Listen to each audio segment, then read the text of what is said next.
Scenen där IT Total kommer att prata om digitalisering 2.0. Hur du tar dig din digitalisering till nästa nivå. Välkomna upp på scen.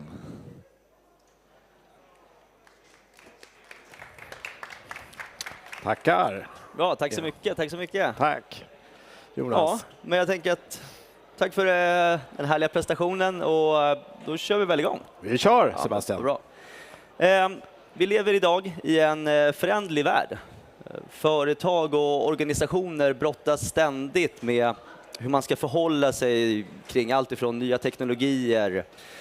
Det kan vara olika typer av buzzwords. Man måste efterleva lagar och regler. Man måste analysera och hantera såväl globala som politiska risker.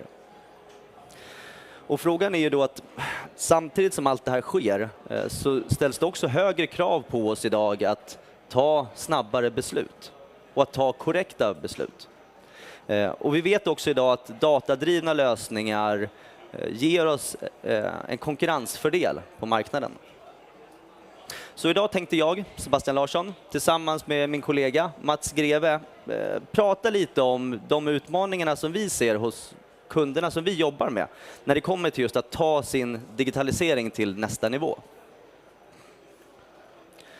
Så vilka är då vi? Mitt namn så då Sebastian Larsson. Jag jobbar som Solution Architect på IT Total. Mitt namn är Mats Greve. Jobbar med affärsutveckling eller business development på IT Total och våra kunder. Så om vi ska försöka liksom sätta scene lite. Vart är vi och vart är vi på väg? Digitaliseringen har ju pågått under en längre tid och de flesta företag och organisationer har ju jobbat med att transformera sin verksamhet genom att digitalisera arbetsprocesser och arbetssätt. Och drivkraften bakom den här digitaliseringen har ju varit av flera olika anledningar. Några exempel är ju kostnadsbesparingar genom att effektivisera och automatisera processer.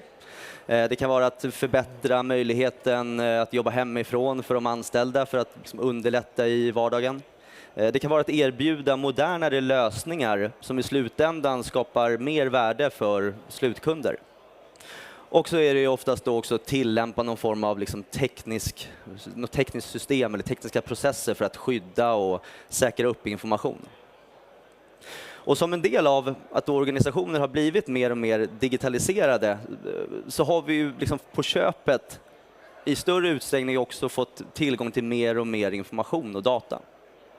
Och man har också kommit till insikt att man behöver titta lite mer på nya teknologier och liksom lite ny innovation för att fortsätta vara relevant i framtiden. Men att gå ifrån att enbart ha digitaliserat arbetssätt och arbetsprocesser till att verkligen nyttja teknik fullt ut och liksom anamma de här datadrivna lösningarna. Ja, men det är det som vi kallar digitalisering 2.0. Det är det som är nästa steg i digitaliseringen. Om vi tittar vilka utmaningar vi har som vi står inför när vi vill göra nästa resa, Sebastian. Det är ju precis som du säger, det finns ju mängd utmaningar. Men vad tänker du på närmast? Om du tänker nu att jag vill åka på min 2.0 transformationsresa, digitaliseringsresa. Ja, men absolut. Som sagt, det finns tyvärr en mängd utmaningar, men de 3 återkommande utmaningarna som vi ser när vi jobbar med våra kunder är, ska vi se ifall animeringen kommer igång här, datadriven kultur och förståelse av data. Det är förvaltning, organisation och roller. Och det är föränderlig värld med ständigt ny teknologi. Så vi tänkte väl att vi tar de här 3, det blir liksom temat för idag, att gå in lite närmare på de här 3 utmaningarna för att då belysa dels det vi har sett hos våra kunder som vi har jobbat med och från våra egna erfarenheter, men också då hur man ska tänka vägen framåt. Ja, men då kör vi. Låt oss titta på de 3 som du har listat upp. Yes. Så vi börjar. Datadriven kultur och förståelse av data. Historiskt sett så har vi oftast använt oss av data för att liksom skapa en förståelse och följa upp det som har skett. Det har ju varit allt ifrån att vi har månadsrapporter för KPI och SLA:er. Det kan vara att vi följer upp olika utfall för projektinitiativ och olika engagemang. Man har sedan använt sig av den här informationen för att ta reaktiva beslut. Det vill säga, man tar ju beslut på någonting som redan har skett. Men det vi ser idag är att fler företag och organisationer har kortare tid på sig att fatta rätt beslut. Man har inte längre möjligheten att vänta på en månadsrapport för att belysa något typ av utfall. Utan idag behöver man kanske en fingervisning, en trend eller ett utfall redan efter en vecka, en dag eller en timme. Och en grundförutsättning för att kunna jobba på det här sättet, det är ju att man jobbar med sitt data proaktivt. Det vill säga, man jobbar med nära realtidsrapporter. Man tillämpar prediktiv analys för att se mönster och sammanhang. Man jobbar med maskininlärning och AI för att ta fram flera olika sannolikheter och flera olika scenarion på det utfallet som man kanske förväntar sig. Så om man då tittar på var vi kommer ifrån, vi har gjort den första digitaliseringsresan. Ja, men som vi sa innan så då har vi ju en hel mängd information och data liksom, till hands. Men då är det bara att vi kör lite machine learning, realtidsrapporter och pratar om annat. Hur svårt kan det vara? Ja men exakt, det är ju bara en teknik, eller hur? Ja. Ja, nej, tyvärr är det inte så enkelt. Många av de utmaningarna som vi nämnde här är ju att företag och organisationer, de kommer ju från den första digitaliseringsresan man gjorde. Man hade fokuset på att digitalisera arbetsprocesserna och arbetssätten och ta dem liksom från det analoga till det digitala. Problemet där är att ofta så har man då inte haft med sig de datadrivna lösningarna i sin strategi. För att det var ingenting man tänkte på när man startade sin digitaliseringsresa. Och det är ju det som gör då att den datadrivna verksamheten är så mycket mer än bara tekniska tillämpningar. Det är en kulturell förändring som behöver ske genom hela organisationen för att man ska få det här att fungera. Ett begrepp som används i det här sammanhanget ganska ofta är någonting som kallas för data literacy. Data literacy eller förståelse av data, det är just det. Att du ska förstå din data. Att du ska förstå vilken typ av data du behöver samla in. Att du ska förstå varför du samlar in den. Och att du ska förstå hur du kan ta flera olika datapunkter, sätta ihop dem och få ut ett värde utav det. Men det hade vi som sagt då inte i åtanke när vi satte vår strategi. Så idag är det ju som så att många organisationer har tyvärr man har en uppförsbacke, man har ganska dåliga förutsättningar för att komma igång och börja jobba med det här. I en rapport sammansatt av Klick från 2021 så svarade, animeringarna igen, så svarade 85% av de tillfrågande ledningsgruppsdeltagarna genom olika företag att förståelse av data i framtiden, det kommer vara lika viktigt som det idag är att kunna använda en dator. Men samtidigt, i samma rapport, så svarade bara 11% av de anställda i de här företagen att de var bekväma i sin kunskap kring förståelse av data. Så redan här har man ju då identifierat ett gap kring vad man tror att behovet kommer vara i framtiden, men hur strategin har sett ut fram tills nu och hur det är man faktiskt jobbar med det inom företagen. Ja, men det leder oss lite in på kanske på nästa utmaning som vi har. Då, givet att vi pratar mycket förvaltning, organisation och roller är det. Och det är ju så, de flesta organisationer idag tittar ju på i strategin, hur kan vi skapa ett värde? Men få tittar egentligen på hur kan min organisation sen, hur kommer organisationen kunna uppnå det värdet som jag vill skapa via min strategi? Är det. Och utmaningen ligger ju i många av de teknikförändringar som vi gör, att de kräver ju ofta en förändring både inom IT och inom verksamheten vad det gäller organisationen. Det kräver uppdatering i dina förvaltningsmodeller, leveransmodeller som du har. Och allt det här måste man göra tillsammans med verksamheten ur ett IT-perspektiv. Och det är för att man ska få full effekt av den investeringen man gör.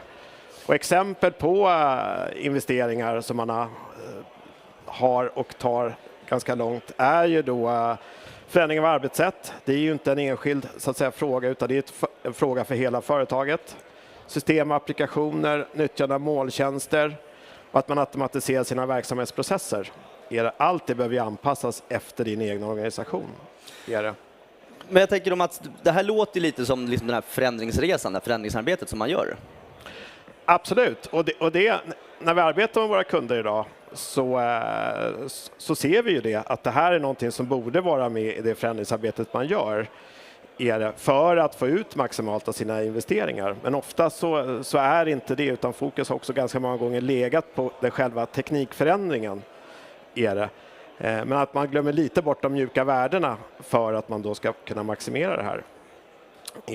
Andra saker som man bör ta i beaktning i det förändringsarbetet när man gör sin investering är ju investeringen i kompetensutveckling och utbildning av den egna personalen. Och det stödjer ju lite det jag tänkte tillbaka på vad du visade alldeles nyss, Sebastian. Också liksom att förståelsen av data är ju någonting som är viktigt i den egna organisationen. Jag tror också det är väldigt viktigt att man jobbar med rätt partners som både kan vara din partner här och nu, men även kan hjälpa dig in i framtiden. Både med förändringsarbetet, organisation och roller. Och sen så är det ju, när man tittar på den egna organisationen då, såklart oj, nu hoppade vi framåt där ser jag. Så är det ju viktigt att man gör de här organisationsuppdateringarna då, egentligen. Titta på vem är närmast förändringen i roller och ansvar och se till att man delegerar ansvaret neråt då, för de nya tjänsterna och funktionerna. Och då ska man inte glömma bort heller att samtidigt måste man som företag och organisation ha kraft att göra det här samtidigt som du gör själva din förändring då. Det tror jag är en stor utmaning och som vi ser att många kunder idag inte riktigt orkar med eller klarar av då. Men som krävs, som jag sa, egentligen för att kunna nå målet att bli en datadriven organisation med korta beslutsvägar.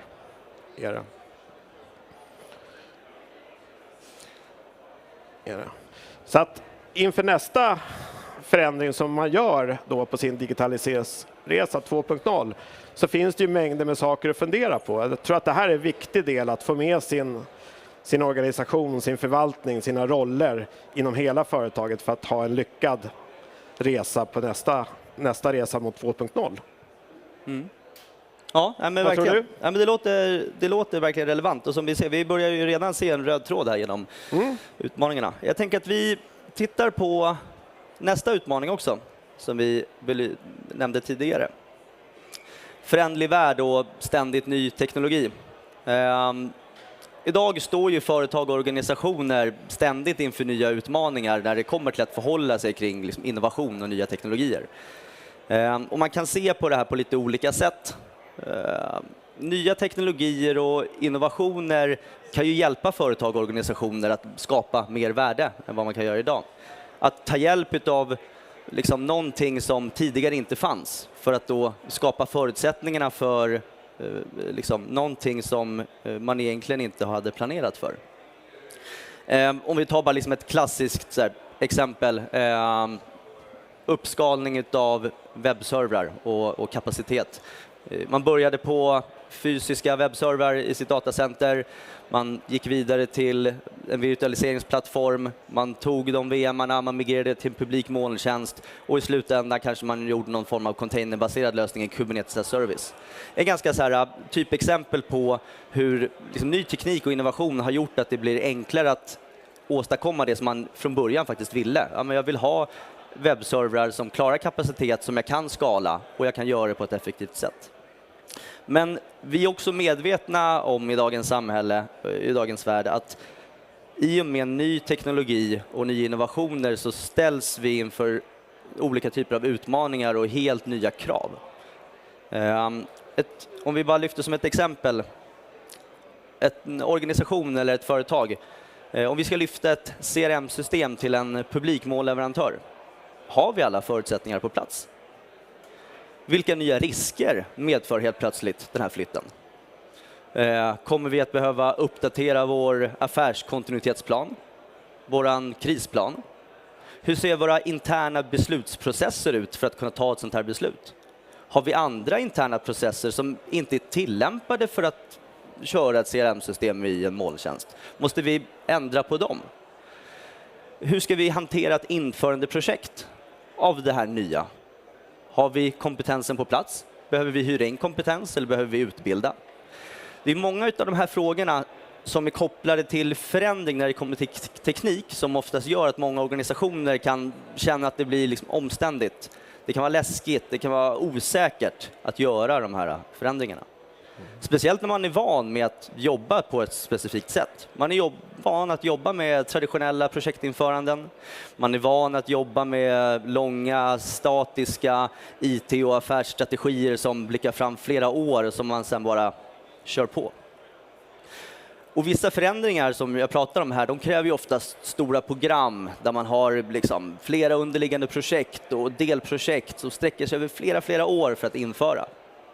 Och visst, problemet eller liksom utmaningen kanske inte är att ett program i sig tar då flera år att realisera. Men hur man gör det och vägen dit, om man inte lyckas anpassa sig till den föränderliga världen, det är oftast där man stöter på problem.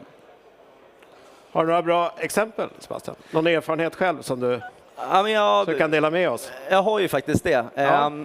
Ett exempel på det här var när jag jobbade hos en kund och vi skulle införa Microsoft 365. Det ska sägas att det här är en väldigt stor kund. Man har verksamhet i flera olika länder. Man är 10 000 plus anställda. Och direkt då, visst, man hade några tjänster här och där. Man körde lite OneDrive, man hade väl börjat titta på Exchange Online, men nu ville man liksom ta tag i det här på riktigt. Man ville realisera sina investeringar, man ville skapa värde och få ut någonting av det här som man faktiskt hade köpt.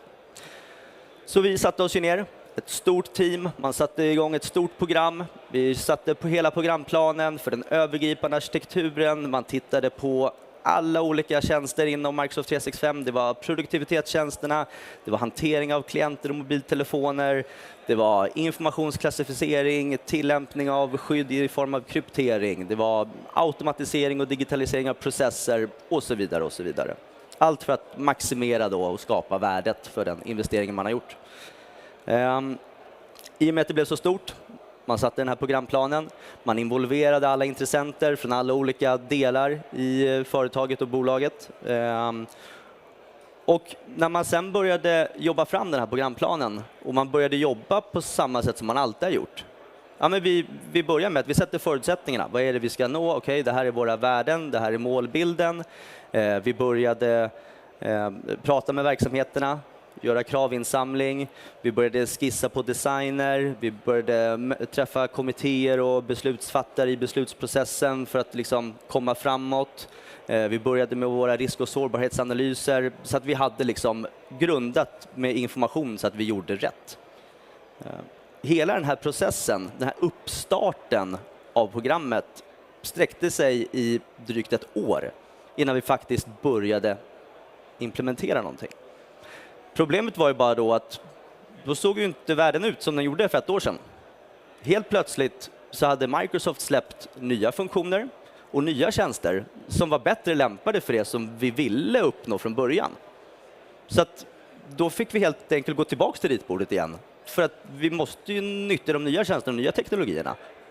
Och samtidigt så hade de också annonserat att men vissa av de här tjänsterna som vi hade tagit med i designen, det kommer avvecklas om 1 till 2 år. Så det kan vi inte bygga in oss på. För då kommer vi behöva göra ett avvecklingsprojekt om 1 till 2 år. Så det var ju tillbaka igen till ritbordet. Vi reviderade designerna. Vi körde hela beslutsprocessen igen. Vi behövde ta rätt beslut från alla beslutsfattare. Vi behövde revidera liksom risk- och sårbarhetsanalyserna. Och sen så påbörjade vi då arbetet igen. Tog lite tid. Nya förändringen. Coronapandemin. Jag tror att visst, det är en väldigt extrem förändring och det påverkade oss alla i hela världen. Men för oss så blev det väldigt tydligt att helt plötsligt så togs den här programplanen och den här utrullningsplanen och bara vändes upp och ner. För att det som vi tyckte var viktigast att implementera, det var inte alls viktigt längre. Utan ni var prio 1 att möjliggöra arbete hemifrån på ett säkert sätt. För alla skulle helt plötsligt hem. Helt plötsligt hade du inte en enda person på kontoret. Men hela vår utrullningsprocess byggde ju på att folk satt på kontoret. Det var ju så vi skulle onboarda våra anställda till de nya systemen. Så vi började om igen. Tillbaks till ritbordet. Skissa på en ny skissa på nya processen, ny utrullningsprocess. Göra risk- och sårbarhetsanalyserna igen. Sätta nya designen och så vidare. Så att det som egentligen hände här var ju att för att man byggde upp det här liksom långa, det här traditionella statiska sättet att leverera på, det var ju inte liksom anpassningsbart. Och liksom utmaningarna som det gav fungerar inte i hur världen ser ut idag. Och det var väl det som vi kände när vi gjorde sen, när vi kom igenom hela programmet och gjorde våra lessons learned, att det är inte rätt väg längre att jobba på det sättet. Man kom till insikt att vi måste se över våra interna processer, för vi kan inte hantera en implementation av en molntjänst på samma sätt som vi har hanterat att vi ska införa ett nytt on-prem-system som vi gjorde för 10 år sedan. Så utmaningarna med att vi lever i en föränderlig värld är ju det här att vi har långa startsträckor för att driva införandeprojekt till exempel. Eller att vi enbart förlitar oss på beslutsprocesser som måste underbyggas med mängder och mängder av information, för att man vågar inte ta felaktiga beslut. Och man vågar inte testa. Tack Sebastian. Det är alltid kul att höra när man pratar om sådana här saker, tycker jag, ett exempel hur det faktiskt kan se ut när vi jobbar med kunder och projekt och så vidare. Jag tror att säkert ganska många känner igen sig i det som du beskriver, Sebastian, i det, hur beslut kan behöva ta lång tid och så vidare. Så att, men riktigt intressant är det. Så om man nu ska bli mer framgångsrik i sin digitaliseringsresa, så ligger ju mycket i de här 3 utmaningarna som vi har pratat om. Men det finns ju naturligtvis mycket mer såklart som är utmaningar för att bli riktigt framgångsrik då i det här. Men det som jag kommer att tänka på lite också, vad du sa, som också ligger lite i tiden, som man pratar mycket om, är väl då den första som jag tänker på, det är väl speed. Alltså att våga ta beslut. Att vi inte behöver så att säga dubbelkolla eller trippelkolla någonting, utan att vi måste framåt, att vi måste våga ta beslut. Annars så är ju risken att vi backar bakåt. Så speed, tror jag, och våga ta beslut är en viktig punkt för en framgångsrik resa. Tittar man sen på den andra, och det är också någonting som man ser väldigt mycket tydligt och som jag var inne lite på, just organisation och förvaltning och så vidare, så är ju det här att vara one team, och att en förändring inte är så att säga en enskild avdelningsdel, utan det är hela företaget som behöver förändras. Så att vara one team, både oavsett om du tillhör verksamhet, IT eller vad du gör på företaget, är ju otroligt viktigt, och att alla är delaktiga i förändringen. Och tror jag, så att säga, givet att vi behöver jobba mer mot datadrivet, att vi närmar oss också kärnverksamheten, att vi måste ha en bra förståelse för kärnverksamheten i vårt one team, är tror jag, nycklarna till framgång. Det tar jag med mig. Ja. Vad tar du med dig, Sebastian? Jag tänkte på innovation. Innovation idag begränsas inte av de tekniska möjligheterna. Idag så går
trust security strategy, segregate those crown jewels, that stuff that everyone's trying to get hold of, make sure that they're behind administrative accounts, enforce 2FA, MFA, multi-factor and two-factor authentication to make sure that it's harder to get to those things externally. Monitor those threat actors. The biggest thing that you'll see is that we need to make sure that we're seeing what the threat actors are talking about and what the threat actors are doing. Because at the end of the day, to know what's coming at you is critical.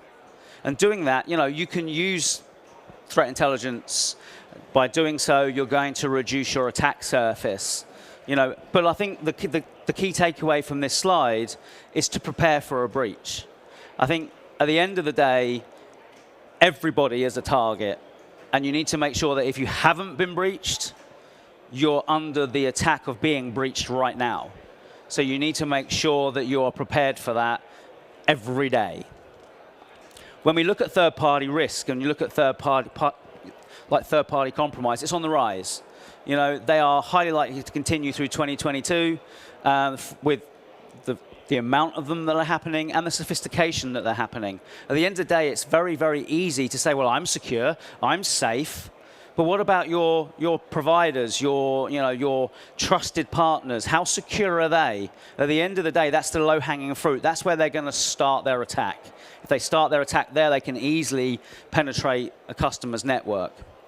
They're going to use smaller, less security-aware providers in order to sort of make these changes. So again, we need to move from that defense in depth strategy and move to a zero trust strategy. Make sure that we disallow network connections, except the ones that are guaranteed to be necessary, and make sure that we're only using OEM solutions to do this. Again, we need to monitor those communications, make sure we're monitoring the chatter that's happening out there across the internet in the deep and dark space to make sure that we know what's coming at us. And of course, we need to develop this strategy in-house and make sure that we are secure in the knowledge that we know what's out there. And at the end of the day, I think the biggest thing that we have to all agree is that if there is a breach, it has to be disclosed. You need to tell authorities, you need to tell the organization that there's a problem. Because until everyone sort of owns up to the fact that there's a problem, there's still a problem. So let's look at malware as a service. Underground criminals are making millions of money on malware, and you'll see with malware and with phishing, it's becoming a service. Just like you find with SaaS software, it's a subscription model. They can pay monthly for their malware subscription. What that means, though, is you don't have to be that much of a hacker. You don't have to be that smart in order to get access to this technology. You just have to pay a subscription fee. We can all do that. Everyone in the audience can do that. You can pay a subscription fee and be attacking all organizations. And again, there's a lot of competition that sits out there. Info stealers, botnet logs, the ability to, again, the low-hanging fruit, to capture those usernames and passwords, which ultimately is an inroad into the organization, are critical. To be able to do that allows you to then navigate towards those crown jewels. So we need to make sure that the organization is prepared for that. Use business solutions rather than bring your own device.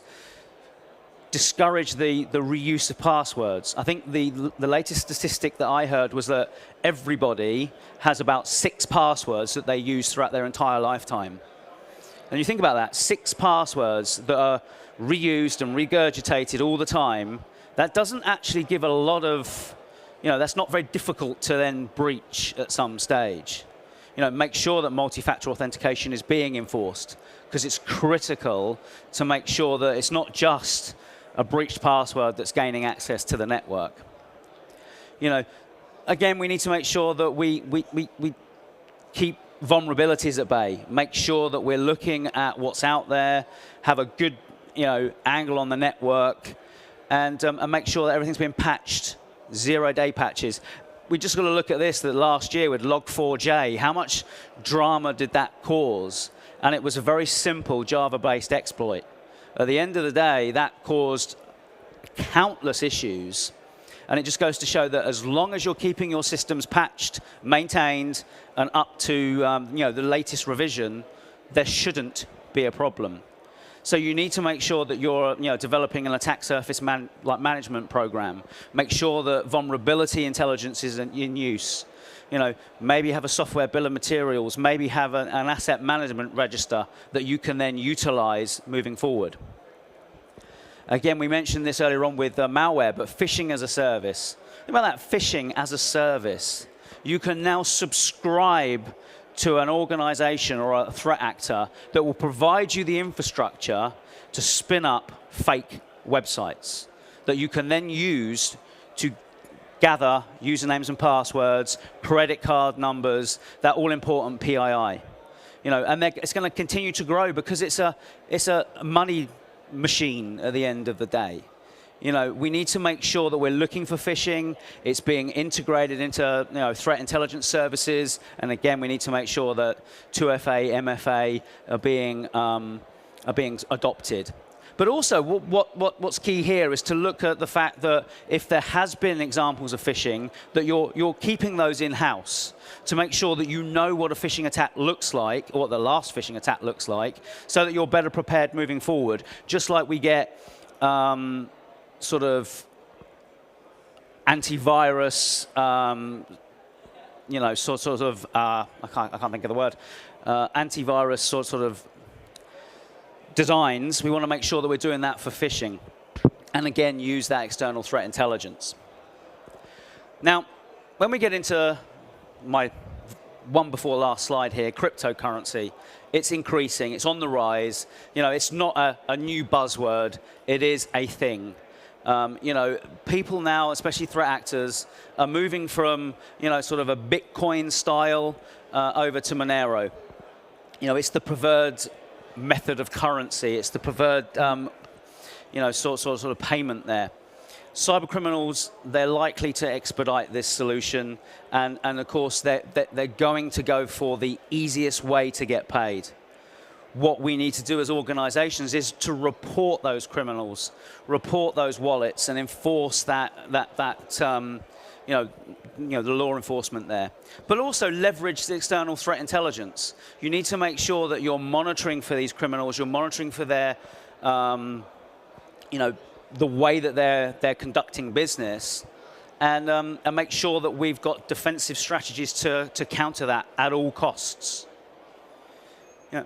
That's basically what I have from a slide deck. I know we're going to have some questions now. This is me, Matt Chinnery. I'm obviously Senior Sales Engineer from ZeroFox. We're literally just over here with NetSecure, so please come and see us and talk more about external threat. Thank you very much. I have some questions. It's very interesting, by the way. Thank you. Actually, it's you're thinking like, it will never end. All the threats, they find new ways all the time. But a question: if I have a very secure infrastructure, why doesn't that, is enough? Why should I care about external cyber threats? I think the main thing you've got to remember there is you've spent so much money, people in the audience have spent so much money securing that perimeter, making sure there's nothing coming in and out that shouldn't, that we're not now looking at the bigger picture. We're all in this auditorium today. We've all got a mobile phone. We're all sort of able to get to cloud services. Everything that we're interacting with is happening outside of that really expensive and really secure perimeter. And that's where the next problems are arising. It's everything that's happening outside because you're taking your eye off the ball. You're not looking at what's coming at you from external threats. It's a big problem. Do you have any examples, real examples, where there have been a big damage because of external threats? Yeah, no, I think look, a couple of examples. I mean, it's very simple. I mean, it starts from impersonating social media accounts. We've got a lot of customers that they have a problem with a fake CEO turning up on LinkedIn or Twitter or Facebook or whatever, and that, believe it or not, is the number one way to breach a network. If Jonas, if you were to have a fake account spun up, you could then start interacting with this audience or they could start interacting as you. What's going to happen very quickly is they're then going to say, well, click on this link to find out more about NetSecure and ZeroFox. And of course, unwitting individuals are going to click on that link, and it's going to say, well, you need to log in or you need to register. And by doing that, you're just giving over your personally identifiable information, your username, your password, your date of birth potentially. You know, and by the time you get that information, as we said earlier on, most organizations, most individuals have about 6 passwords. It's going to be one of that theme. And let's face it, if it's one of those that are your corporate password, it doesn't take much to work it out. It's very interesting, of course, if you have a large company where the CEO doesn't have a personal relationship with most of the people. And of course, if the CEO connected me with on LinkedIn, I will be very flattered, you know. Absolutely. And I will be a good employee. And try to maybe do what he asked me for. Absolutely. To do, yeah, we believe what we see, and we believe that those people are real. Yeah. And we don't look to the fact that could that be a imposter. So when it comes to dark web, I've been talking a little bit about dark web. And, you know, that's some kind of, you know, it's a little bit. You can be fascinated on it. It's all right. But. What can really happen if our data or our customer data, maybe worse, ended up on a dark web? One of those things that people don't appreciate is, you know, the surface internet that we look at is a very small piece of what's out there. Majority of the internet is actually in the dark space. You know, and yes, we have threat actors down there. You know, you have your guns, your drugs, your hitmen for hire, but that's not what we're looking at today specifically. It's the fact that they're brokering credentials. They have valid credentials for, you know, networks, for routers, switches, whatever it might be. They also are selling, you know, personally identifiable information that could be credit card information. I mean, we've seen in our time at ZeroFox that, you know, it's not just the credit card number, it's the CVV number, it's the date, it's the name, the address, it's everything that you need to commit fraud. And it's a big business, it's a big situation that you have to then, you know, not only monitor, but you also have to try and remove that data as well. And it's very difficult in the dark web because, hey, they're criminals at the end of the day. But why couldn't I do it by myself? Maybe I can do that. I can go and look into dark web and search for my name or my company name. Could I do that? Well, to a degree you could. I mean, there's a certain amount of dark web data that we can all get to. Unfortunately, where the real criminals interact are in invite-only forums and chat rooms where, you know, you have to be effectively vetted and approved to join these dark web forums. I'd be a bit, they need to trust me as a criminal. They have to trust you as a criminal, and you have to prove that you are a criminal, right? And you know, with ZeroFox, we have a team that actually have done that. They are in the dark web. They're in that place where they can basically, you know, interact with these other criminals and say, well, that data that you're trying to sell over there for, you know, $10, prove to me it's real. Show me the contents. And then, of course, because our personas are well respected, because they've been in the dark web for years, you know, the threat actors, these ones that have got these passwords are like, oh yeah, I'll show you, here it is, to the point where we can potentially even go and buy that information back off of the dark web, mitigate that threat, should that be a requirement. What kind of data? Can there be other data, R&D data or something? Absolutely, it can be you anything. have an example of that too? Sure. Well, I'll give you an example. It's not necessarily in R&D, but we'd recently been doing a proof of concept, and an alert came into our platform that basically said that there was an account for sale. This account was for sale for $10,000, but they were offering the fact that when you logged into this account, there was $15,000 available for you to, like, you know, acquire. So, you know, you're making a $5,000 sort of pay. Our team jumped on this very quickly, went and spoke to that threat actor and said, well, prove to me that that data's real. Show me what you've got. They sent a screenshot of the phone that basically had the cash out now button on the screen to say, you know, there was $15,000 within that account. We were able to send that on to the customer in question. They realized who it was. They were able to scramble the password and save that, not only that individual from losing $15,000, but also the reputation of the brand. Because at the end of the day, this was an online gambling organization. And at the end of the day, their reputation is going to take a hit if someone then is going to start sort of saying, oh, I just lost 15 grand because they can't look after their security. You talk a lot of fake accounts, Yeah. but you also talk about fake websites. Yeah. And companies in e-commerce, for instance, they could lose maybe a lot of money. What are the problem there? And is it common that there is fake websites? It's surprisingly common, and it's on the rise. At the end of the day, especially now, as you saw, when you can have phishing as a service. At the end of the day, you can pay a subscription fee to a bad actor that's going to spin up all the architecture and infrastructure for you.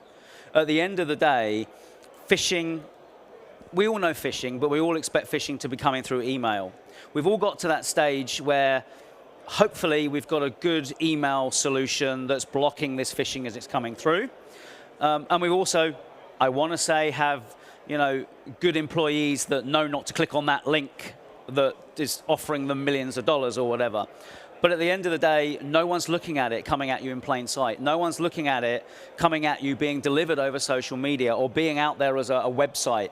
You're going to go and click on that URL. It's going to take you to a website that's going to look probably like a very good copy of, I don't know, Apple or YouTube or wherever it is. You're going to then log into that website and hand over your PII. Remember, we only have 6 passwords that we generally reuse. So, it doesn't take a lot of brute force attacks to then sort of narrow that down and then breach the network from there.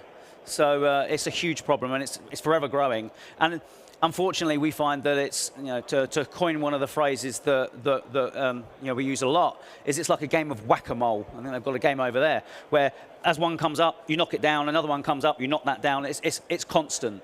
It's not just, right, one and done, forget it. It's a continual battle to make sure that the threat actor's infrastructure is taken down and stays down. To that point, we also have, within our solution, disruption like metrics that basically mean if we see that phishing domain, we're going to tell Google Safe Browse, we're going to tell the anti-phishing working group, we're going to tell Akamai or whomever, the content delivery networks, that this is a bad URL. So in essence, we're like blacklisting it across the internet as well. So not only are we going to go and take that down because we have within the system patented takedown functions, but we're also going to block that URL from anyone clicking on it. So if one of your users does click on it, they're going to get that red screen that's like that Google Safe Browse kind of don't go any further. Wow.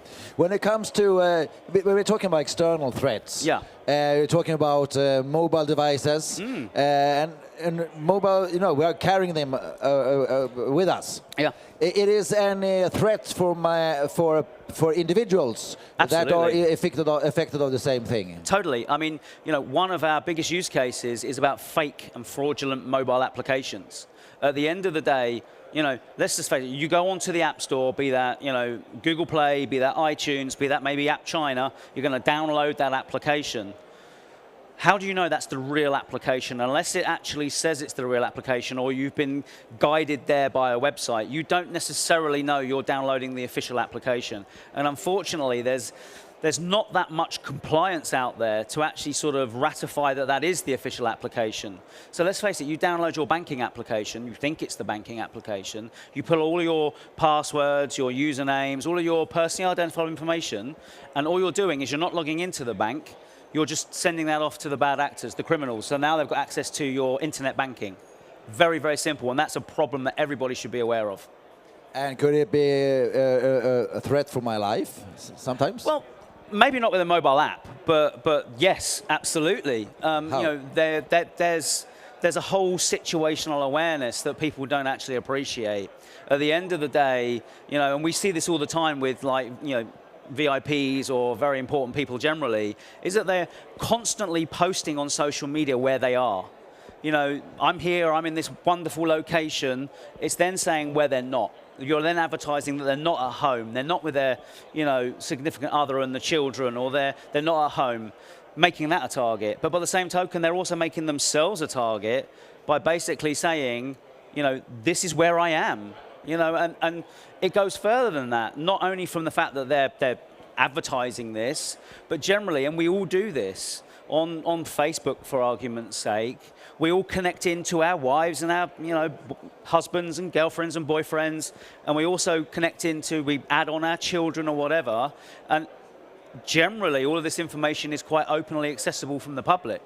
So it doesn't take a lot to go, right, okay, well, I know Jonas, I now see his wife, his girlfriend, I can see the children, I know where they live, I know where they go to school, and then that becomes a big problem. Because you think about, I'm not trying to make it a movie script, but at the end of the day, if you are a significant person in an organization, let's say the CFO of a bank, it doesn't take much to take it down the road that, you know, the kids could be actually kidnapped and held to ransom physically. Big problem. I lost words. When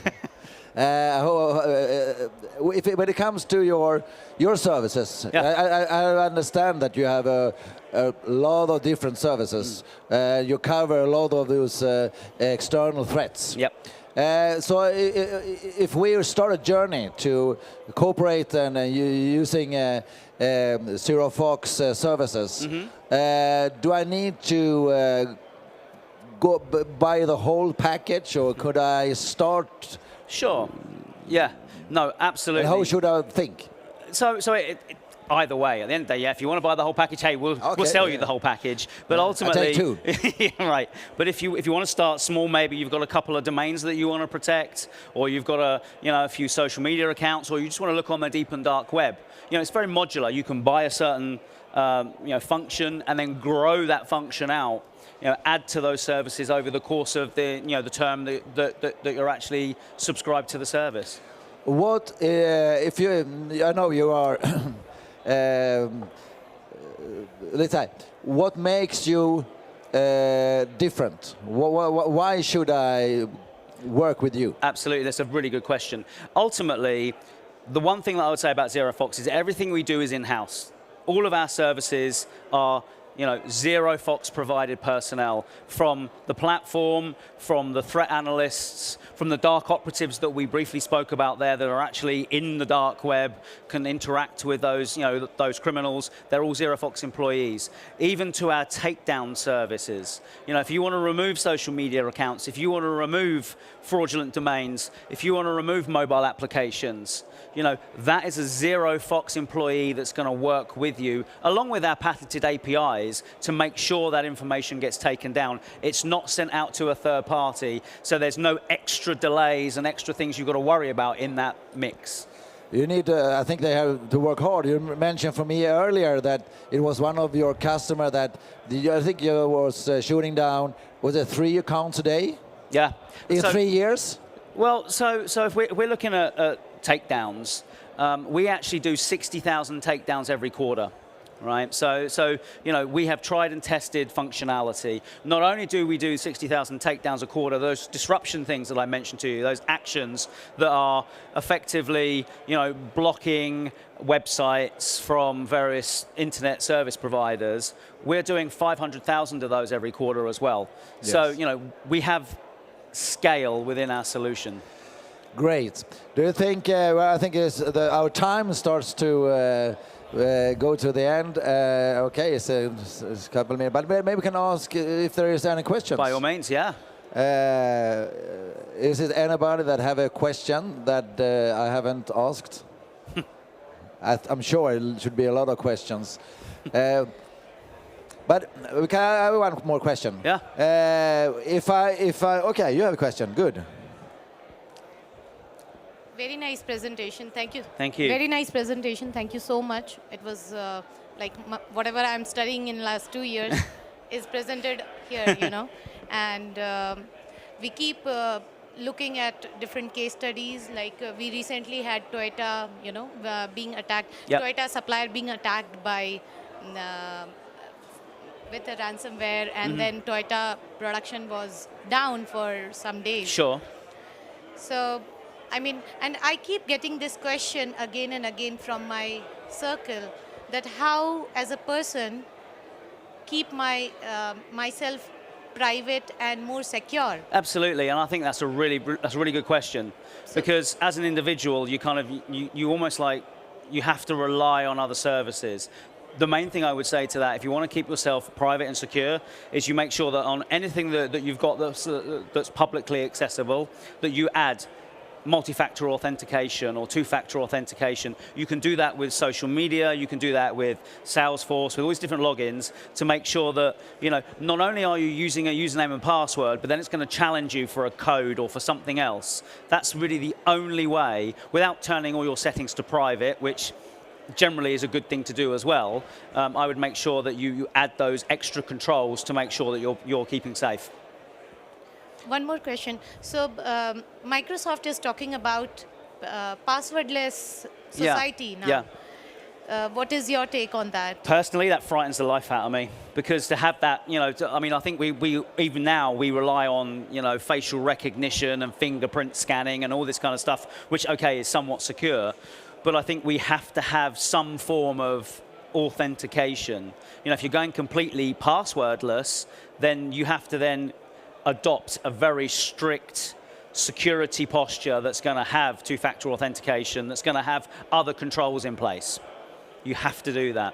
We're done. So we've run out of time, sorry, but if you want to, we can carry on talking over there. Thank you. Thank you, everybody. Thank you very much. Thank you very much. And if you like to talk more with Matt, here is just around the corner here. So welcome, and thank you very much.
Nästa punkt på NetSecure-scenen är Fortinet. Dennis Bergström som ska prata om machine learning kopplat då till säkerhet. Så NetSecure-scenen, Fortinet kommer att prata om machine learning och hur ni kan bli smartare när det kommer till IT och informationssäkerhet. Så där. Hör ni mig? Ja, det hörs bra. Vad bra. God morgon och välkomna. Jag heter Dennis Bergström. Ska se. Pratar för högt nu? Nej, det kanske jag inte gör. Ja, det är bra. Jobbar som Systems Engineer på Fortinet i Sverige. Idag ska vi prata om machine learning och hur machine learning kan användas för att hitta IT-relaterade säkerhetshot. Machine learning ingår i AI precis som en motor ingår i en bil. Motorn är inte bilen, men den hjälper till. Och precis så är machine learning som ingår i AI. Jag kommer ha en del exempel här idag. Och för att vi ska förstå dem bättre så måste vi ha en kort introduktion i hur det funkar med machine learning. Och som alla vet som har någonsin jobbat med det så behövs det två saker. Man behöver en vit kanin. Det är det första. Och så givetvis då en rosa nalle. I'm a professional. Ja. Och machine learning brukar ha två olika huvudområden. Man pratar om unsupervised learning, där den är väldigt bra på att sortera saker, att hitta saker som liksom hör ihop. Så att har jag en massa kaniner och en stor elefant så kommer unsupervised learning att hitta det här. Vi ska prata om supervised learning mest idag. Och det är att klassificera saker. Vi ska hitta kaniner och vi ska hitta rosa nallar.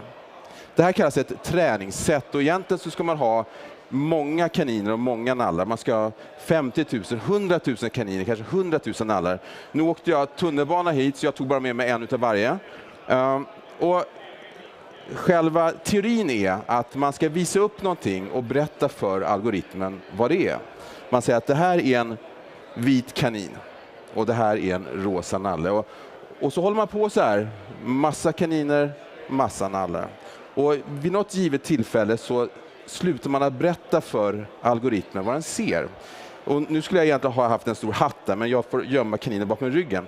Och då ska jag då visa upp någonting och då säga, vad är det här? Och säger den då att det här är en kanin så är jag kanske nöjd. Det finns dock ett problem. Jag sätter ner den där. Med en algoritm så säger den inte att det är en kanin eller en nalle, den ger ett procenttal. Ofta, så att ett värde mellan 0 och 1, det vill säga 0% och 100%. Så den här kanske är 75% kanin. Och machine learning är ingen magi, utan det finns en del fallgropar. Bara för att man säger att man använder machine learning så är inte det något universal hjälpmedel. Så att det finns till exempel att man kan få en algoritm att tro att allting är kaniner.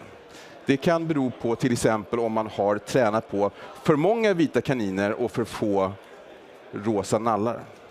Och det är ganska enkelt att se det här i vissa fall. Jag har ett exempel där det inte alls är lätt att se att den bara hittar kaniner.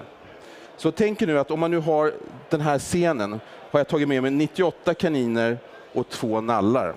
Och så ber jag den här algoritmen peka ut vad den ser. Och den börjar peka på kanin nummer 1 och kanin nummer 2. Allt är ju kaniner fram till kanin nummer 98 här. Och så missar den 2 nallar som säger det där är en kanin också. Och det är det ju inte. Men om jag är lite... om jag inte riktigt tänker på vad den har sagt så kanske jag tror att utav 100 saker så hittar den 98 stycken. Vilket då måste innebära att jag har 98% hit rate och jag är fantastisk på att göra algoritmer när den bara egentligen hittar kaniner. Det finns nästan det omvända också. Det är att när man tränar en algoritm så hittar den bara, eller så blir den perfekt på att hitta saker som vi tränar den på. Ibland kallas det overfitting, där man, och det finns lite andra bakgrunder också, där den blir jättebra på att hitta just kaniner och rosa nallar. Och när jag har visat upp alla mina träningssätt så blir den fantastiskt bra. Men sen så testar den på en produktionsmiljö. Jag hade inte räknat med flygande kaniner. Och även fast jag hade tränaren på att hitta kaniner, när kaninen flög kunde jag inte hitta den. Och det här blir relevant när vi ska prata om nätverkssäkerheten eller nätverkstrafik. För nätverksattacker brukar förändras över tid. Så helt plötsligt så flyger kaninerna luftballong eller åker ubåt eller motorcykel och jag kan inte hitta dem. Därför jag har bara tränat mig på att titta på kaninen så här. Så det kan bli ganska relevant. När man pratar om machine learning, så tar vi upp det här också, så måste man egentligen berätta om också egenskaper. För vad ska man träna den på för att hitta en vit kanin och en rosa nalle? Det går inte att träna på antalet ben eller antalet armar, därför att det har de båda två. När man läser i litteraturen så står det oftast features eller feature sets. Och för att träna här så ska man kunna tänka sig att man kunde kolla på öronlängd kanske.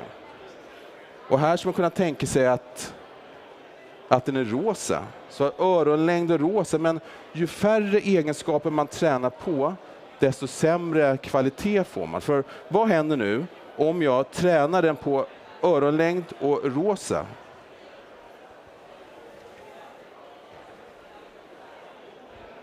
Vad är det här? Är det en kanin eller är det en nalle? Är det en kanalle kanske? Det är svårt att veta. Så att ju mera features man har, ju mera egenskaper man kan se, desto lättare är det att avgöra vad det här är för någonting.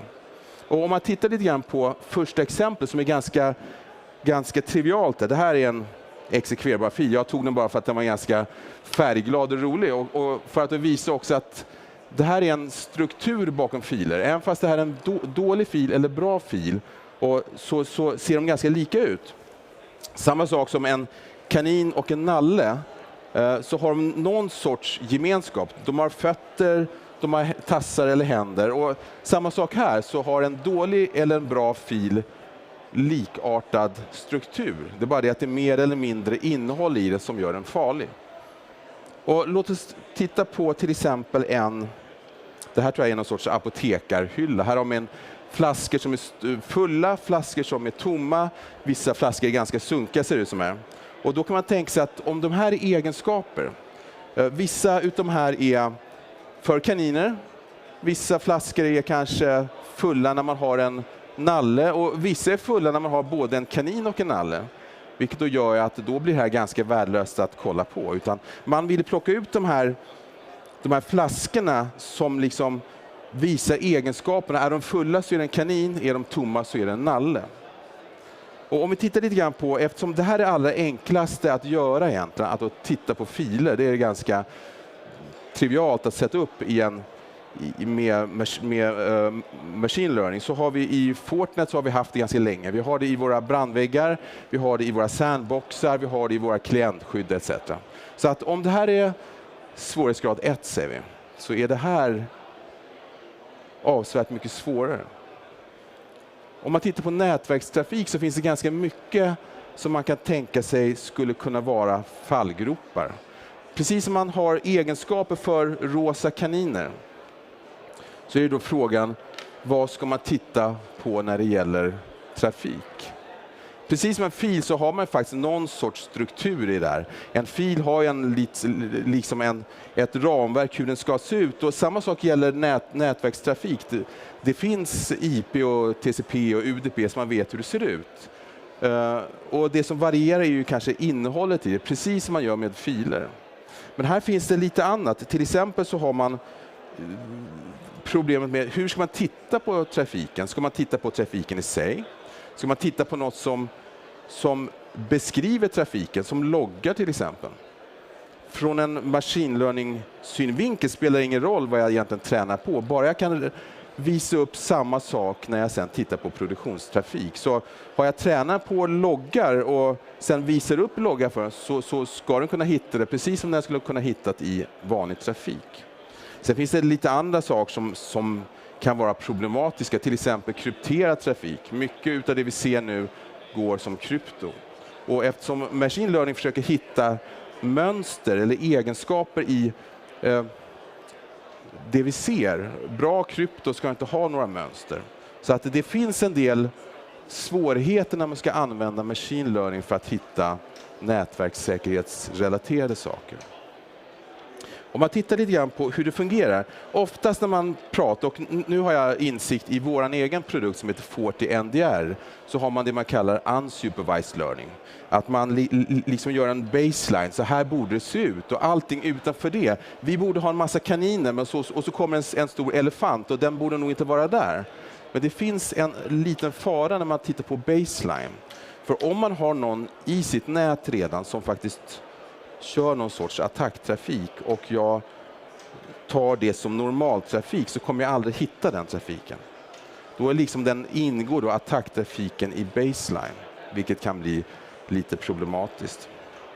Sen kan man säga att det här med att kaniner flyger och åker flygplan och ubåt etc. Bara för att man har tränat sig på någonting så kan man behöva träna om en algoritm. Och jag upptäcker att jag håller fortfarande i en rosa kanin, vilket är lite oroväckande. Och därför så till exempel i vår produkt så har man satt in grafikkort för att använda grafikprocessorerna till att träna om sig. Vi vet om rosa kaniner, och nu ser vi rosa kaniner som cyklar i nätet. Då kan vi träna om oss på att hitta cyklande kaniner. Och ska man vara lite ärlig då, så kan det vara så att man kan behöva komplettera machine learning med annat. Så till exempel så har vi då i våran produkt, så dels så kan man ju då hitta kaniner och elefanter eller vad man nu har. Och vi kan givetvis då hitta filer etc. Men sen så har vi saker i våra övriga produkter som vi faktiskt kan använda också. Vi har till exempel en IPS-motor som hittar välkända attacker. Det är klart att vi sätter den i våran 40 NDR som heter. Vi känner till IP-adresser som är dåliga just nu. Vi vet IP-adresser för botnets eller botnet-kontrollserver. Ja, det är klart att vi också sätter det där. Vi känner till domäner som är dåliga. Ja, givetvis så stoppar vi ner allting vi kan i den här för att på ett så bra sätt som möjligt kunna faktiskt avgöra vad det är man ser. Den här 40 NDR är mer gjord för att hjälpa en SOC att kunna få beslut om vad man egentligen ser. Vad är det som händer just nu på nätet? Varför ser vi de här ökningen utav trafik? Vad är det som egentligen händer? Så att det är svårare än att avgöra filer. Speciellt just för träningsdata, att det här antalet kaniner och antalet nallar som man har när man tränar på nätverksattacker, så måste man också träna på scenarier. Så till exempel att då hitta det man kallar fileless malware som aldrig egentligen hamnar på disk utan bara lever i minnet. Eller en maskaktivitet eller ett ransomware ser helt olika ut. Och då måste man liksom träna sig på de kaninerna och de nallarna för att hitta just det vi har vill hitta. Så att nätverkstrafik är snäppet över. Men det finns något som är ännu svårare, men som verkar trivialt först. Tills man börjar tänka efter hur det faktiskt fungerar. Och det är det här. Skulle ni våga logga in här? Och tänka efter nu, det är en kille med en rosa kanin på scen som frågar er. Kan vara som så att det här är inte en riktig sajt. Nu visar jag att det här är faktiskt en riktig sajt. Nu, jag sysslar väldigt mycket med mejlsäkerhet. Det är ett av mina huvudområden. Och det vi såg under pandemin var att innehållet i mejl är attackvektor nummer 1 in i ett nät.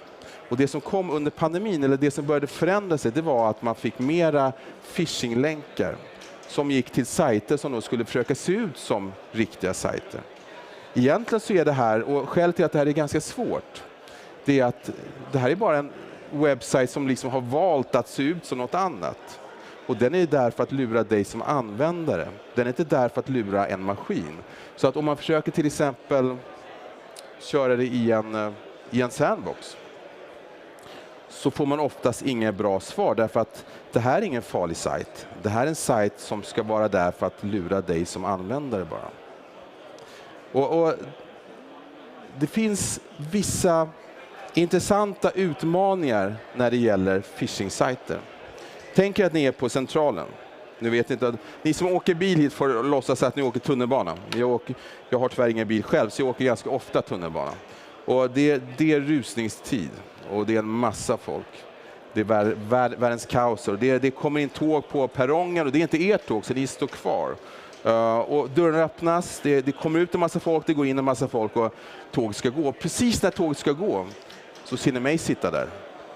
Och så snurrar jag min kanin, vilket när jag säger det högt låter fantastiskt konstigt. Och så går tåget. Och så undrar ni, vad var det som hände? Vad var det Dennis höll i handen? Var det en rosa kanin? Var det en rosa nalle? Vad var det för någonting? Och det här är ett av problemen när man ska träna phishing-sajter. De är där en kort stund och sen är de borta. Så att samla ihop träningsdata, att samla ihop 100 000 kaniner eller 100 000 phishing-sajter är inte alls lätt. Och ni minns det här med att man bara hittade kaniner. Oftast är det ganska lätt när man har tränat en algoritm att se att vad jag än visar upp så är det en kanin. Men om jag tränar på phishing-sajter och phishing-sajten försvinner, hur ska jag faktiskt testa och se om det är en kanin eller inte?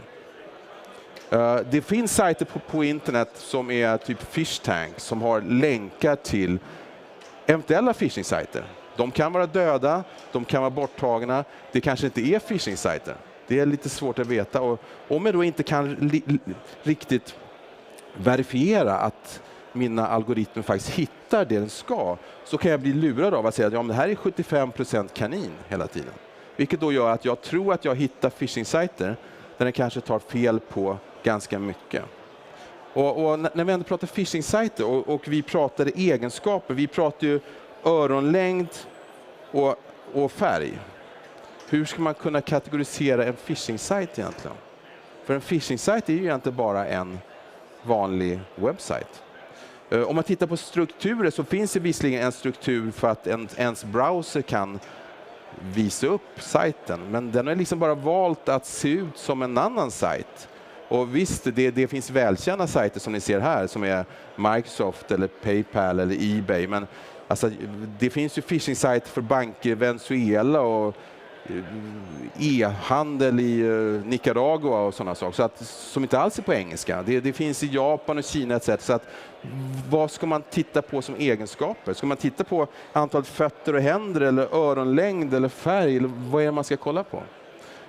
Och skälet till att jag säger det här är att jag har haft en del, vi har lösningen för givetvis. Vi har dels väldigt fina webbfilter, men vi har också en ratingmotor i vår sandbox.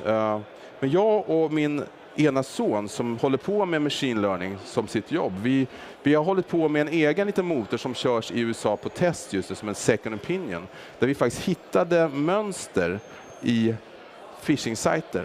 Och för det finns någonting som är gemensamt för alla phishing-sajter. Och det är att det ligger en människa bak. Och människor kan vara lättgissade, människor är ibland lata, man återanvänder saker som har funkat förut. Så det vi såg var att med rätt datarepresentation, precis som vi gjorde här, vi tittade på öronlängd och färg och vad man nu har, så kan man hitta mönster i phishing-sajten. Vilket då gör att man kan hitta phishing-sajten på nästan vilket språk som helst.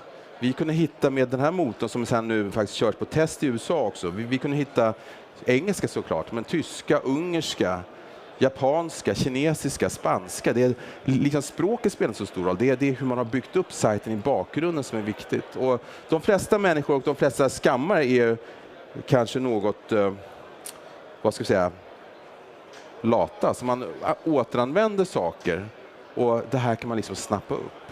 Så att det går att hitta, mycket svårare att liksom verifiera. Jag tror att vi satt och tränade i ett halvår för att få ihop alla träningskaniner för att faktiskt se att den funkade. Så att det går att göra någonting åt. Vi har den i våra backend-system just nu. Vi har en fantastiskt bra hitrate på phishing-sajter. Men phishing-sajter som jag sa, de är där en sekund och så är de borta sekunden efter. Ser att jag pratar lite för fort idag, men det är kanske för att det är så stimmigt här. Jag tänkte avsluta med lite saker. När man pratar machine learning så är det ingen magi som jag sa. Det är ganska mycket som ligger bakom. Dels vilka typer av kaniner man har tränat på. Vilka typer av egenskaper tittar man på? Hur många kaniner har man tittat på? Har jag bara haft rosa kaniner, då kommer jag bara hitta rosa kaniner troligtvis. Utan har jag haft olika kaniner och olika nallar jag har kollat på, etc. Och också de här fallgroparna är att man faktiskt kan hitta fel sorts kramdjur. Om man nu tittar i en nätverkstrafik och då hittar en viss sorts kaniner, så kanske några andra faktiskt smyger under radarn för att jag har inte riktigt hittat dem. En maskinlärningsalgoritm är bara så bra som det den har blivit tränad på. Har jag tränat på kaniner och nallar kan jag aldrig hitta giraffer eller elefanter. Jag kan hitta elefanter om man säger att normalfallet är ett gäng kaniner som går ut och går, men kommer en elefant så är något weird och något skumt, och den ska vi åtminstone peka på och säga att det där är någonting skumt.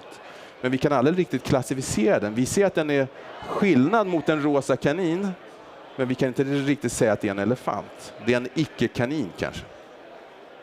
Så att det finns en del att prata om. Bara för att man säger att man har machine learning är inte det riktigt sant att det är någon sorts universallösning.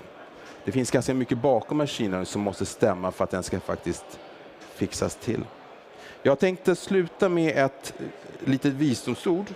Hur man kan, låt oss säga att ni vill avsluta ett Zoom-möte, om det nu används fortfarande, eller en dålig dejt. Man sitter på en restaurang och man märker shit, alltså att det här funkar inte riktigt som jag hade tänkt mig. Så kan man sluta som jag tänkte sluta nu, och det är: tack för att jag fick komma, nu ska jag gå hem och snurra kaninen. Tack så mycket.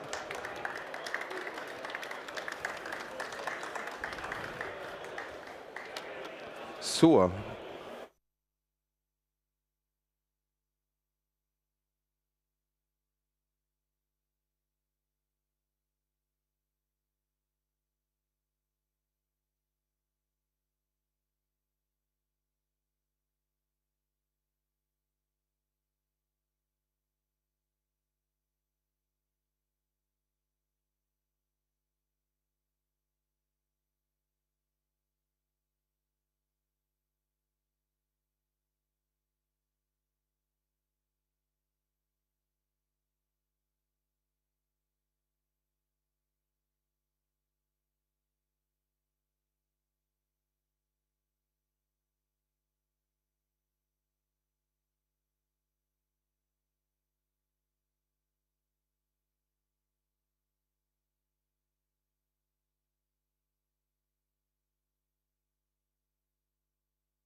Och det är Martin Masur från 1337 som kommer att prata om Inclusive Software Security. Och det här är otroligt intressant om man jobbar med olika typer av utveckling, internt eller externt. Så välkomna till NetSecure-scenen och lyssna på Martin Masur från 1337 om Inclusive Software Security. Välkommen!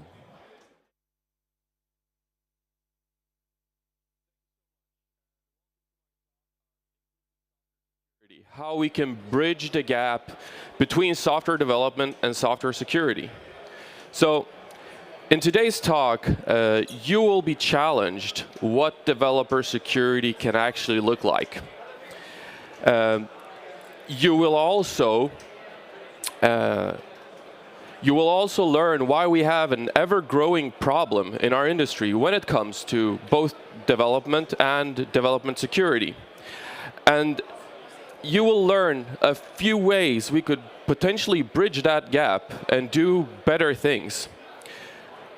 And you will also learn what that means both from a process perspective, cultural perspective, and an organizational perspective, right? So my name is Martin Masur, and the thing is, I'm not a security professional.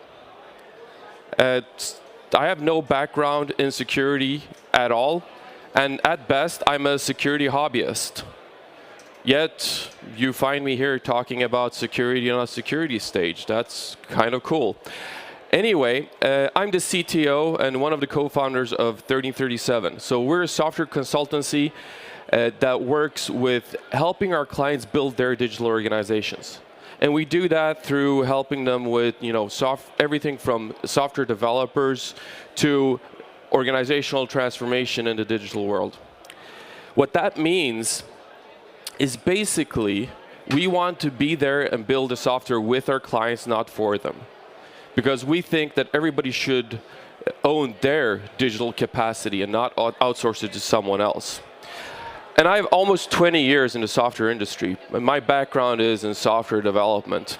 And I've spent almost all of those years, or I have spent all of those years inside of consulting, which has given me the privilege to work with different types of organizations, different types of teams, and see what works and what doesn't. And at some point, I decided that as a CTO, security was my concern, right? I couldn't put it off on somebody else and say, this is somebody else's problem. It's my problem. And this talk is about why you should care like that too. And once you care like that, how you make others care like that. And when I say care, I don't mean that you should think that security is important. Of course you think security is important. Like, everybody thinks security is important. What I mean is that you should believe and truly care in your core that we can do better. And the thing is, you don't need to be an expert in a field to care about it. We care every day about things we're not experts in, like politics or, what groceries we buy or any other cause or our sports team, right? So you can care deeply about security without being an expert. And so before I continue, I want to preface this with, I'm going to do a lot of generalizations in this talk. I'm going to generalize about software professionals. I'm going to generalize about security professionals. I'm going to generalize about organizations. And when I do those generalizations, of course, I don't mean your organization. I mean other organizations like that organization. I don't mean you as a professional. Of course, you're doing the best work you can. I mean other professionals, not like you. All right. So let's get started. We've been digitizing things for, what is it now? At least 20 years. And we can all agree that we live in this ever more digital world. Like, we've moved from making things digital to just simply being digital. And we've digitized everything from like healthcare to entertainment. And we trust all these digital tools, all these digital things that we build. We trust them so much that we've started to remove all the fail-safes we had in place to do the work manually.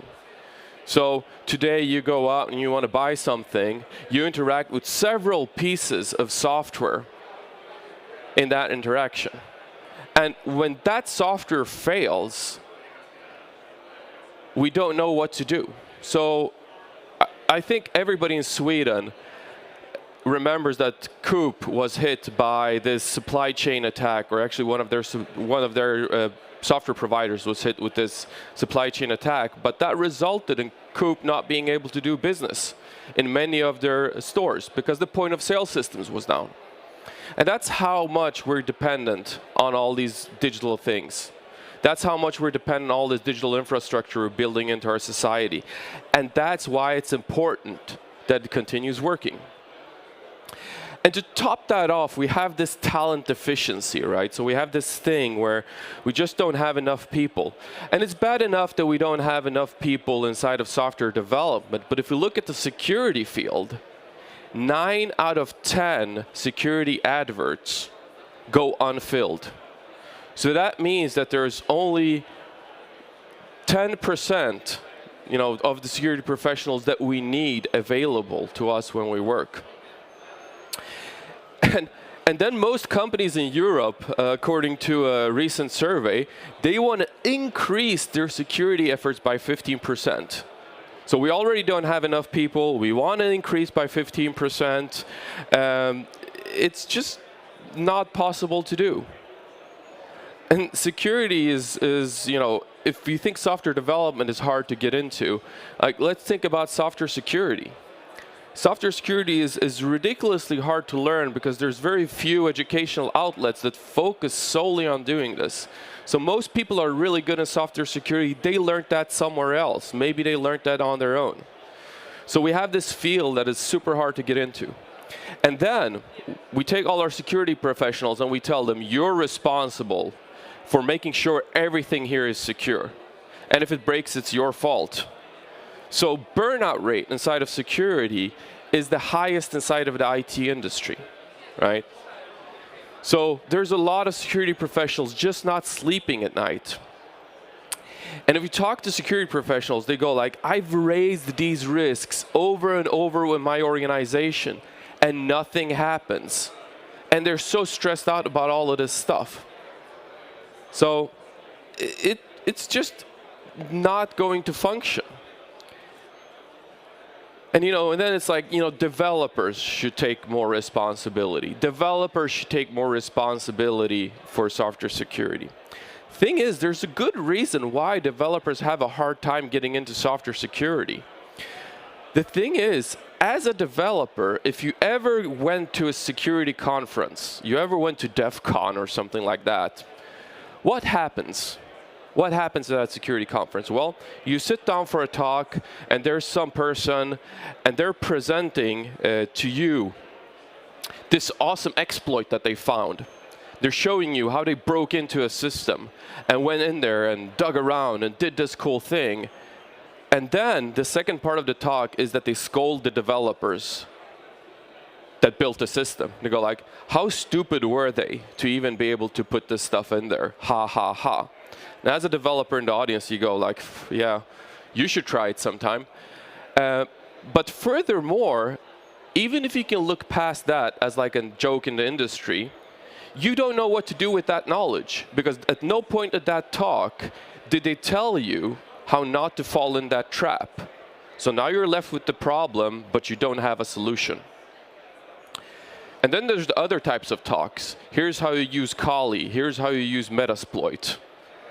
And all of that is also problem focused, while developers are very focused on building things and solving problems. And yeah, we know there's this OWASP top 10 thing. Everybody's heard about the OWASP top 10. But the OWASP top 10 is also a problem-focused framework. Here's the top 10 exploits in our industry. Thank you so much. And of course, there's other resources. I know there's like proactive controls from OWASP. And I'm going to talk about that later, because these are the things we should be using. But the point here is, as a software developer, even if you want to do better, you want to get into the industry, it's really, really hard. So we have this divide. There's this gap. So this is the divide between the creators and the breakers of stuff. The divide between usability and compliance. And the divide between, yes, we can do it, and no, no, no, you can't. Right? So it's really no one's fault that it is like this, but I think it's everyone's responsibility to go and fix it.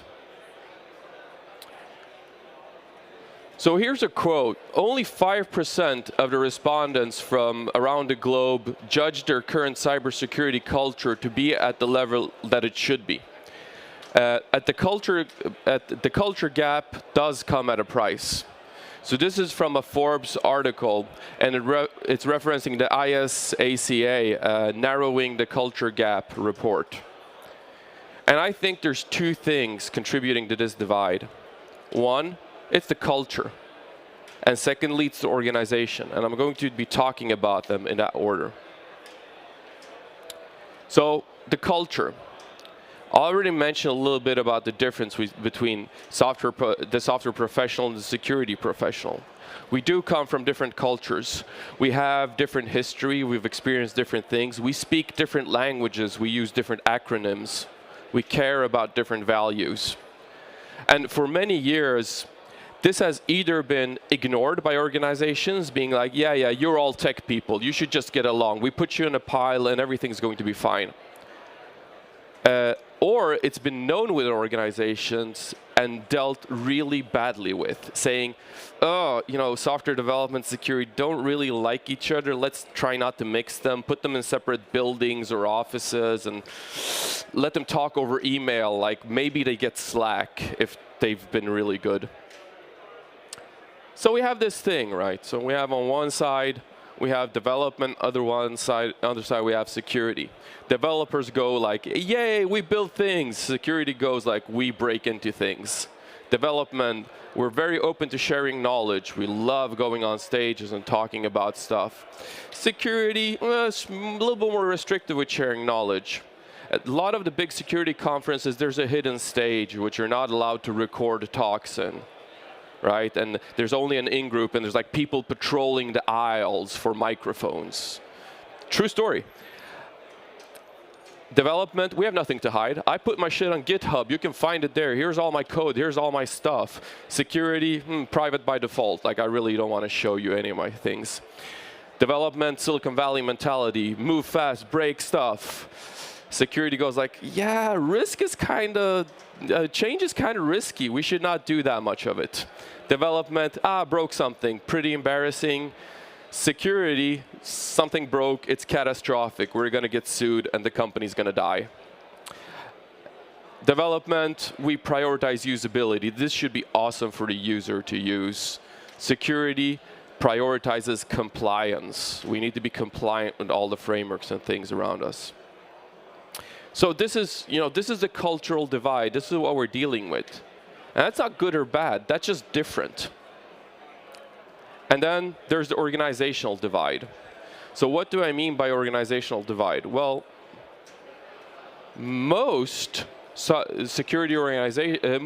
organizations, if you're lucky to have a security organization, look something like this.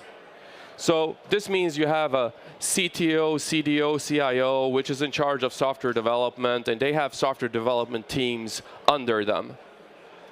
And then at the other end, you have the CISO, right? And in the best organizations, both of these report to the CEO because this is a strategic concern for you, right?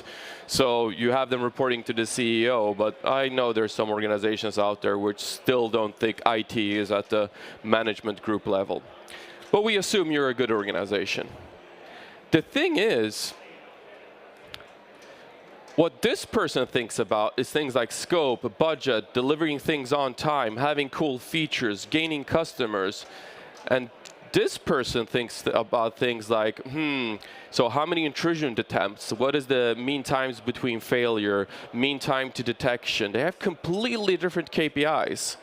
And there's this divide, and then we go like, security and development is not pulling in the same direction. Yeah, go figure. So it's not that software developers don't care about security. Software developers care deeply about security. It's just that software developers have to care more about other things because that's how they're being measured. So basically what I'm saying, the culture is different and the organizations are separated. And if you're still questioning why this is a problem, here is why we should change. We should change because, number one, we are delivering products faster today than ever before, yet we'll never be delivering them at as slow as we are today. So the pace of us cranking out new software has increased immensely and will only continue to increase. Next, the different as separated is not an operational model that is accessible to most organizations and institutions. So what I mean by this is that most smaller software development outlets will not be able to afford to have this model and build up separate security organizations. They need to function differently. So basically, this won't scale. It's broken by default. So what can we do about it? What's the proposed alternative? What I'm not going to be doing is I'm not going to be pitching another technology. I'm not going to be pitching another technique. I'm not going to be pitching a tool or a vendor, right? So here's the thing. If you think that technology can solve your security problems, then you don't understand the problems and you don't understand the technology. So the number one thing is, of course, well, if we just all get along, it's going to be fine and everybody's going to be happy and there is no reason we shouldn't all be friends. And I agree, there's no reason we shouldn't all be friends and just get along. But these are structural issues, so this is kind of a too easy blanket statement.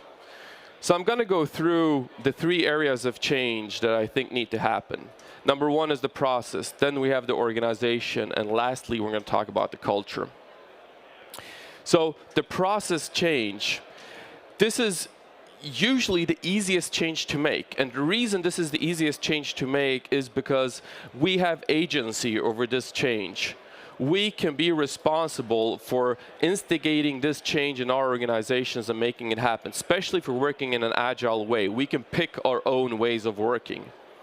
So this is the easiest change that we can do, and this is why it's also the easiest change to talk about.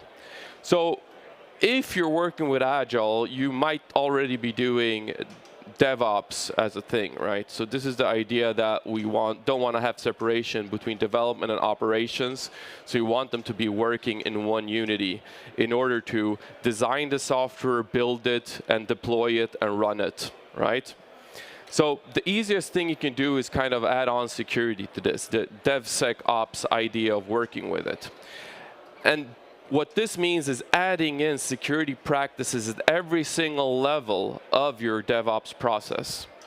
So this is a picture that I've borrowed from Emil Kvarnhammar, who talks a lot about developer-first security. And I think this is a great model. And in every area on here, there's things you can dig deeper into and understand. So this is the structural change in process you can make already today inside of your development teams. But that's not going to be enough, because the next thing you need to do is an organizational change. Because I see this happening. People take this model and go like, yes, we're going to do this. It's going to be great. And what they then do is they have a dev team and then have an operations team. If you're doing this, you miss the point. Because basically what you're saying is we still have 2 teams, still measured on different things. We just happen to have a process for them to collaborate. The idea is to put that in one team that's measured on the same thing. And with development and operations, this actually sometimes works. And the reason this sometimes works is because they have the same manager, so they sometimes have the same KPIs, and that's fine. But once we try to do the same thing with security, we're right back where we started. We have a dev team, dev team, an operations team, and a security team. And they're not working towards the same goals. So what we can do is we can actually smash these organizations together in the best way possible, and then get everybody aligned on thinking of the same thing. And that thing should be, how do we solve the customer's problems? So we want these people to think about that, and we want these people to think about that. So this means actively lifting in security professionals into our development teams. Because if we talk about having truly cross-functional teams, that means that the team should have all the competencies available to be able to deliver the product to the customer. And the reason this is a little bit tricky is because it requires organizational change. And organizational change is hard to do because it requires buy-in, and sometimes you need management to agree to it, and sometimes you need to wait for a new strategy period. But the point is, unless you do this, you're just going to end up in the same situation, just that now you can say you do DevSecOps and be with the cool kids. And the last change I'm going to be talking about is the cultural change. This is the hardest one because it does not happen at one point in your organization. And it's the hardest, it's the hardest change to do because you can't force or mandate a cultural change. You can't go out to your organization and say, like, now we're changing culture. What you have to do is you have to talk about it, communicate it, inspire people to get on board with what you want to do, and then have them follow voluntarily. So facilitate that voluntary movement, change in the culture. And why is this truly important? Well, so assume we've changed to a more DevSecOps approach, and assumed we moved security professionals into the teams. Yet we haven't changed the culture. The culture still says that security is the job of security professionals. Now we have one security professional maybe working with 10, 15 engineers. Do you think that that's a sustainable situation for that security professional? They're going to get bombarded with all the stuff, and they're going to be the bottleneck inside of that team, and nothing's going to come out. And eventually, they're going to be a burnout. So you need to change the culture inside of your teams as well. So this is a quote from a security engineer at Spotify. She says, "I did their security assessment, enumerated their issues, and prioritized what to tackle first. Then I put on my engineering hat and embedded with them for 3 weeks, getting hands-on, working through the issues that needed fixing, and making sure their security was completely up to par." And that's what I'm talking about, having good culture. And this goes for both sides. This goes for security being able to cross over into development, and development being able to cross over to security. And I'm not proposing everybody becomes experts in everything. What I'm talking about is this T-shaped professional. So I'm talking about everybody has their area of expertise, but at the top of that is a bunch of different skills that you can learn. And for all software developers, there should be basic security skills and basic understanding of security. But for all security professionals working with product development, there should also be basic programming skills and ideas about how to build software. So this goes for everyone involved. But I'm not excluding people like designers or product managers in this either. So what are some of the new skills I'm suggesting, both for development and for security? Well, for development, it's kind of obvious. We're talking about learning more about security practices, security techniques, proactive controls, which I've already mentioned before. I think that's a brilliant way for software developers to get into security. Then we're talking about risk assessment, things like threat modeling. I think that's a brilliant tool for developers to learn. And then accountability, to be accountable for the software we put out, even in a security perspective.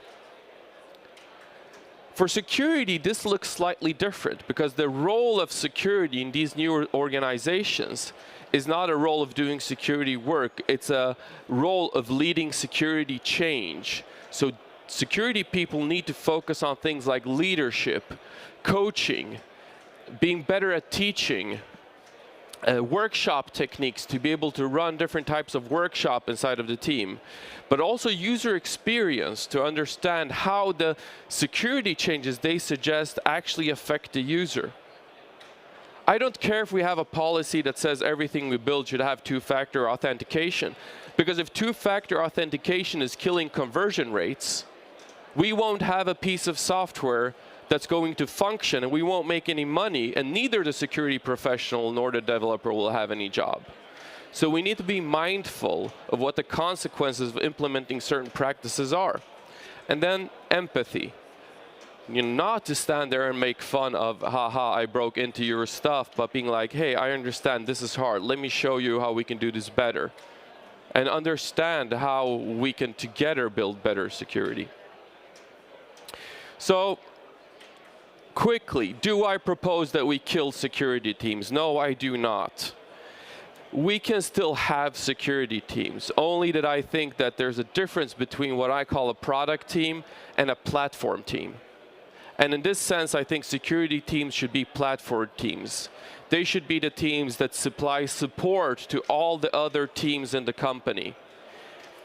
And as a platform team, they should be measured on the level of support that they provide, not on security metrics. So they should be measured on how well they support the effort of the product teams. They can use frameworks like fixed, firm, flexible, saying these are the things that are fixed that everybody needs to do. These are firm, you can do side steps from these if you document it. And these are flexible, it's like best practices, but you know, you're free to venture out on your own. This does not remove the need of having security champions inside of the dev teams, but those security champions could be senior developers that want to learn more about security and are coached by the security team. And the new role of the dev team is to go from this feature team to the empowered and accountable team. And the reason why this is important for security is because if you're only interested in pushing features out the door as a team, and you're not empowered and you're not accountable, then you don't feel that security is your issue. But if you're tasked with solving the customer's problems, security is your problem too. And now you can feel that it's okay to be measured on a security KPI or OKR. So with just 1 minute left, what does this mean in practice? So in practice, these are 3 things you should be thinking about. 1, move all the measurements from security to the product teams, and make sure that the product teams feel responsible for these measurements. Number 2, create empowerment and accountability by assigning your product teams problems to solve instead of features to deliver. Number 3, optimize for character. So there's this brilliant book by Robert Sutton called The No Asshole Rule, which is basically, there are no like 10-time engineers, 10-time security professionals. Really, but there are people that seem very good at surface level value but are detrimental to your team. People that make your team not feel good when they show up, people that talk down to other people. You should do the best to coach them away from that behavior, and if that doesn't work, you shouldn't have them in your organizations. So that's the number 3 practice in order to bridge this gap and create this inclusive culture. And when I designed this talk, I had no idea who would show up here. I had no idea what people would come. If it would be software developers, security professionals, managers, CTOs, CISOs. So I was like, what can everybody do? Well, I think everybody can have an open mindset to this change, right? Everybody can be more open towards each other and to understanding the other people working inside of your organization, also trying to help you deliver great products. And then ask for context. Because usually we make judgments without understanding the context. And asking for context is saying, why are we doing this? Why is this important to you? What value are we hoping to achieve? For who is this? Then when we have context, we can be better at both delivering product and at delivering security. 1 minute over time, so I know we don't have time for questions, but I'll be at the 1337 booth. I'm also on social media. Please reach out to me if you have any questions, you want to talk about anything. I'm happy to talk more about both software development and security. Thank you so much for showing up and listening to my talk. It's been a great pleasure.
Nästa punkt på NetSecure-scenen är ingen mindre än Torben Clemensen från Viper Security Group.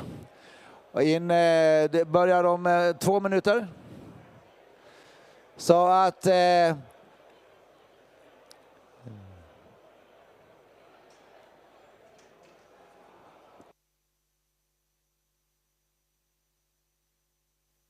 välkomna till NetSecure-scenen där Torben Clemensen från Viper Security Group kommer att prata om något som jag egentligen inte riktigt vet vad det är, men det handlar om högre säkerhet tror jag.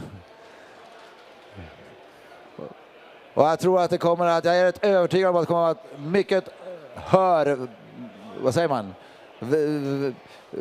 Bra att höra. Jag tror det kommer att uppskatta det mycket.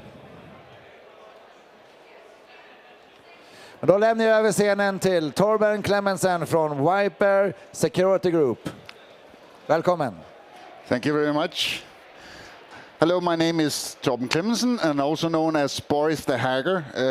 The reason is I'm Boris the Hacker is because it's always nice to be on the winning team. So if a company is, getting hacked and the hacker is winning, I join the hackers. If it comes to the point where the security team is winning, then of course I'm going to the security team.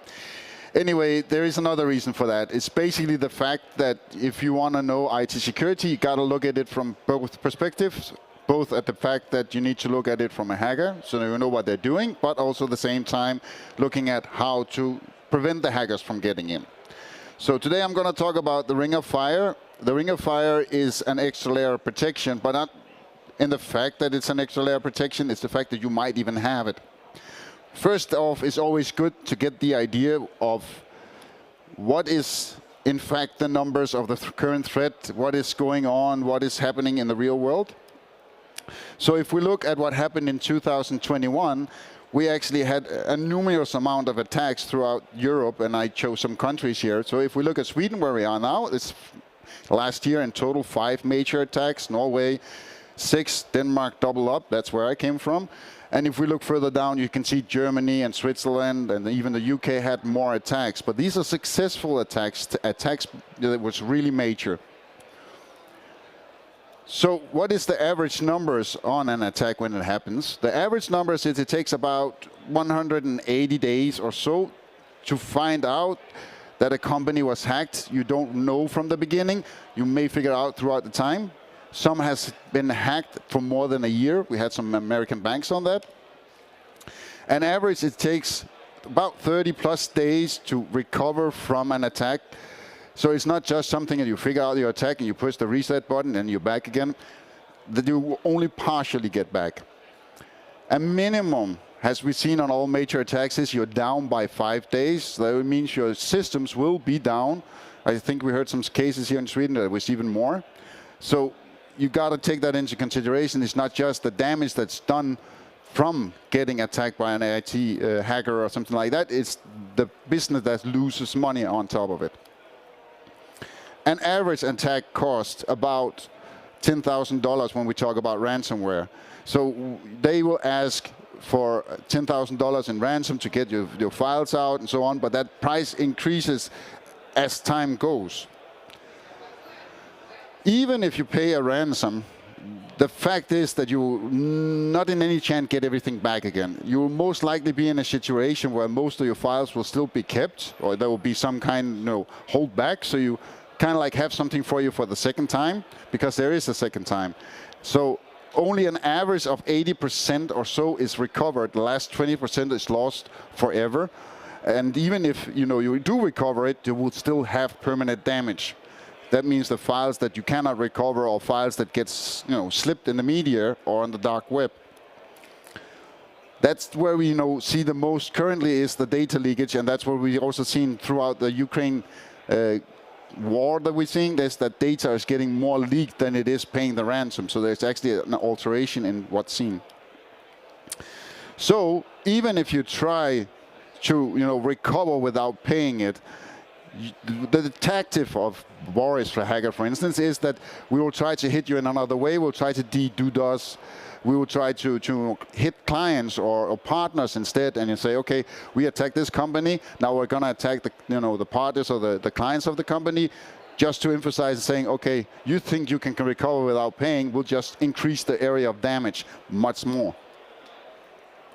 So a total cost of one attack for a company is more than $25 million. Just one attack, just one click that made that attack. So that's a lot of money, not just for the fact that you need to have new hardware or you need to recover a lot of data, but loss of business and those things that cost. And most situation also a drop in stock and so on.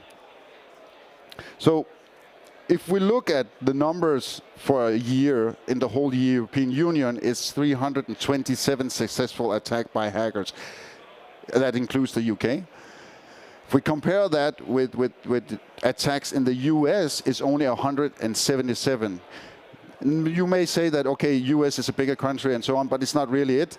There is still about only 50 to 60% more people in the US than it is in the EU, but still the EU has more. And the fact of the matter is that when we came out and decided we had the GDPR, we made a little bit of a mistake in it. We didn't think that the hackers actually would like this, because now we took the data we had fragmented, all the dark data we didn't have in control. We started to find that data. We started to put it in data centers that were approved by GDPR. And when we started to do that, we also had to document how it works. Where were our data, how we stored it, what kind of measurements we did.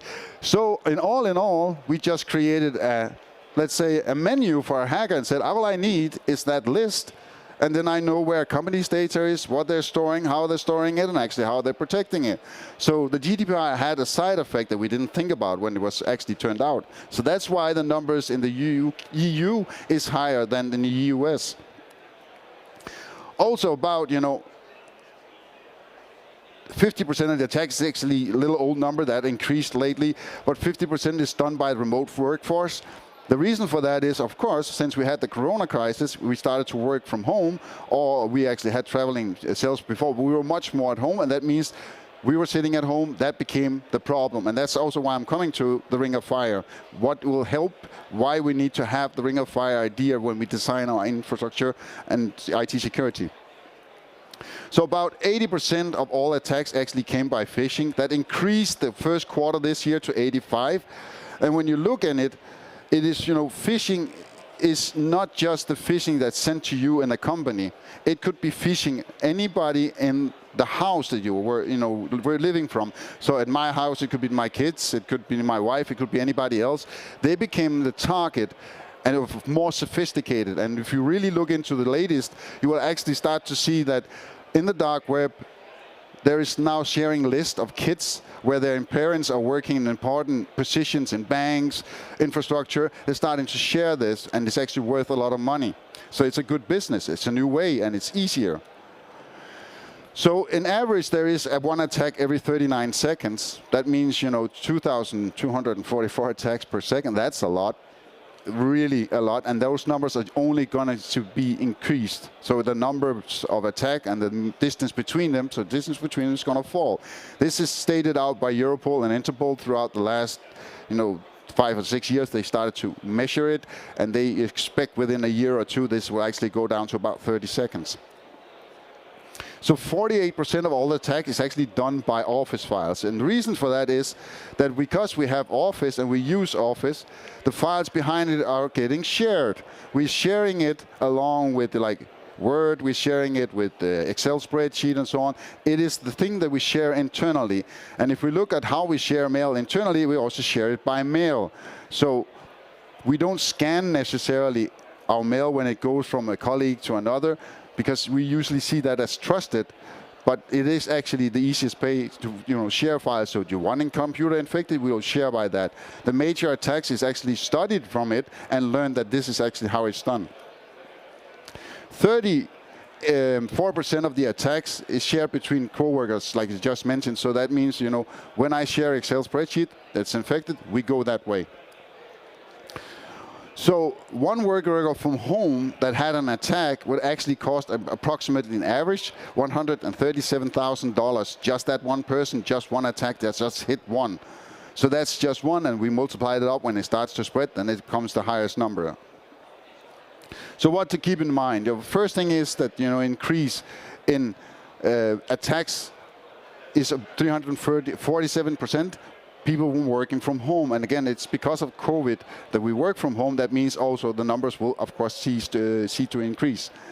Hackers have found new ways, and this is where it becomes very important. So hackers are targeting kids in the house, and they're very specific on that. The reason they're targeting kids in the house is because they can do it by games. So, and I'm actually going to share a real-life story when I come to it, but they do it by games. They do it by social media because, every kid who's a kid is on social media. Even there is a rule set that says, you need to be about 13, but I've seen kids 8 have TikTok accounts and so on, so that's the way.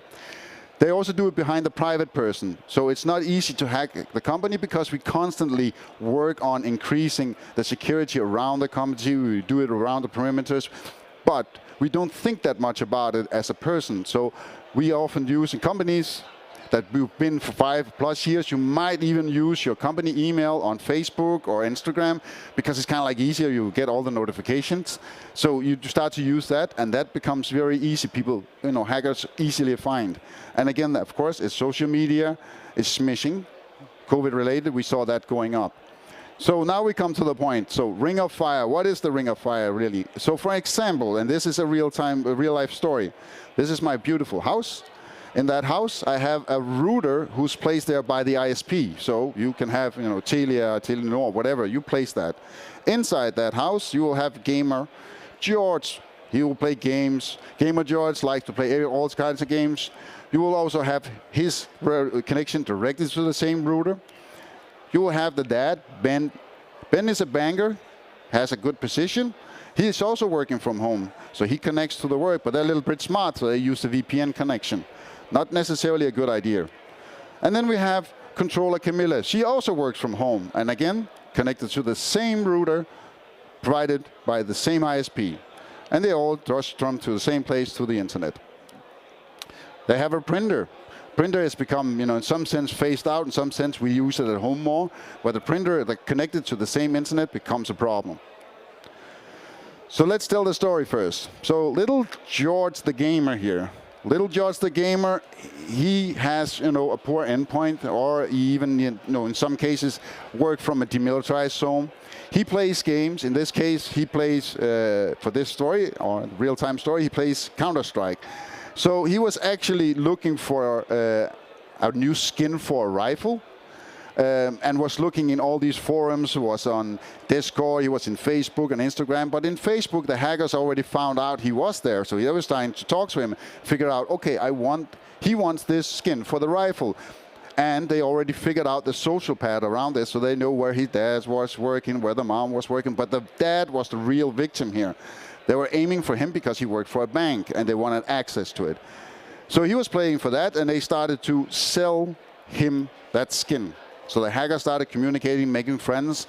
And in this case, the kid is 14 at the time, and they're a little bit more gullible. They don't have the same, let's say, natural respect for the internet. So they just share information and start to think, oh, this is cool. So in the end, he ended up buying that skin and running on a DMC because he needed less, latency on his game so he can shoot faster and so on. That means that when everything was installed on this computer, in this case the hacker installed a little piece of software, that was very easy. See, the dad, he works in a bank, but he uses VPN. Now, the first mistake that's done primarily by VPN setup is that when you look at how you use a VPN connection, you do it to ensure the connection to the company, to make sure all data is secure. But at the same time, we need to look at the fact that saying, okay, if we travel all this data through to the data center, we also got to think, how much bandwidth do I have? Can I take all of this? The second thing is you got to look at is, are we using Zoom, Microsoft Teams, and so on?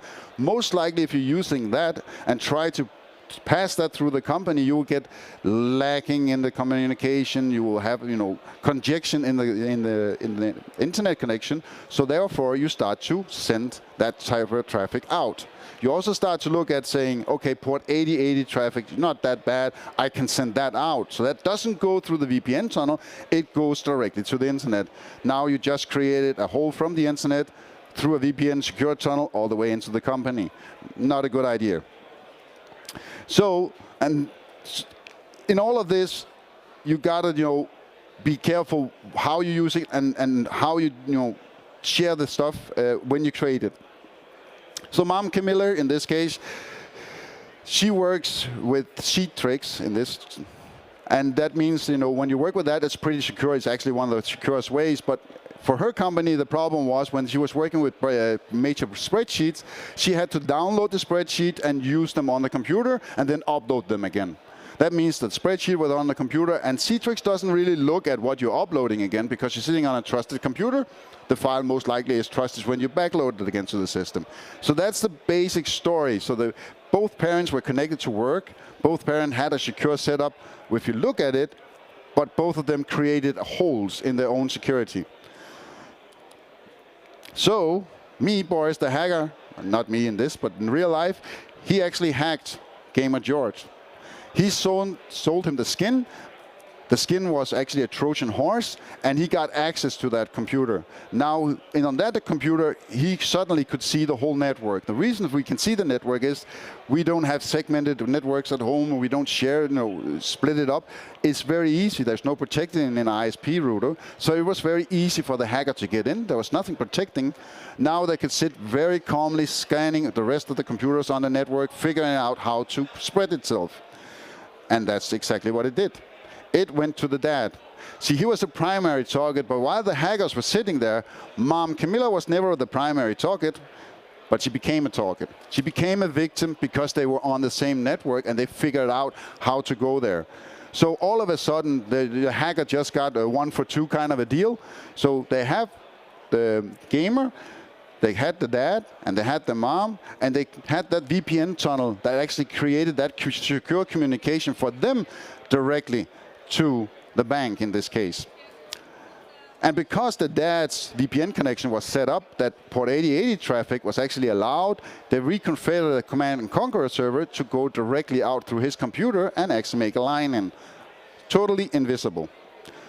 So that case, they got hacked. So what is the Ring of Fire, basically? The Ring of Fire is an extra layer of security to protect you from this. So if you set it up right, you need to rethink your IT security. You may have everything you need, but you need to rethink the strategy on how you set things up. You need to reinvest. Remember, you cannot try to patch an IT security. It's like having a dam and then it cracks and you put a patch on it. It doesn't work. The crack will just keep rolling.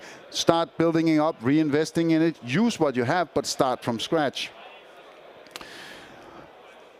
Make sure that all the components talk together. That's a lot when you talk about zero trust. You gotta have a single view. If you don't have a single view and you can't figure into it, you end in a situation where data simply is either there or programs starting to work against each other.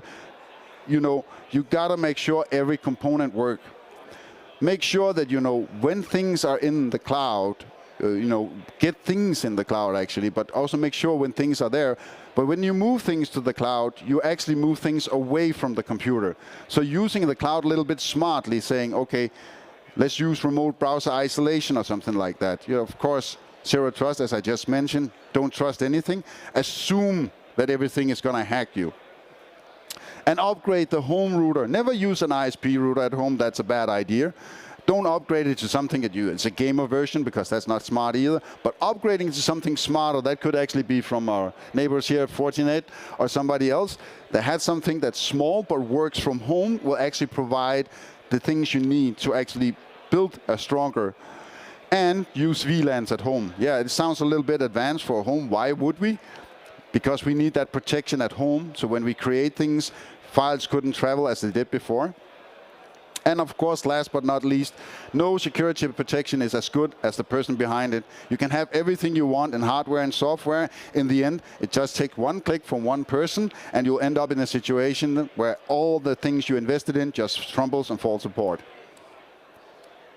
So in this case, we'll have a computer at home.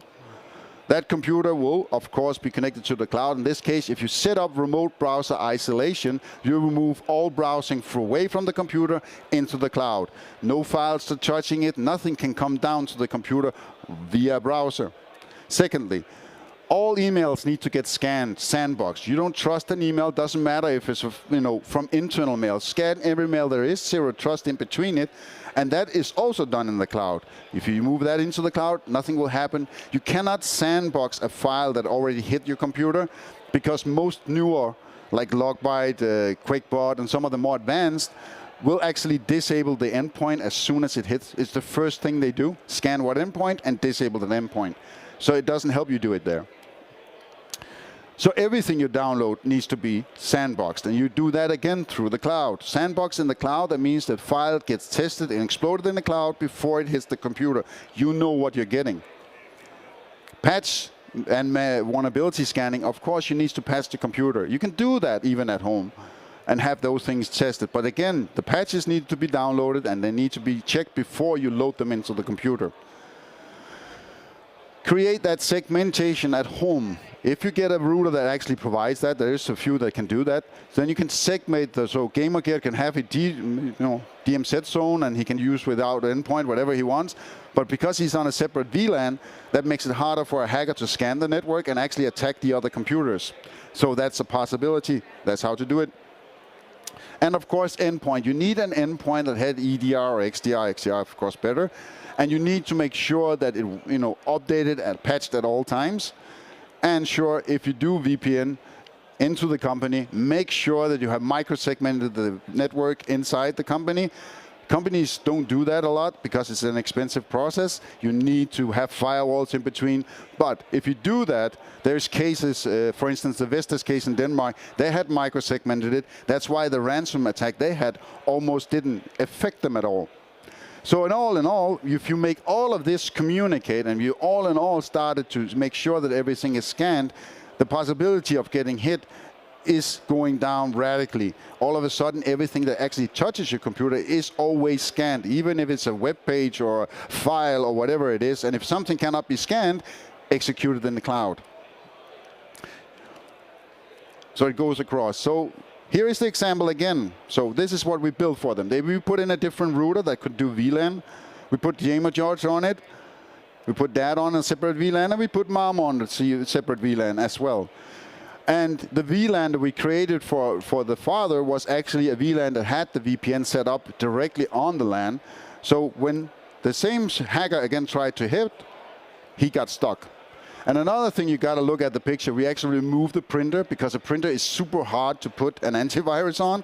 It's literally impossible. Of course, there's a lot of vendors that say, we're doing it. And they are in some sense, but they're still vulnerable. You can actually download a piece of paper on the dark web that if you scan it with an HP printer that has a multifunction, that piece of thing they scan is actually bad code that disables the security function. All of this available. So we put a ring of fire because we put everything in the cloud. We protected the computers so they no longer get hit. So what is basic key takeaways? Make sure you have the right endpoint at any given time.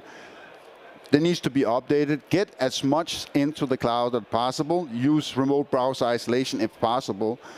Just get it out there. That way, web pages cannot harm you. Provide endpoint to everyone in the house. Now, this is where the company can start to benefit and saying, okay, right now we're focusing only on the employee, but what if we invest a little bit and secure the rest of the family? For instance, the kid that's playing, all of a sudden with an endpoint, then all of a sudden if something happens to his computer by using XDR, the rest of the computers will then know and then isolate him. So it's a small investment that in the end will actually provide to be rather good. Support home and help them create a better network. That small investment that needs to be done there as well is also something that in the end will provide both a better game experience for the kid, but also provide a much better security all in all. So again, a small investment into that, setting it up right, you will suddenly have control over the whole experience for the company at home as well. And if make sure that the IT solutions that you use actually start to talk together, then they work together. There's so many studies already that proves that as soon as you put in too many IT security solutions, they stop communicating and actually start to work against each other. So in this case, make sure that whatever part you take, don't look at it as a standalone product you need to buy, match a quadrant, Gartner, but look at it as buying a solution. Buying a solution will also usually talk together and talk to other solutions. Zero trust is, it's a buzzword. Everybody's talking about it. But zero trust is not just zero trust. Zero trust is also smart trust. If you start to use it, zero trust in a smart way, again, you provide, a better security, you have a better situation, and then you will end up in a situation where the files simply can't travel. And control what's running on a computer is essential. If you take back, and looking, and the workers, what do they install on the computer? Well, they can install anything. Probably in some companies can install private Skype. Going to Facebook. Facebook is, one way of getting things into your computer. They have everything running, and if you're not in control of it, how it's patched or how it's working, or if it's out of date or if it conflicts, then you end in a situation where a user can install something like private Skype and have that damage the rest of the system or just whatever they install. So whatever's running on the computer, make sure you're in control of it so you can see what is the impact on the rest of the system. So that was basically my speak very fast for the Ring of Fire. I would definitely advise you to talk to my salespeople that stand somewhere down there, and they can actually give you a better view on it. And actually, if you want to look more on the Ring of Fire in your own infrastructure, I would gladly be provided for a meeting, and we can look isolatedly on your infrastructure and how to build it in your system. So that was my word for today. Thank you.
Som är då Adam Tornhill från Code Scene.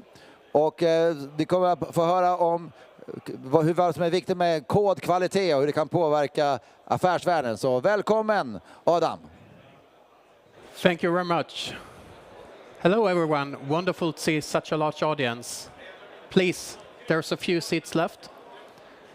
So, I'm here to talk about code quality, and more specifically how code quality impacts our business.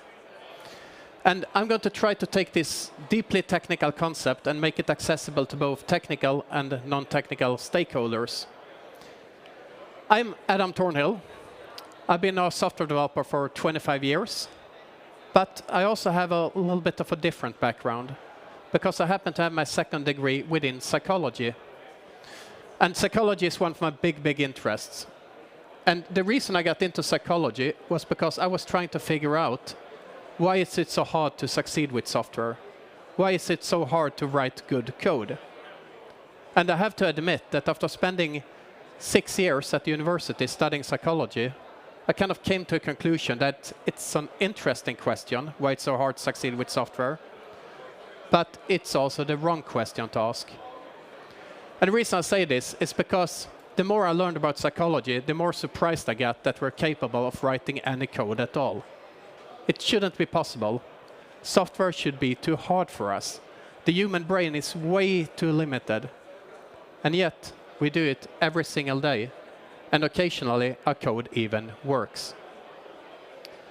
So, to me, a much better question is that instead asking not why programming is hard, but why it's possible at all. And the reason it's possible is because the human brain is really good at finding workarounds. So even if it has these cognitive bottlenecks like a limited working memory, it's very good at finding workarounds. But as software developers, we need to help the human brain. We need to design our code in a way that it's brain friendly. We need to optimize for understanding. Because again, if you look at research and see what do we software developers actually do during a workday, we're actually not writing code. I mean, we do that, of course, but that's where we spend much less time than what we spend on trying to understand existing code. So if we want to optimize any aspect of software development, we should optimize for ease of understanding. That's where the big win is. And when we fail to do that, we end up with code that's expensive to maintain, that's at high risk for defects when we make changes to it. We end up with technical debt. And technical debt is a gigantic problem for the software industry. There have been several really interesting research papers coming out over the past years. And depending on which paper you look at, you will see that the average organization wastes somewhere between 23 to 42% of all developers' time due to technical debt and bad code in general. So 42% of our time being wasted. That's a lot of hours, isn't it? Now, if you think about it from a decision maker's perspective, what that basically means is that, you know, I hire 100 persons to work on my development, but with 42% waste, what I get out is the equivalent of 58 people. And reality, much less, because there's always an increased price that we need to pay for coordination for a larger team. So to me, technical debt, it sounds like a really bad deal. And it's also a growing problem because we have a global shortage of software developers today. So just here in Sweden alone, there's an estimated shortage of 60,000 software developers over the next 2 years. So given that we have this critical shortage of software developers, we simply cannot find enough software developers. It's a real threat to our growth as an industry. We're also wasting 42% of the time from the developers we do have.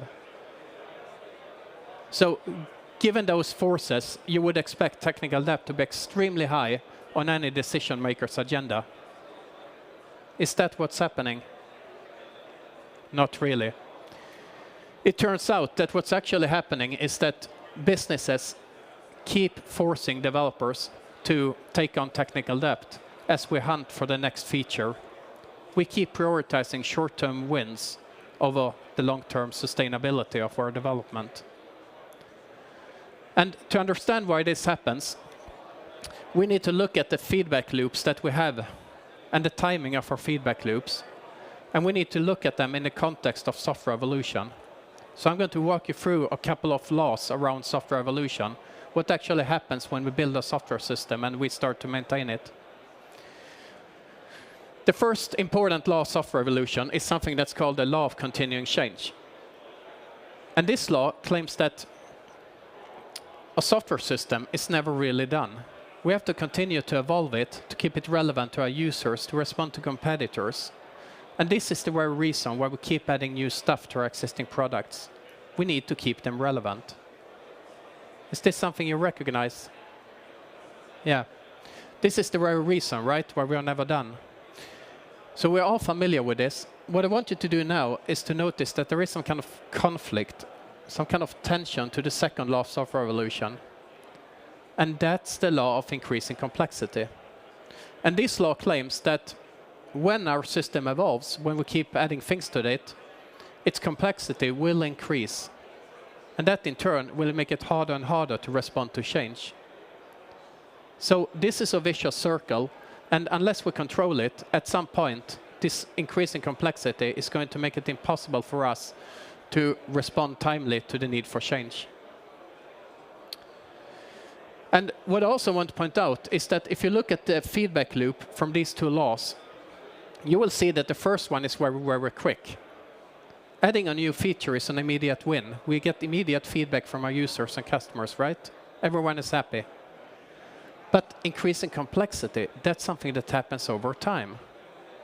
And that might not be particularly obvious. It's a long feedback loop. And this difference in feedback timing is like an open invitation to something that psychologists know as hyperbolic discounting. Has anyone heard about hyperbolic discounting before? Oh, cool. I have something new for you. That's always good. So, hyperbolic discounting is a decision-making bias when our current self make decisions that our future self will regret. Hyperbolic discounting is very often used within the psychology of addiction to explain why people become addicted. Hyperbolic discounting is also, coincidentally, the best description I know of why companies make such a poor job at managing technical debt. Because just like the addict, we keep chasing these quick wins in the shape of new features, and we do that over the long-term well-being of our code base. So, how can we fight hyperbolic discounting within software development? Well, the way you counter a bias like hyperbolic discounting is by visualizing it, starting to think about it, so that you can prime decision makers to think about the outcome, to think about the negative consequences in the future. That's how we create awareness so that people can start to act upon it. So how can we do that for technical debt? How can we create awareness and visualize things like technical debt and code quality? This turns out to be a really, really hard problem. In fact, there's a paper here from measurement theory.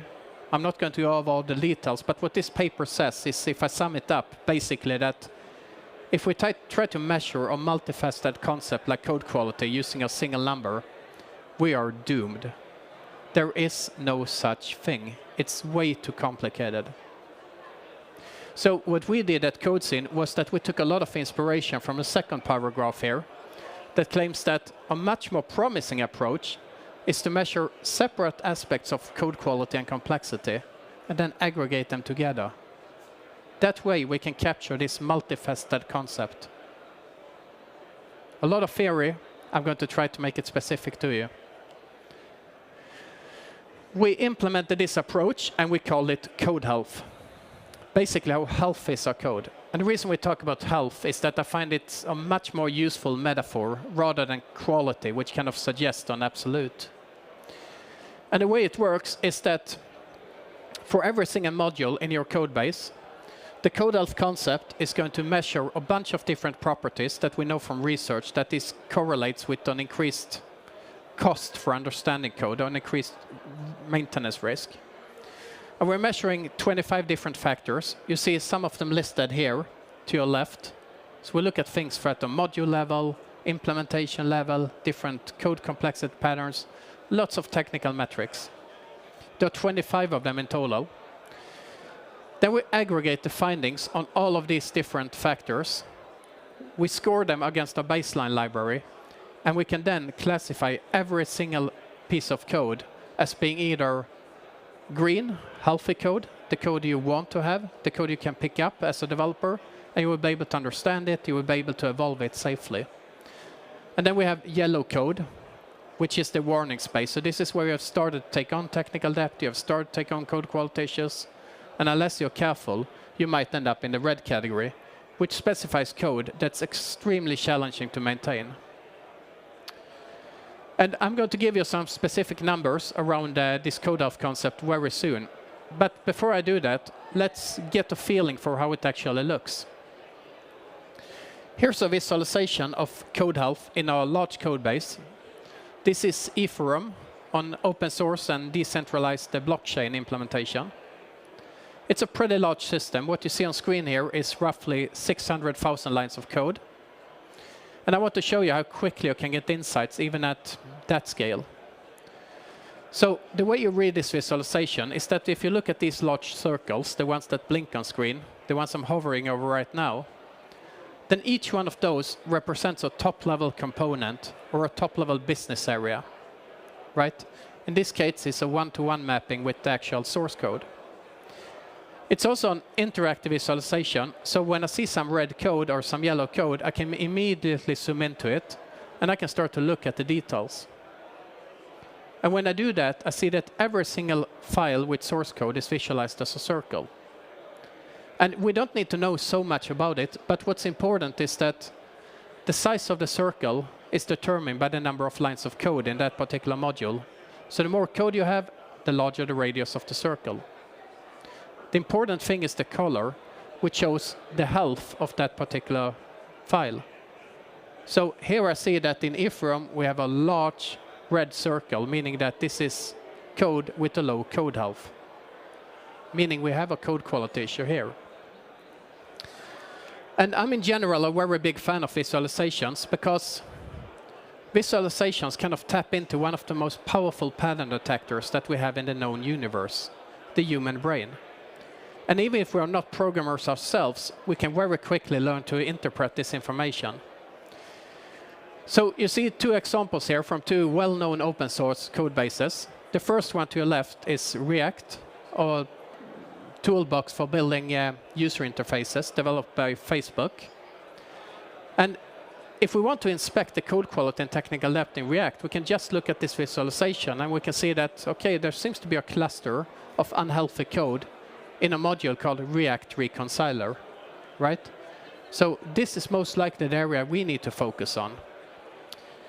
If I look to the right, I see another example, a contrasting example. So this is a code base from Microsoft, Core CLR. It's a runtime that if you have a Windows laptop, you're very likely to have this code base running on your laptop right now. And we see that this one to the right looks dramatically different. If we look at all these red clusters, it kind of looks like a Petri dish gone mad, doesn't it? And that means that we seem to have much more challenges in the code base to the right. So we can very easily kind of compare different code bases, see, do we have any problems? If yes, then how deep do they go? And I'm going to come back to this, but before I do that, I want us to be able to put some kind of business impact on all these findings. What does it actually mean for code to be read? Like I told you earlier, I've been a software developer for 25 years. And my experience is that everyone in the industry, really everyone, knows that code quality is important. But it's knows within quotation marks, because until very recently, no one ever had any data to support that statement. So me and a colleague, Marcus Borg from Lund University, we set out to actually try to measure the business impact of low code quality. And we did this via a large-scale study. We studied data from 39 different companies. These were companies that worked across lots of different domains, so logistics, retailing, data analytics, lots of different domains. And the reason we included many different domains was that we wanted to make sure that the data we present, that it generalizes across industries. For the same reason, we also made sure to include data written in multiple different programming languages, right? So no matter what programming language your organization use, this should be relevant to you. And for the point of completeness, everything that I'm going to present to you is statistically significant and peer-reviewed, and will be presented at the International Conference on Technical Debt in 2 weeks. All right, so before looking at the results, I want to explain how we measure this thing so that you know what you see. We used code health as a proxy for code quality, right? So now we know for all these code bases, we kind of know the quality of each individual module. We knew if the code was healthy or not. But we wanted to have a business dimension. And what we did was that we started to look at the development time for every single module. And this is a really interesting problem, because most organizations have no idea where they actually spend their development time. And this sounds like a strong statement, and let me clarify what I mean by that. What I mean that when I say that organizations don't know where to spend their development time, what I mean is that we of course know the staffing costs. So I know that if I have this team, this is what I actually pay them in salary. So these are obviously my development costs.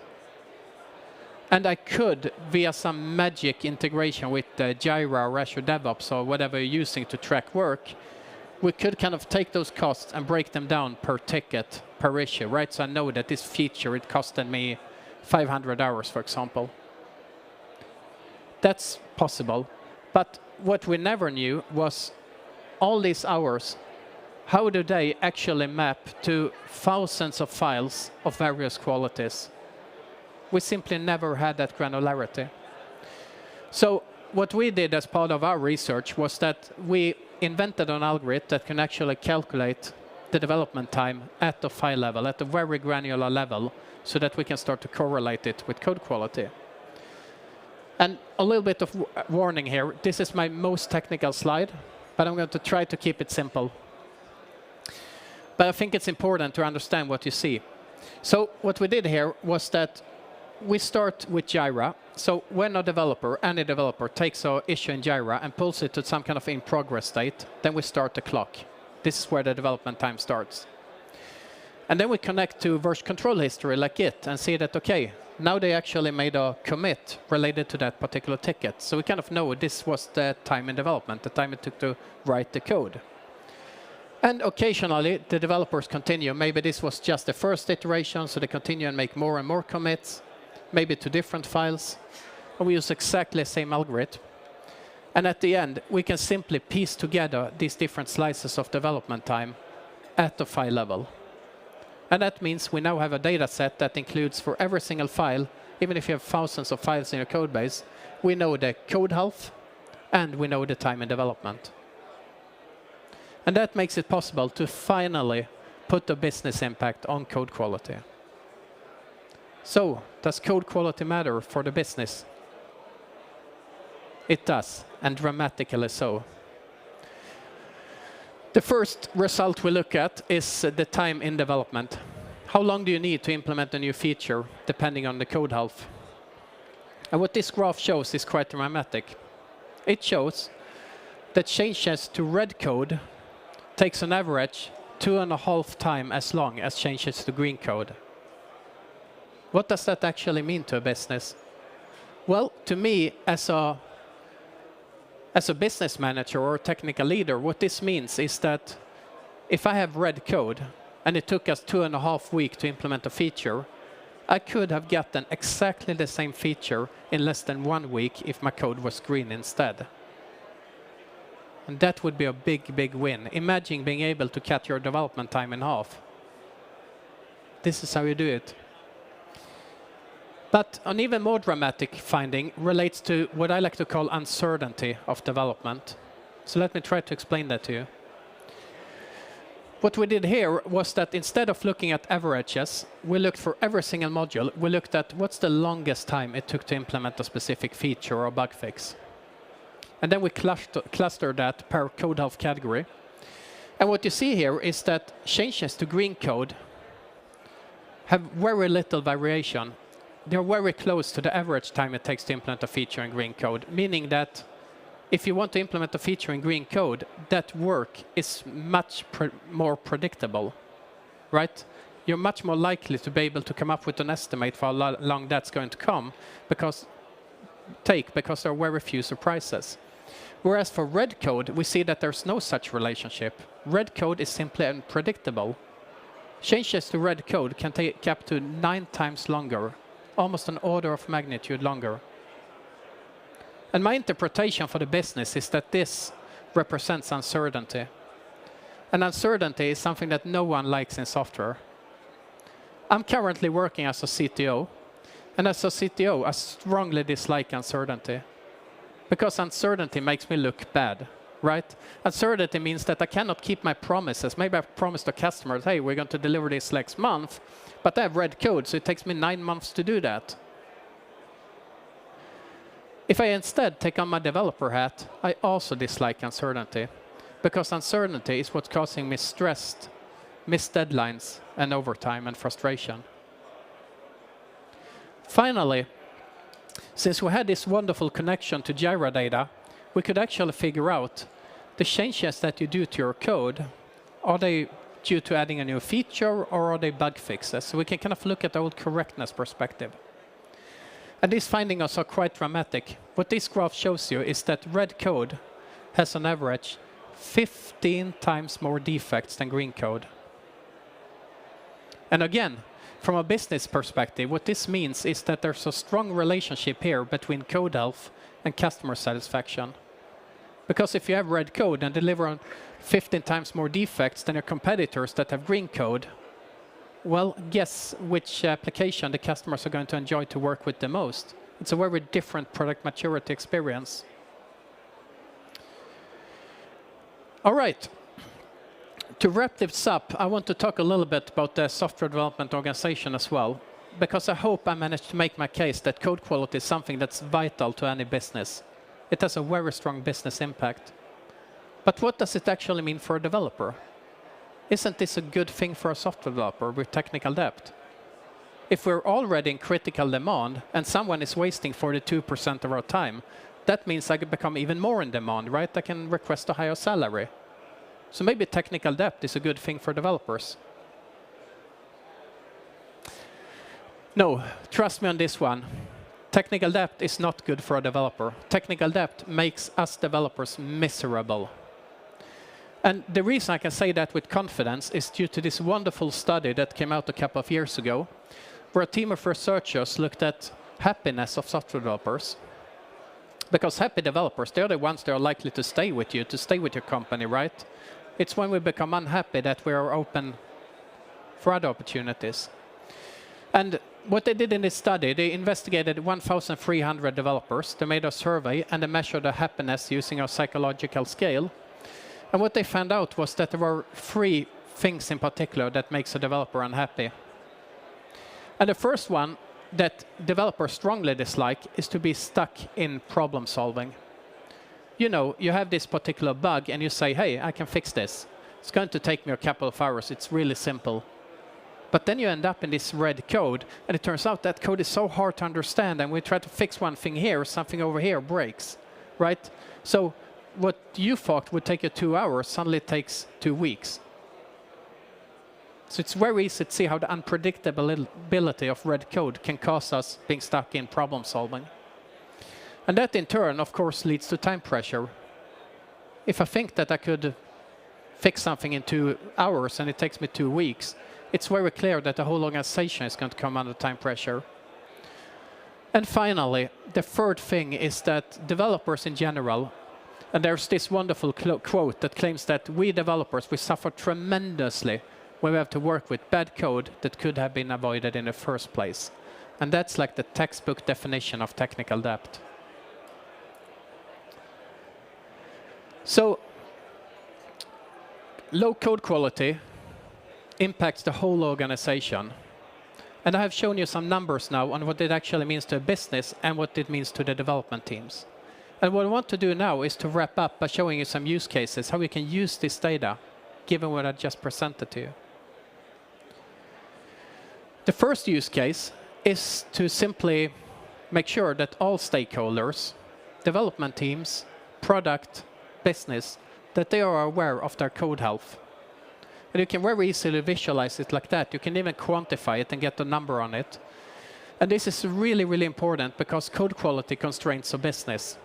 If I have read code, I want to know about it because fixing that code is the fastest way of increasing my throughput and increasing my product maturity experience. And by doing that, we can finally start to fight hyperbolic discounting, right? If I, as a decision maker, if I'm aware of our code health, I will immediately start to think about the future consequences of that. And that, in turn, is the first step towards starting to act on it. And finally, what I think personally is really important is that improvements to the software design, to the code quality, all of that can now come with the business expectation. If I have red code and I make it green instead, I invest in that, then that can come with the expectation of being able to deliver twice as fast for any feature that touches those areas. And the way we use that today, and a lot of our customers use it today, is by including this data in our planning meetings. So I would assume that most of you sit down regularly, perhaps twice a week or every second week, and start to plan. You look at your roadmap and say, okay, which features can we do? How long will they take? How risky are they?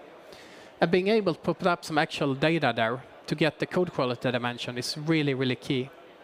Because what you can do now, and I'm going to walk you through an example. This is a large code base, actually developed here in Stockholm originally, called Erlang. It's a programming language developed by Ericsson. Large code base with 3 million lines of code. And let's pretend that we work on the team responsible for this code base.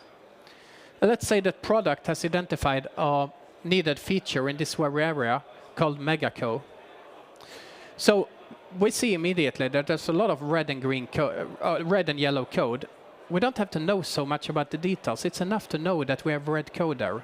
And we know we have a risk that it can take up to 9 times longer. So now we can have a conversation around risk guided by data. We could say that, okay, let's go ahead with that feature anyway because it's so important.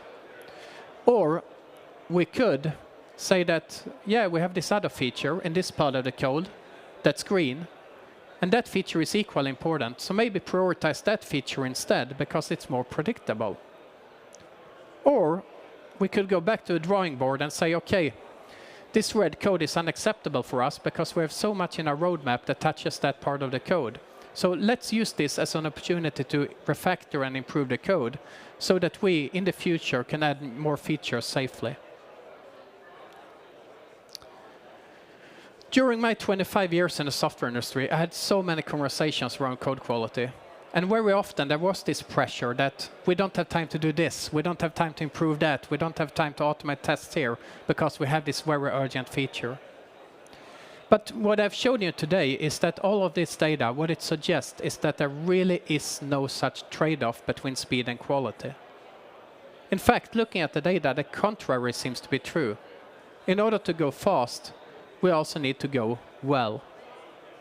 Green code is not only fast code, it's also code that's at low risk for defects.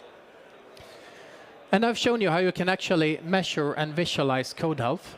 What I haven't talked about today is how you actually prioritize it. So if you remember this example I showed you from Microsoft's code base, Core CLR, with all these clusters of red code. What you can do is you can use a separate technique called hotspots to actually prioritize that red code and figure out, okay, where's the biggest business impact if I start to act upon this? And if you're interested in learning more about that, and I really hope you are, because this is so important for us as an industry, then please drop by us at CodeSyn. We're just around the corner here, and you will get a personal demo of how to measure code health and prioritize it. If you want to read more on this, I blog regularly at codesyn.com, and I even have a whole book that talks about these techniques and how to succeed with software, a book called Software Design X-Rays. So I'm going to hang out afterwards and answer any questions you might have. For now, I just want to take this opportunity and say thanks a lot for showing up and thanks a lot for listening to me. Thank you.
Då vill jag att ni riktar blickarna till Net2Secure-scenen igen, där vi kommer att få lyssna på Jesper Lundin från Weem som kommer att prata om ransomware och vad du behöver tänka på där. Och vad man behöver tänka på när det gäller det. Lite insikter kring det också. Lite insikter och lite utsikter kanske om vad som ligger runt hörnet. Ja, absolut. Jättefint. Välkommen till Net2Secure-scenen. Välkommen. Tack så mycket. Tack. Ja, härligt att vara här. Det är första scenen jag står på sedan den här pandemin bröt ut. Som vi i och för sig i det här landet inte anser vara en pandemi längre, som tur är. Sitter i alla fall några på stolarna här till att ta det här. Jag kommer prata om 3 reella utmaningar vi ser i moderna organisationer idag. Vi kommer toucha vid hybrid-IT, vi kommer toucha vid ransomware och vi kommer prata om någonting som vi kallar för tillgänglighetsluckor. Och jag kommer utgå ifrån en rapport som vi sammanställer varje år på Weem. Så varje år så utför vi en ganska stor undersökning med tusentals respondenter runt om i världen där vi frågar beslutsfattare och arbetsamma inom IT. Hur de ser på dataskydd idag och i framtiden, vad de har för utmaningar, hur de hanterar sin infrastruktur idag och egentligen vilka förmågor de sitter på idag, vilka de förmågor de skulle kunna behöva imorgon för att möta de utmaningarna som finns på marknaden. Så att utifrån det här kommer jag dela som sagt lite insikter kring de här 3 områdena specifikt. Och som en slutkläm på det också kanske titta på hur man bör ta sig an dataskydd för att egentligen vara säker för framtiden. Och det första, jag vänder lite på ska man säga, ordningen av de här 3 områdena om man jämför med programmet. Så jag kommer börja prata om hybrid-IT som är egentligen den moderna organisationens verklighet idag. Jag tror att ganska utslitet begrepp förvisso, men det ligger väldigt mycket i det här. Vi har idag IT-organisationer som inte enbart används av interna tjänster givetvis, utan det finns ett komplement av externa tjänster som man behöver orkestrera också. Och det är så verkligheten ser ut idag. Jag kommer börja med ett ganska talande citat från Satya Nadella som det här uttrycktes han, jag tror det var i april 2020, så ett par månader knappt efter att pandemin bröt ut. We've seen 2 years worth of digital transformation in just 2 months. Och det ligger ganska mycket i det där. För när pandemin bröt ut, så vad som egentligen hände var att organisationer insåg vikten av att stärka upp sina digitala förmågor. Helt plötsligt så blev man mer beroende av digitala kundkanaler, digitala interna samverkanskanaler etc. Vilket gjorde att man också investerade väldigt, väldigt mycket på kort tid för att säkerställa att man hade de förmågorna som krävdes för att bibehålla sin verksamhet. Och det där var en extremt accelererad takt vi såg i början av 2020, men som också fortsatte under pandemins första år och även under pandemins andra år. Vilket jag kommer gå in lite på sen. Men det som är tydligt är att världen har förändrats ganska drastiskt om man bara tittar på hur det såg ut för 2 år sedan. Och det kommer fortsätta förändras. Frågan är bara i vilken förändringstakt vi kommer se framöver och hur man rustar sig för att faktiskt ha de förmågorna som krävs för att möta framtidens IT. Lyckligtvis så finns det vissa verktyg då som man kan använda sig av för att åtminstone kanske ge en lite insikter och förbereda sig lite grann på det här. Och ett sådant verktyg är just den här rapporten som vi sammanställer. Som ger ett hum om vart marknaden är på väg och hur man behöver ta sig an dataskydd och datahantering. Tittar man på en av de första frågorna som vi ställde i den här undersökningen var egentligen, givet pandemin, hur har era initiativ inom digital transformation påverkats? Och det som är ganska påtagligt, kanske inte en förvånande heller, är att en överhängande majoritet har accelererat sina digitala initiativ under den här perioden. Så ungefär 73% av företagen har ökat takten inom digital transformation som en effekt av covid-19. Inte särskilt märkligt. Men för många innebär det här ju liksom i praktiken att få snabb tillgång till infrastruktur till exempel. Snabbt kunna sätta upp nya tjänster, snabbt kunna utveckla ny mjukvara etc. Och det här i sin tur har ökat behovet av en mer, vad ska man säga, det skapar en mer mångfacetterad miljö. Vi forceras in i någonting som är nästan som är en hybrid IT-miljö i och med det kraftiga behovet av ny kapacitet så fort som möjligt. Såklart för att bygga upp de här nya förmågorna så inte bara pandemins effekt utan även innan pandemin såg vi en global shortage på halvledare som dessutom har begränsat organisationens förmåga att bygga upp interna IT-stackar i den takten som har behövts, vilket också har forcerat folk i riktningen att titta på mer externa tjänster för att komplettera sin tjänsteportfölj helt enkelt. Så det handlar om att gå till hyperscalers, det handlar om att gå till lokala service providers för att snabbt få tillgång till inte bara kanske infrastruktur som tjänst men också specifika SAS-applikationer eller vad det nu kan vara. Allting för att skapa de förmågorna som krävs för att kunna bibehålla verksamheten. Kunna fortsätta integrera med kunder och andra interna medarbetare. Och det här givetvis leder ju till att man måste låta de här samexistera. Man måste ha ett ramverk på plats som tillåter den att orkestrera data mellan fler plattformar. Inte bara interna plattformar utan även externa plattformar. Och det här ställer ju liksom också nya krav på hur man tittar på dataskydd och datahantering. Så tar man IT-infrastruktur som ett exempel så blir det väldigt också tydligt att man kan kanske inte alla organisationer har den möjligheten att flytta allting till en extern tjänsteleverantör utan det finns ett behov av att också fortsättningsvis drifta tjänster on-premise eller det eget datacenter. Lite beroende på vad man har för teknikstack etc. Men det finns ett ganska tydligt behov i många stora komplexa organisationer att bibehålla en hybrid IT-miljö.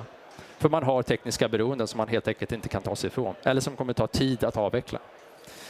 Om man tittar då specifikt på, nu är det här ett ganska hårdvarucentriskt eller infrastrukturcentriskt perspektiv. Men det som är intressant, när vi ställde frågan då, hur estimerar ni att era servrar är distribuerade per format just nu? Så nu pratar vi om serverinfrastruktur.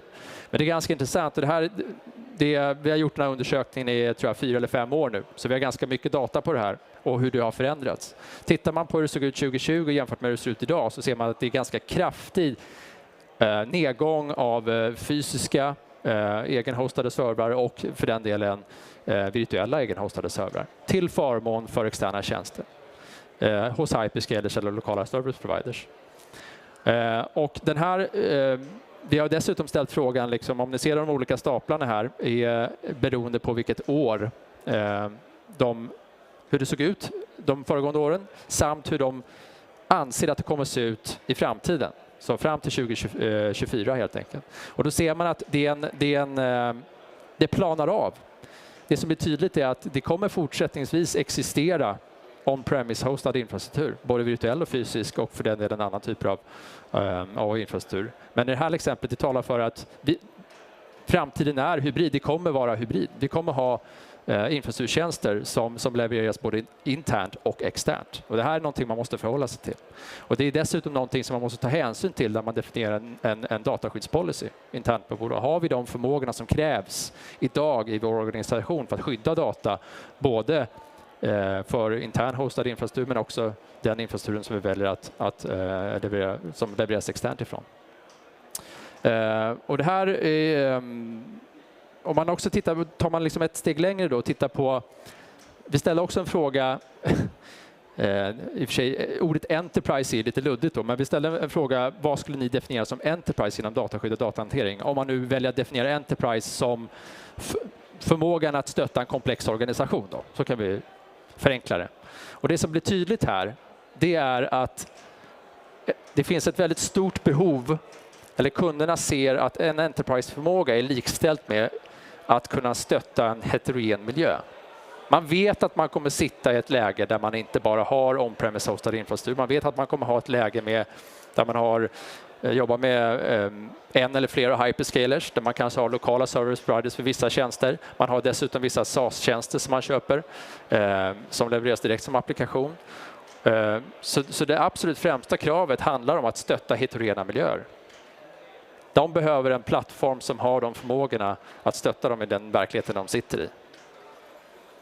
Sen så kommer det givetvis också ganska tydliga krav med att stötta specifika enterprise-grade-applikationer. Vi kan prata SAP, vi kan prata Oracle etc. Men det som är absolut, det som sticker ut mest är just heterogeniteten. Och det skiljer sig ganska mycket från hur det såg ut för ett par år sedan när vi tittade på den här rapporten. När folk klassificerade Enterprise som just specifikt att stötta Enterprise-grade-applikationer i stor utsträckning. Nu har man gått ifrån det och insett att men det som faktiskt är mer kritiskt, det är att vi har stöd för våra heterogena miljöer. Så det är en ganska intressant ska jag säga, utveckling som vi har sett i och med att vi har gjort den här nu ganska många års tid. Så det är ett stort skifte i marknaden.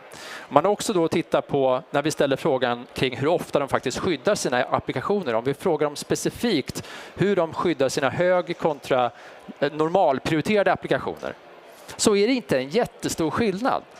Utan man har i stort sett, inte exakt samma, men ganska likvärdig policy kring att skydda högprioriterade applikationer och normalprioriterade applikationer. Och det här kan ju innebära att antingen så kanske man inte har gjort en ordentlig klassificering. Det kan ju givetvis vara en del av det hela. Men också när man har gått in i sådana här heterogena och hybrida IT-miljöer, att man kanske inte har kunskapen att göra en klassificering kring vad som faktiskt är högprioriterat och normalprioriterat. Tittar man ett väldigt talande exempel i samarbetsverktyg, kollaborationsverktyg, som för, om vi tittar på 5 år sedan, när kanske inte Teams var så utbrett, men åtminstone Skype. Det var få organisationer som ansåg att det var centralt och affärskritiskt. Men tittar vi på Teams idag som ett exempel, det kan vara Slack, det kan vara andra typer av kollaborationsplattformar, så är det betydligt mer verksamhetskritiskt idag. Man har ett större behov av att skydda den typen av data och där kanske klassificeringen av den typen av applikation kanske inte har hängt med. Det som man kan konstatera att man tycker att all data är viktig. Everything is important. Det spelar ingen roll om det är en inom citationstecken högprioriterad eller normalprioriterad applikation. Man har någonstans man har förstått att data är viktigt oavsett vilken applikation det här rör egentligen. Och det är ju någonstans också ett bevis på att liksom, verksamheten är i väldigt stor utsträckning digital idag. Vi är beroende av allt vårt data. Vi måste skydda allt vårt data på samma sätt. Men frågan är givetvis då, har vi de förmågorna? Finns de förmågorna i organisationer idag? Att skydda allt typ av data i alla typer av applikationer på alla typer av plattformar? Ja, kanske inte riktigt, kanske ibland. Det beror lite på. Sammantaget så är det väldigt tydligt, tycker vi, när vi tittar på trenderna i den här rapporten, på insikterna att folk och organisationer har insett att framtiden är hybrid. Det är väldigt tydligt. Det tror jag att alla kan skriva under på. Man har någonstans också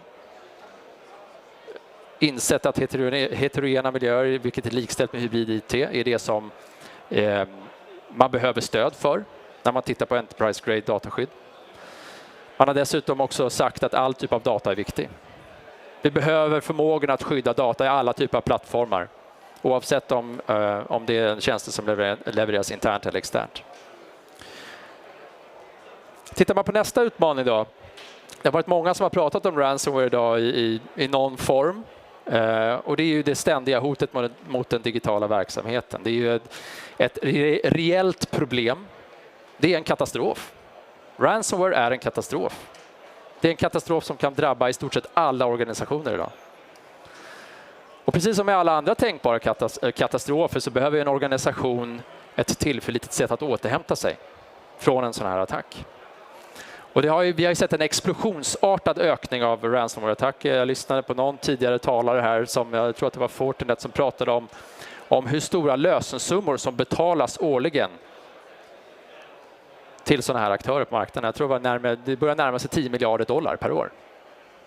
Det är en hel industri idag. Det är en hel industri. Och det tråkiga är ju att det är ju ett tecken på att många också tvingas betala lösensummor till de här aktörerna för att de kanske inte har de förmågorna som krävs för att återställa sina miljöer på ett säkert och tillförlitligt sätt. Det är en katastrof idag, en katastrof som tyvärr föds av många organisationer som tvingas in i ett läge där de måste betala en lösensumma.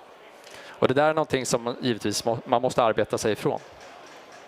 Jag nämnde det, ransomware är en katastrof. Vi ställde frågan till organisationer: hur många ransomware-attacker har din organisation utsatts för de senaste 12 månaderna? 76% av alla organisationer sa att de har blivit drabbade av minst en. 24% sa ingen. Men frågan är, vet de ens om att de har blivit drabbade? Det vet vi inte. De tror inte att de har blivit drabbade. Men 76% vet att de har blivit drabbade och blivit drabbade av minst en. 60% har blivit drabbade av minst 2. Det här är ett reellt problem och det är ett återkommande problem. Blir man drabbad en gång, det är ingenting som säger att man inte kommer bli drabbad en gång till. Så det är ett hot som givetvis kräver proaktiva åtgärder för att säkerställa skydd av organisationens data, för att inte betala de här lösensummorna. Det är ju ett problem som kan angripas på flera olika sätt. Men det som blir väldigt tydligt är att en överhängande majoritet av organisationer drabbas. Och när man drabbas så behövs det förmågor att återställa sina miljöer. Om man tittar lite närmare på hur miljöerna faktiskt infekteras. Vi ställde frågan gällande den allvarligaste ransomware-attacken som din organisation utsatts för de senaste 12 månaderna. Hur infekterades er miljö? 42% av respondenterna sa att det är användardrivet. Det är spam, e-mails, elaka länkar etc. som skickas ut till personal som kanske inte har fått en fullgod utbildning på hur man bör undvika och identifiera den här typen av hot. En väldigt, väldigt stor del. Men 43% drabbades också på grund av bristande rutiner hos IT-personal. Det är också en väldigt stor andel. En väldigt stor andel. Så det finns ju förstås mycket här för en organisation att arbeta med för att proaktivt förhindra eller minimera risken för att bli utsatt av ransomware. Och där den mänskliga faktorn spelar en väldigt, väldigt stor del, oavsett om det är IT-personal det handlar om med bristfälliga rutiner eller om det handlar om vilken typ av personal som helst som faktiskt då råkar klicka på fel länk eller råkar gå in på fel webbsida eller vad det nu kan vara för någonting. Men när olyckan väl är framme så krävs det som sagt ett dataskyddsramverk för att återställa sina miljöer. Och det är återigen, som vi kommer in på nästa bild, kanske tyvärr inte så jättemånga som har ett fullgott sådant ramverk på plats. Om vi tittar på förmågan att återhämta sig från en ransomware-attack idag så det är också ganska intressant att titta på siffror kring. Vi ställde frågan gällande den allvarligaste ransomware-attacken som din organisation utsatts för de senaste 12 månaderna. Hur stor andel av ert data lyckades ni återställa? Och i snitt, nu visar inte det här cirkeldiagrammet det, men i snitt så lyckades organisationer återställa cirka 64% av sitt data. Vilket också innebär att 36% av datat i snitt går förlorat vid en ransomware-attack. Har man råd med det? Sannolikt så har det en stor ekonomisk påverkan, en stor operationell påverkan och en stor påverkan på förtroendet för organisationen gentemot kunder och personal. Det som är tydligt är att det är många som saknar ett robust dataskyddsramverk. Det är många som saknar de förmågorna på ett tillförlitligt och säkert sätt att återställa sina miljöer. Det är väldigt, väldigt stor andel som tappar väldigt mycket data vid en ransomware-attack. Och det är ganska alarmerande. Och det här är trots att vi nu under 2 års tid har sett en lavinartad ökning av ransomware-attacker. Där det borde ha uppmärksammats vilket stort problem det är. Och där det borde ha mer granulärt definierat strategier för att faktiskt bemöta det här problemet. Men trots det så verkar det som att organisationer inte riktigt utvecklar de här förmågorna i tillräckligt snabb takt. Och det är ju då inte jättestor förvåning att den här industrin ökar, tyvärr. Men medlen finns där. Det finns verktyg, det finns strategier för att bemöta det här hotet. Där givetvis backup kan vara din sista försvarslinje. Din organisations IT-livgarde som skyddar dig mot att faktiskt inte behöva betala den här lösensumman och fortsatt föda den här industrin. Jag nämnde i början av presentationen också konceptet kring det vi kallar för tillgänglighetsluckor. Som är lite av paradoxen inom digitala organisationer kan man väl säga. Det är ett otäckt fenomen som tyvärr är ganska vanligt i majoriteten av organisationer idag. Med tanke på hur mycket vi fokuserar på våra digitala förmågor och dessutom avseende vårt affärsberoende av våra digitala kanaler idag, så finns det någonting som vi kallar för tillgänglighetsluckor. Jag har ju pratat om det här. De här ska man säga, reella utmaningarna som vi står för idag. Hybrid-IT. Vi har en digital transformation som fortsätter att skapa heterogena IT-miljöer. Vi har hybrid-IT som är den nya normen där allt data är viktigt. Vi har en ökade exponeringspunkter för ransomware där 76% av organisationer idag drabbas i någon form. Förmodligen fler, eftersom de här 24% som inte anser att de drabbas, kanske en liten del av dem faktiskt är drabbade trots allt. Och 36% av allt data i snitt förloras. Det är ganska stora problem. Och när vi pratar då om organisationers förmåga att återställa sina miljöer så uppstår någonting som vi kallar för tillgänglighetsgap. Och vi ställer en fråga, har er organisation ett verklighetsgap? Och det innebär egentligen, det vill säga, finns det en lucka mellan vad verksamheten har för krav och förväntningar kontra det som faktiskt kan levereras av IT-organisationen? Och 90% av respondenterna i den här undersökningen sa att ja, vi har ett gap eller en lucka mellan det som verksamheten kräver av oss och de förmågorna vi faktiskt har att återställa våra miljöer i tid.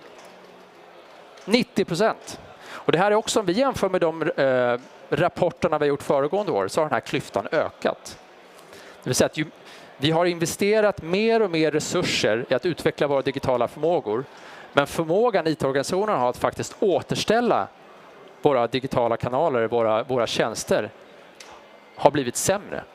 Eller ligger i alla fall inte i linje med vad verksamheten kräver. Och det är ganska alarmerande. På samma sätt som man tittar på den högra figuren där, så handlar det om skyddsgap, kan man väl kalla det.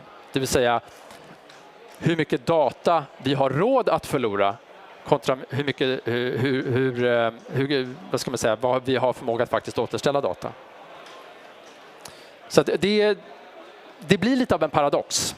Vi pratar om att det är så otroligt viktigt att utveckla våra digitala förmågor. Samtidigt så har utvecklade vi inte förmågan att skydda de här miljöerna. Och där är det blir ganska tydligt för oss att man inte har adresserat dataskydd som en central del av, ska man säga, affärskontinuitetsstrategin. Och här finns det givetvis förbättringspotential, men det har blivit mer komplext. Vi lever i en hybridvärld. Vi lever under ett ständigt hot av ransomware. Givetvis så finns det ju fler saker att ta hänsyn till, fler aspekter att behöva bemöta. Men det minskar ju inte vikten av att kunna vara tillgängliga. Det är viktigare än någonsin att ha sin digitala verksamhet tillgänglig idag. Trots det så brister våra förmågor. Vi på VIM jobbar ju precis just med det här. Vi jobbar med dataskydd. Vi utvecklar våran verksamhet och våra lösningar till våra kunder med den här typen av insikter i bagaget. Vi vet att våra kunder behöver stöd för heterogena miljöer.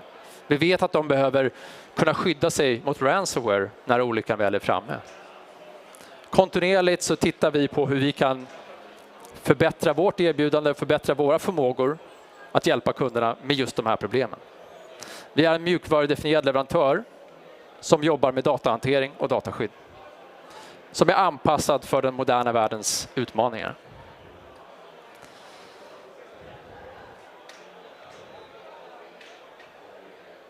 Så oavsett om du sitter i ett tekniskt arv, om du har en modern hybridmiljö, om du lever fullständigt i molnet, så ska du kunna prata med oss och diskutera hur du ska skydda ditt data. Det här hoppas jag gav lite insikter i hur marknaden för dataskydd ser ut idag. Som sagt, det här är en undersökning vi gärna delar med oss mer av för de som är intresserade. Så kom gärna och diskutera med oss. Vi har vår monter precis här intill scenen. Så med det så vill jag tacka för mig och lämna över till nästa talare.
vill jag återigen annonsera NetSecure-scenen där vi nu kommer att få lyssna till Patrik Gunnersten och Jonas Larsson från företaget Konoa som kommer att prata om att bygga skalbara containerplattformar från scratch.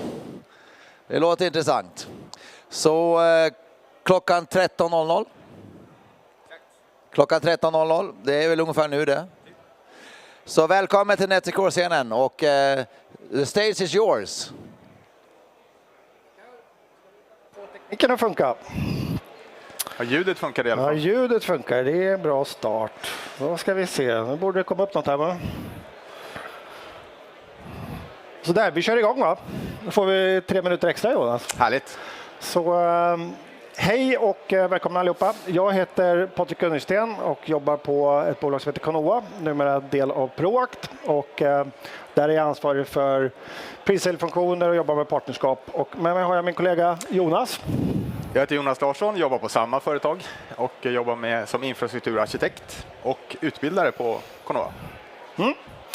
Så, vi tänkte prata lite grann om containermiljöer och hur man bygger en säker och skalbar containerplattform. Och för att sätta scenen lite grann så tänkte vi ge en liten kort introduktion till Konoa.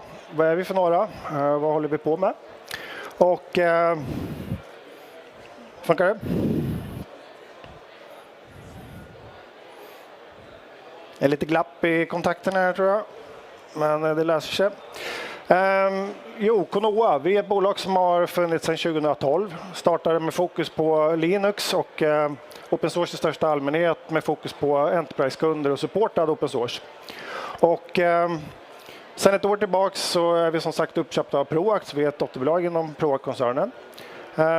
Vi har en konsultbas på ungefär 30 personer som är definitivt några av Sveriges vassaste konsulter kring att bygga containerplattformar. Och vi har, jag roade mig att räkna lite grann för några veckor sedan, någonstans runt 550 000 timmars erfarenhet av praktiska installationer av Kubernetes i några av de största kunderna i Sverige. Inte 550 000 installationer, va? Nej, inte 550 000. Nej, jag bara kollar. Vi har hundratal någonstans kunder som vi har satt upp de här miljöerna för. Flera av dem är stora, flera av dem är lite mindre. Men vi är idag helt fokuserade, kan man säga, på att bygga just containerplattformar. Och har varit det sedan 2015 ungefär, där vi blev Dockers första partner i Norden. Så vad innebär det här då? Vad gör vi? Ja, vi säljer konsulttjänster självklart. 30 konsulter som är konstant efterfrågade. Vi har aldrig slutat anställa om det är någon som är intresserad av att byta arbetsgivare. Utbildningar och workshop är en jättestor del av vad vi gör också. Just för kunskapsbiten ute hos våra kunder. Det här är ny teknik. Man kan det man har, men det är ett jättestort kunskapsbegap ute på marknaden helt enkelt runt de här frågorna. Vi säljer en del produkter, vi har ett stort antal partnerskap, så vi jobbar väldigt nära ett flertal leverantörer ute hos våra kunder när vi hjälper dem. Och vi har precis annonserat, eller kommer precis annonsera en egen plattformstjänst, en Kubernetes-plattform som heter PMCP, Proact Managed Container Platform. Och den kommer vi prata lite grann om idag då. Hur har vi tänkt när vi byggde den här helt enkelt. Vi är medlemmar i CNCF såklart. CNCF som är Cloud Native Computing Foundation. Det är den del av Linux Foundation där Kubernetes ligger och nästan alla teknologier kring Kubernetes och containervärlden. Och alla våra konsulter är såklart certifierade. Vi är också rätt djupt engagerade i den lokala CNCF meetup-gruppen som finns här i Stockholm. Så vi arrangerar en hel del meetups. Den nästa är om några veckor. Så vad gör vi då? I kort kan man säga att vi hjälper våra kunder att gå från någon form av traditionell infrastruktur, monolitiska applikationer som körs i VMar, antingen on-prem eller i molnet, och hjälper dem att implementera containerplattformar där man typiskt sett kör de mer mikrotjänstifierade applikationer, nedbrutna, och kör dem som container helt enkelt. Och vi jobbar på alla delarna i det här, från utbildning, design, hur organisationen bör anpassas, för det här är en organisationsförändring lika mycket som det är en teknisk förändring. Och mycket från start till mål kan man säga, inklusive onboarding av applikationer, jobba med utvecklingsteam, applikationsteam, hur får man in applikationerna på den här plattformen. Så, det var en kort introduktion till Conoa. Så Jonas, du som är huvudansvarig för den tjänst vi faktiskt har byggt nu, vad har vi gjort och varför? Ja, exakt.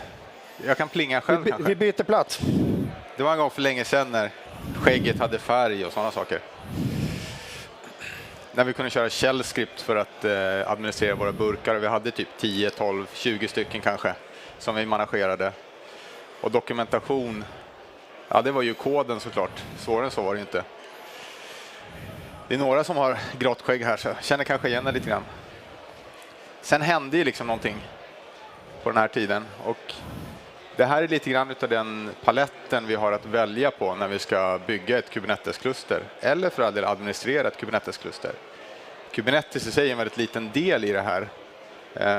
Det stora jobbet är ju alla runt omkring produkter som vi har att välja till för att få ut maximalt av plattformen.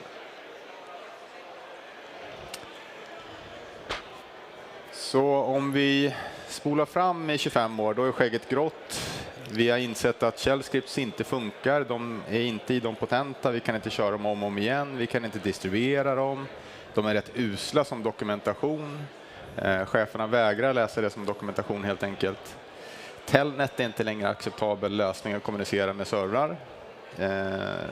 Inte ens på en gammal Unix-maskin. Och vi har definitivt inte 10 stycken Unix-server att managera, utan vi har hundratals.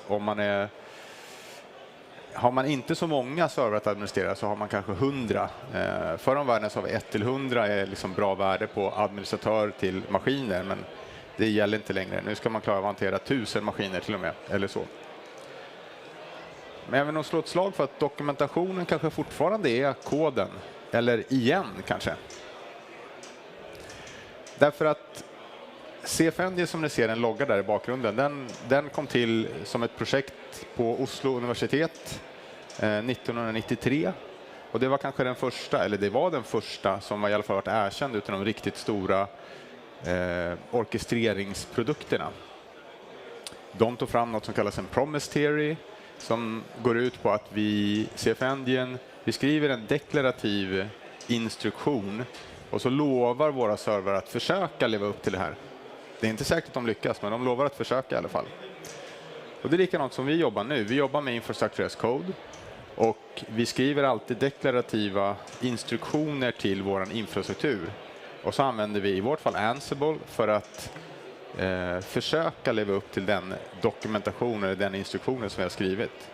Så i princip så skriver vi dokumentationen först och sen så ser vi till att infrastrukturen lever upp till den dokumentationen vi har skrivit.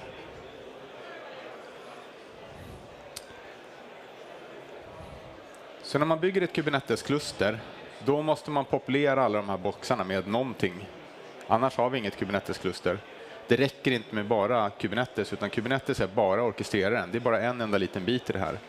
Sen har vi massa andra runt omkring produkter som vi måste ha till för att det ska funka. Kubernetes är en otroligt pluggbar arkitektur. Så vi pluggar egentligen in allting i Kubernetes, inklusive nätverket. Så vi behöver plugga in nät och vi måste ha alla runt omkring produkter, eventuella säkerhetsprodukter och så vidare måste vi plugga in. Vi tror ju benhårt på infrastructure as code. Det går inte att managera någonting om man inte managerar det som kod i längden. Och det är kanske inte så himla blodigt som man kanske tror att det är om man inte kommer från en utvecklarbakgrund eller om man kommer från en Unix-bakgrund så har vi jobbat med skript sedan för evigt. Så där blir det mer naturlig anpassning till det nya om man säger så. Kommer från Windows-sidan är kanske inte lika naturligt, men våran kod, våran deklaration för att hålla igång hela den här tjänsten är 3771 rader lång. Det är inte så mycket. Vi har 420 plays som är kan man säga, en handling som ska utföras. Så vi utför 420 handlingar för att gå från ingenting till att vi har en fungerande CNCF-certifierad Kubernetes-plattform så vi kan leverera till kund. Det är 34 roller, om det nu spelar någon roll. Ja, det här med dokumentation då. Jag strök ju inte över dokumentation förut, utan jag lät det vara kvar och till och med highlightade. Förut så ville man komma undan med dokumentation, eller att koden är dokumentation. Något shell-skript, C-kod i värsta fall, det är verkligen inte dokumentation, förutom för de verkligen inbitna. Men i Ansible så skriver vi egentligen saker och ting på engelska. Och vi kan extrahera all information ifrån vårt Git-repositor eller våra versionshanteringssystem som vi använder för att producera till exempel pdf-er eller en webbsida med vår dokumentation och så vidare. Så i princip så hanterar vi även dokumentationen som kod. Så allting vi gör är som kod. Om jag har en jobbig chef som varje måndag vill se hur det ser ut nu, då kan jag sätta upp ett jobb som genererar ett mejl till honom och skicka det varje måndag 08:01 såklart, så han får det. Så slipper jag hålla på och jobba med det. Vi hatar ju att jobba på Konoa. Vi vill bara automatisera allting.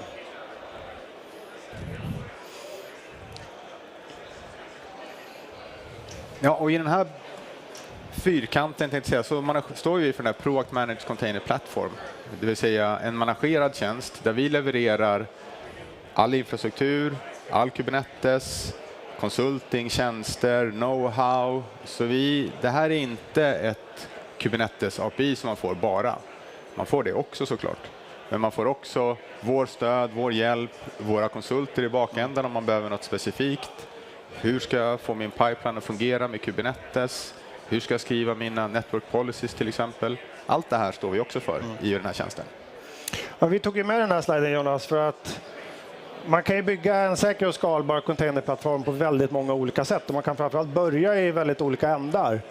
Och vi tog med den här lite grann för att det är ju här som är kanske de 4 huvudspåren. Antingen så bygger man det helt själv från scratch. Man har kunskapen, eller som du brukar tycka, Jonas, det är det som är core business. Det här kan vi.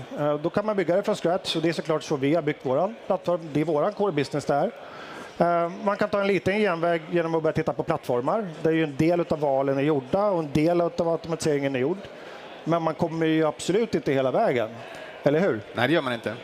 Så oavsett om du tar bygg själv, om man jobbar med Kubernetes, alltså med plattformen Kubernetes, och är intresserad av den, då kanske man ska bygga själv. För det kanske är en del av den businessen man håller på med. Vi håller ju på med det, så vi tycker det är viktigt. Det kan också vara så att man har väldigt unika behov. Så man har ett behov som det inte går att fylla upp med en standard Kubernetes-plattform. Något specifikt nätverksplugin till exempel som man måste använda, eller någon annan begränsande faktor som gör att man måste bygga själv helt enkelt. Det är väldigt få som har några sådana behov, ska vi säga, bara för att förtydliga det här. Det är inte jättevanligt i alla fall. Bygg själv innebär ju såklart att man har egen personal och man måste administrera det själv. Man måste ju minst ha 2, för man kanske måste gå på semester och ha ledigt så här någon gång. Man kanske måste ha 3 och 4 om man ska 24/7 och så vidare. Så det är klart man får ta hela den bördan själv också. Och det är egentligen samma sak om man väljer en plattform, egentligen oavsett vilken plattform. Du får ju programvaran, det stämmer ju, men du måste administrera den själv med egen personal och du måste ha alla de bitarna själv så att säga. Ja, och du har en infrastruktur och ett infrastrukturteam och processer och regler på plats som du måste navigera dig igenom även med ett plattformsval. Så är det absolut. Vart brukar vi stanna i våra kundprojekt? Ja, det är ju inte tekniken som är det stora problemet såklart när vi jobbar med kunderna, utan det är ju... Vi jobbar ganska mycket med ganska stora kunder och det finns liksom mycket struktur på plats och det finns liksom 20, 30, 40 års erfarenhet av att jobba med IT, så det är inte så att de är okunniga inom IT, men de är, ska vi säga, rigida, eller för att vara lite schyssta. Så det är lite svårt med hela den här organisationen runt omkring. Och vi kommer ju kanske in och utmana det här lite grann och vi tänker lite annorlunda, vi kommer med våra Ansible-grejer och det är liksom, det tar en tid om man ser in det här och det är inte bara tekniken utan det är mycket mera tankesätt och hur ska det fungera, och även chefsnivån är väldigt viktig för att få med oss också. Det är en attitydsförändring som måste till. Ungefär samma sak som när vi gick från Vattenfall till agilt utvecklingsarbete. Det här är samma sak, fast nu är vi, hela infrateamet blir ju inblandade i det här och det kan vara lite jobbigt ibland. Och publika cloud då, vart kommer de in i den här kartan och på vilket sätt skiljer de sig mot de andra 3 alternativen? Ja, alla de här 4 boxarna, de levererar ju ett standard Kubernetes-kluster. Det är ju ingen skillnad på Kubernetes-nivå på de här.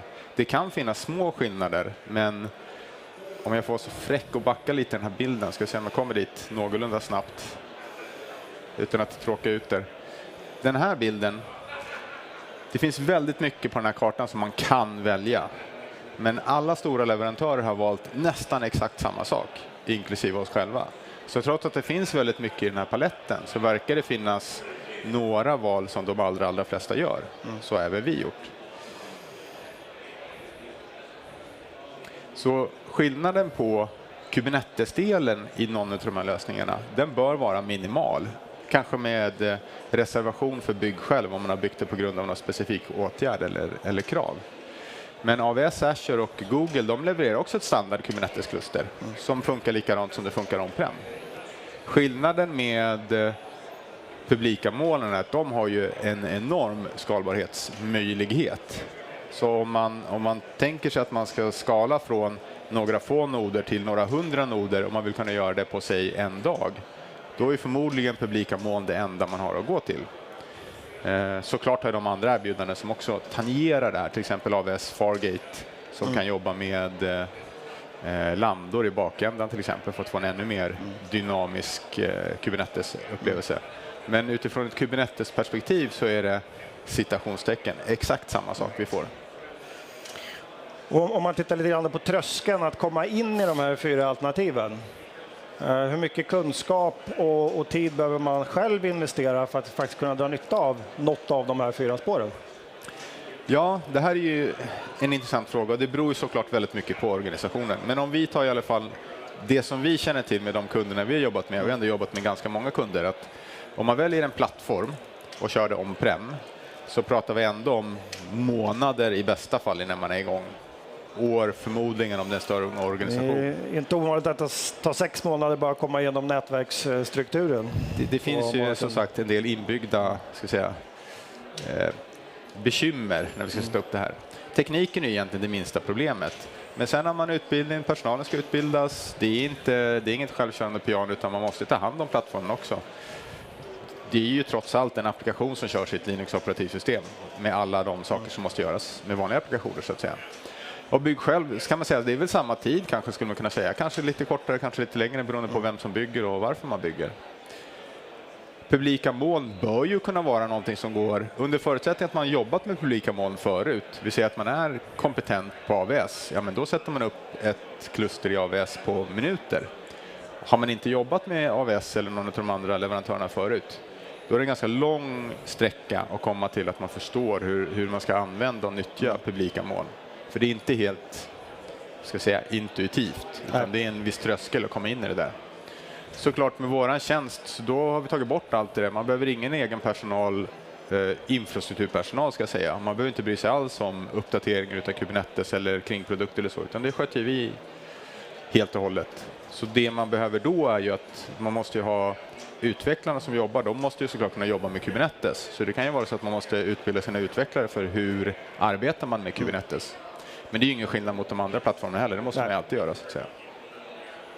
Och fördelen med att vi levererar en standard CNCF-certifierad plattform är att kunderna kan vara säkra och veta att vi kommer inte låsa in kunden i något specifikt, något konstigt som bara vi gör eller så, utan vi använder standard. Det de kan göra hos oss, det kommer de kunna göra någon annanstans också. Så vi låser inte fast våra kunder med programvara eller sådana saker. Vi tror att våra kunder vill jobba med oss så att vi är duktiga. Och är vi inte det, då ska vi inte få deras förtroende heller helt enkelt. Och här kommer ju en stor del av automatiseringen också in, att någonstans framöver så kommer vi ju kunna ha möjlighet att rulla ut den här plattformen även i andra infrastrukturer än vår egen. Det stämmer. Vi har ju en målsättning att steg 1 är att leverera i våra datacenter och steg 2 är att leverera det ut hos kund som en on-prem-lösning. Där vi står för alltihopa. Egentligen exakt samma upplevelse fast kunden står för platsen och ström och rackplats helt enkelt. Och så står vi för resten. Så samma upplevelse fast i deras datacenter. Ja. Och det finns ju, varför vill man ha en managerad plattform eller varför vill man göra plattformar on-prem när det finns massa fina molnleverantörer? Ja, det finns fortfarande myndigheter såklart i Sverige, organisationer som har lagkrav på att de måste realisera sitt data i Sverige med en organisation som lyder under svensk lagstiftning. Så det är ju såklart en stor drivande del. Sen det finns ju en kostnadsbild här också. Man går inte till moln för att det är billigt, man går till moln för att det är ingen tröskel att investera i hårdvara eller sådana saker. Det är inte för att det är billigt för att man går till moln. Så massiv skalbarhet och låga trösklar så går man till moln. Men det är ju kostnadseffektivt att köra on-prem fortfarande. Så det är en faktor. Ja, så länge inte belastningskurvorna går extremt mycket jojo upp och ner över vissa tidsperioder. Så Nej, men exakt. det är där man landar i en av de stora fördelarna med Ja, men exakt. antingen en arrangerad tjänst eller en publik cloud helt enkelt. Då. Och vi har försökt illustrera det här lite grann också, att någonstans finns det en gräns för hur mycket man kan få ut av en plattform som man arrangerar själv också. Och man lägger rätt mycket tid i början för att överhuvudtaget lära sig plattformen. Och den tiden kanske man inte behöver lägga eller inte vill lägga av olika skäl. Ja, det här är ju en kurva som den är lite marknadsanpassad, den är väldigt, väldigt skarp. Men den är för att illustrera också att vad vi har sett på väldigt många av våra kunder som gör det här själva, att de första stegen tar väldigt lång tid. Och det har egentligen inte med tekniska orsaker, utan som Jonas var inne på, det har mycket med organisation och processer som man har på plats som man behöver ändra för att få det här att fungera på rätt sätt. Och ta sig igenom hela den processen och få organisationen att anpassa sig till den här nya världen, det tenderar att ta väldigt lång tid. Och vi har nämnt nätverk ett par gånger. Det är en av utmaningarna som vi ser att man väldigt, väldigt ofta fastnar på. Och där det finns en tydlig fördel till att titta på en managerad tjänst eller köra i molnet till exempel. För där har man inte de egna nätverksreglerna att förhålla sig till på samma sätt. Och rätt mycket informationssäkerhet också, där det blir en väldigt tydlig krock mellan det gamla och det nya. Och i Kubernetes så jobbar inte vi med samma verktyg för att leva upp till de kraven som finns. Vi lever upp till alla krav. Det finns inget krav vi inte kan leva upp till. Men man gör inte det på samma nivå som man gjorde förut. Så det här är ju en tydlig friktionspunkt när vi implementerar saker och ting hos kunder. Att vi måste prata mycket med säkerhet och de förstår inte riktigt, och det finns policy som säger att vi ska köra antivirus på alla Windows-servrar, och så kommer vi med något helt annat som inte passar in överhuvudtaget i det här. Så får vi börja grotta det där. Så det är mycket runt omkring, och det är mycket liksom känslor i det här också såklart. Och du pratar väldigt mycket automatisering, bara att automatisering är nyckeln till det här med, och det vet också alla som är vana vid lite mer så att säga, rigida organisationer, att automatisering genom hela stacken kan vara väldigt svårt att få på plats. Ja, därför man har en massa checkpoints och regler, det ska gås igenom och det ska tas beslut, och ja, det är svårt helt enkelt att få lov att automatisera vissa steg. Exakt, och man har byggt silos utav saker och ting. Man har ett nätverksteam, och man har ett brandvägsteam, och man har ett DNS-team och en massa olika team. Så när vi kommer in och ska leverera en applikation eller en lösning, då måste man beställa saker och ting från de här teamen. Det tar olika lång tid att få det här igenom. Kubernetes, en av huvudsyftena med Kubernetes är ju att ta bort alla de här hindren och sätta utvecklarna i förarsätet. Så om vi inte behöver ha utvecklare sitta och vänta på att få en relationsdatabas till exempel, eller en nätverksöppning, det är klart vi sparar tid och pengar, och vi tar våran idé till marknaden mycket, mycket snabbare än att hålla på och vänta på interna tickets som ska lösas. Och det är ju också en av sakerna vi vill försöka illustrera med den här charten, att alla projekt måste börja någonstans, och någonstans så vill man ju så fort som möjligt få någonting att köra på den här plattformen. Man vill få ut någon form av värde, om det är utvecklare som kodar nya applikationer, eller om det är nya applikationer man måste få in och få i produktion. Så ju längre man sitter och pillar på den här plattformen innan den är klar med alla de här säkerhetscheckarna och allt vad det nu är, ju längre tid tar det också innan man faktiskt kan göra någonting på plattformen. Så en stor del av det här med tid till värde handlar ju också om den faktiska lasten man ska köra på. Hur fort kan man få igång applikationslast som är lätt att få igång, eller som ger något form av värde i ett tidigt stadium. Vilket vi också ser är en bra koppling tillbaka till management och de initiativ som finns i businessen för ett sådant här projekt. Vad är det som driver det här projektet? Ja, man behöver ju visa att någonting kommer ut ur det. Ju snabbare man kan göra det, ju lättare också att få fortsatta investeringar och få den här plattformen på plats helt enkelt. Då. Men du, det här med Kubernetes, pratar vi någonting om Kubernetes annars eller? Ja, det händer ju. Vi vill bara slå ett litet slag för de som är intresserade av att dyka ner i tekniken lite grann. Så torsdagar 9.30 så kör vi ett webbinarie som kallas för Snacka Kubernetes med Konoa. Och typiskt sett är det våra konsulter, det är Jonas och hans kollegor, ibland av externa personer inne. Och det är hands-on demos, vi visar konkreta saker. Så följer man QR-länken eller kommer bort till våran monter som är precis snart bakom här, där det står Proact. Så signa gärna upp för de här, eller ifall ni har tekniker som vill veta lite mer. Det är ett jättebra ställe att lära sig på. Så Jonas, har du några sista ord? Eller känner vi oss klara? Ja, tveka inte att höra av er. Ja. Sista ord. Några minuter i förtid. Det sista jag skulle vilja säga då är väl att tack för att ni tog er till att lyssna. Även de som är på livestreamen. Om det finns några människor på där ute i cyberrymden. Även som sagt att vi finns i montern här borta. Så om en minut så kommer Jonas och jag vara där. Så kom gärna förbi och ta diskussioner där. Så vi tackar för oss va? Det gör vi. Ja, tack allihopa. Tack så mycket.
Då så kommer vi återigen från NetSecure-scenen här och vill ha er uppmärksamhet.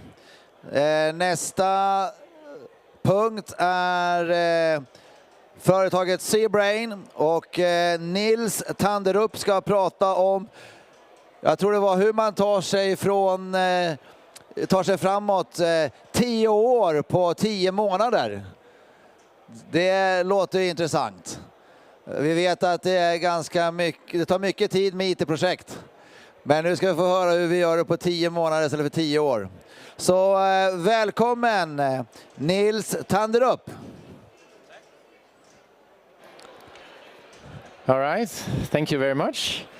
And yeah, we're Zebrain, a Danish software company. My Swedish is poor, so I'll speak in English. I hope that's fine.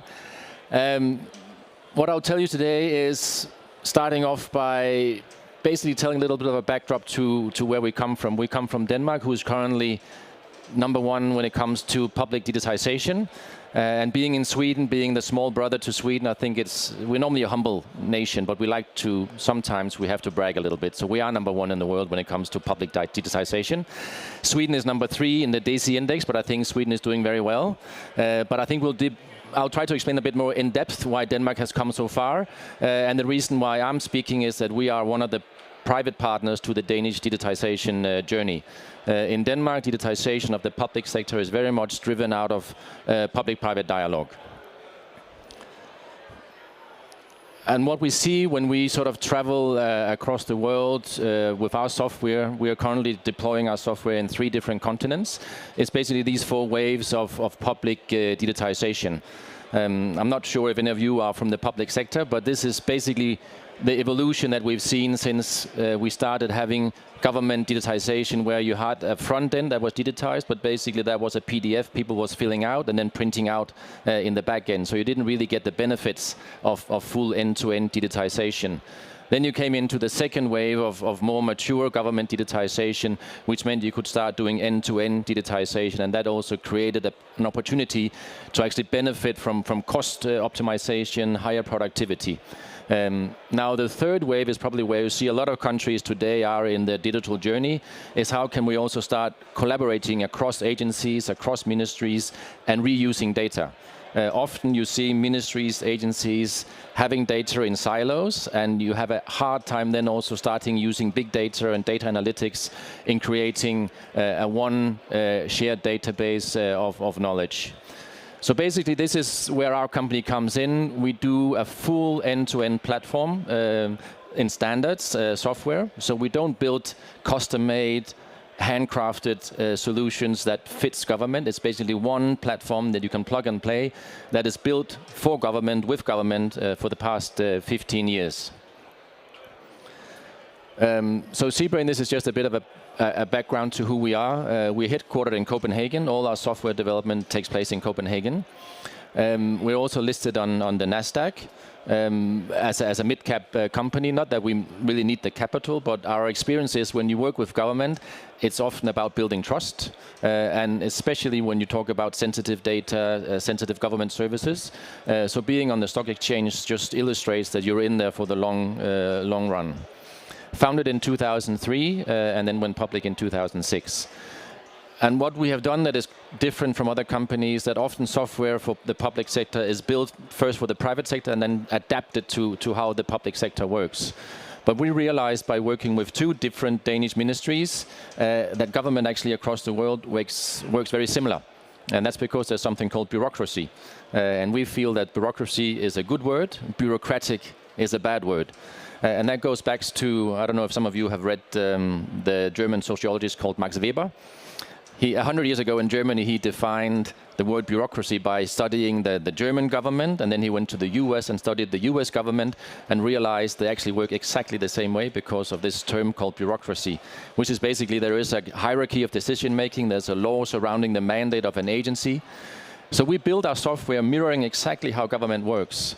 And once you have that understanding, you can start copy and adapting a process, a solution for one country to another country, because we basically work the same way. And I think that's our story today, is how can you, as the introducer say, jump 10 years in 10 months.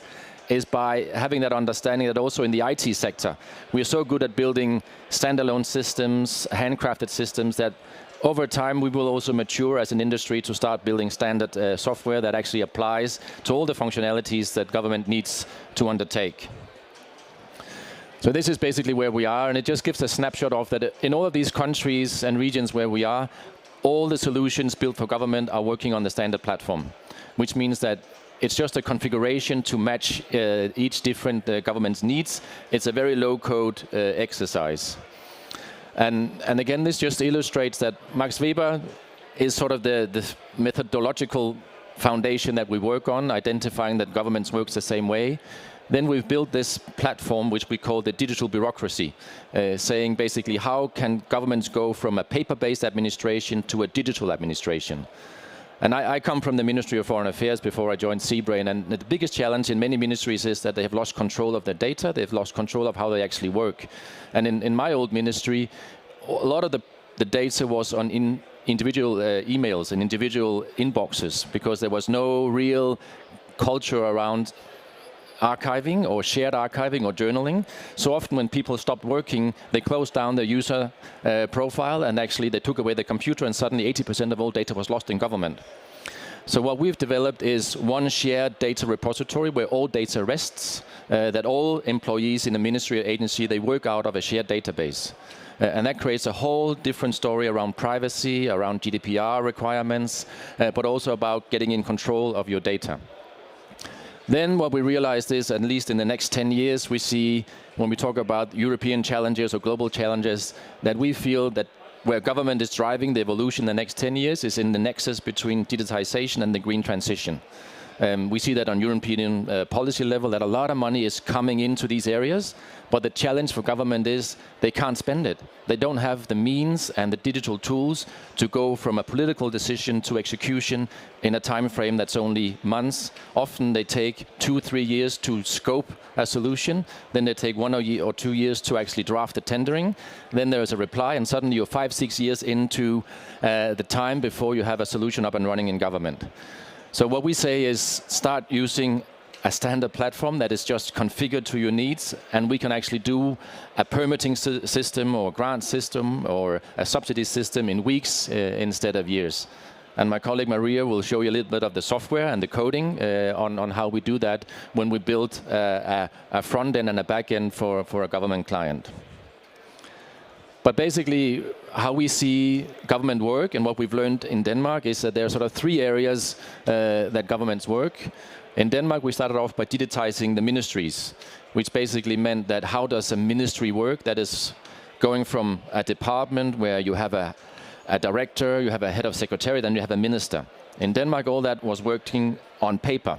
And often they didn't know where is the latest speech, who has the latest document, because it all was going from one inbox to another. So we have developed, again, one system which works on an iPad, where there's full audit trail, there's versioning. You always know who has the latest version and where is it in the decision-making hierarchy going up to the minister to make a decision. What we also realized in Denmark is, so where are the more mission-critical processes that are sort of the key areas of government work, and that is in the agencies in Denmark. And that's where they have the citizen-facing services and the company-facing services. So in Denmark, we've identified around 4,000 services that are facing citizens and companies that we have digitized. And we have in Denmark one government platform where you go in and then you can actually access all the different services. And I don't think in Sweden it's different. You have private vendors and you have different platforms where you can enter these different services. But in Denmark, it's one common platform for all these government services. And what we have done in our company is then plug in this standard platform that enables a front end and a back end to work seamlessly together. And then where we see the future going for government is how do they start collaborating between different agencies. And that is especially important when we look about the green transition, because if we are to, let's say, establish a windmill park or solar, it's often that different ministries need to give approvals for that permit.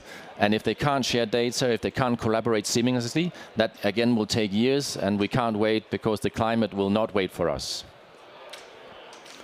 So to illustrate the architecture of this platform that we have developed is that it basically encompasses all the different functionalities that the government undertakes to perform. And that's the communication level, which is email or shared communication, collaboration.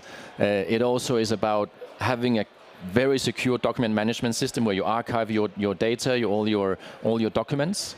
And then it's the process layer. And the process layer in this regards is where you have all the different services that government perform towards citizens, companies, or internally.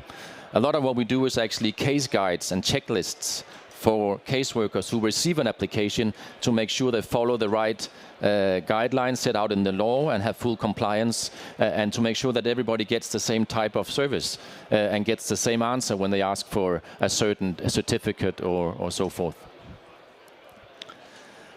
And again, this is another drawing of how the model is basically functioning.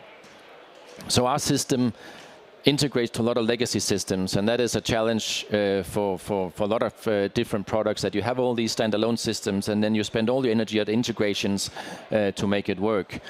We basically say that let's just take out all the different functionalities you have today in your standalone archiving system, your standalone emailing system, your standalone knowledge sharing system, and plug in what we call this one out-of-the-box digital bureaucracy platform that has all these functionalities in the same system. And it looks a bit like Outlook. So you open the App Store, you can download F2, that's what it's called, and basically you work in that system with all the functionalities that it encompasses.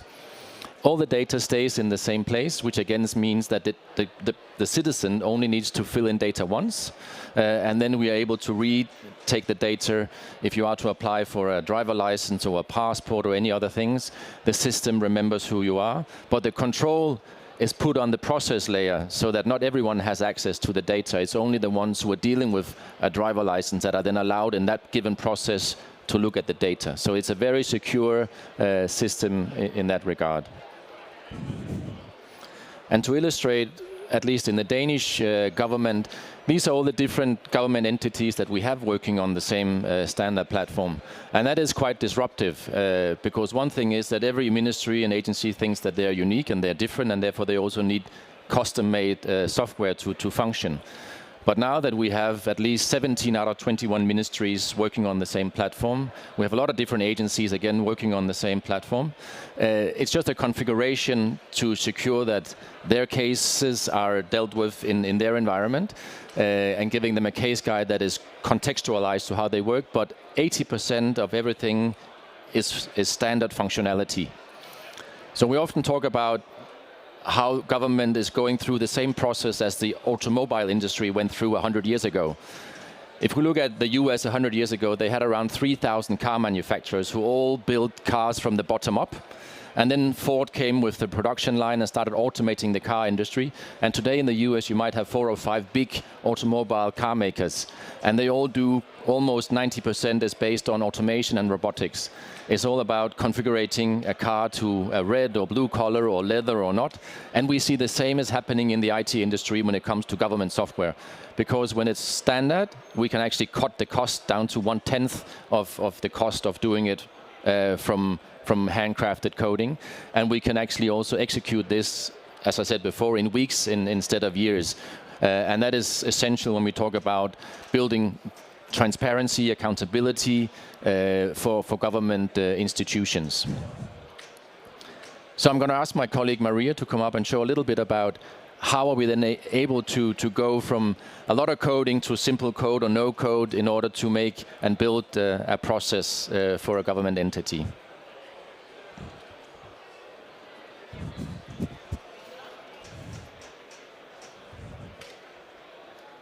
Is it on now? Yep.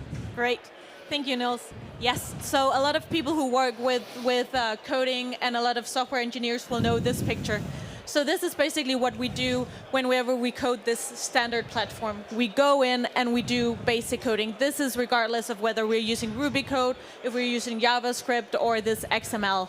So this is basically what we're doing for that. But we thought, well, if we can make a lot of standard, then we can also make standard fields. So instead of just having software engineers knowing how to configure, how to build stuff for their own companies, we thought, well, let's try to push it out to them so they can use it. So instead of using this coding, we have put coding into Excel. So now we have our customers who sit and configure the system themselves. So a lot of people will know what to do. This, we see that you can have a task name, a phase name, or a status code, and then people go in and just type this in and it will configure the system themselves. Now this will be turned into, in the backend code that will configure the system, but we have actual customers who goes in and changes the system to their need. The same can be said for the usability of the system. Now many people will know whether there should be an info box that should be configured, or if there should be a checkbox or a list.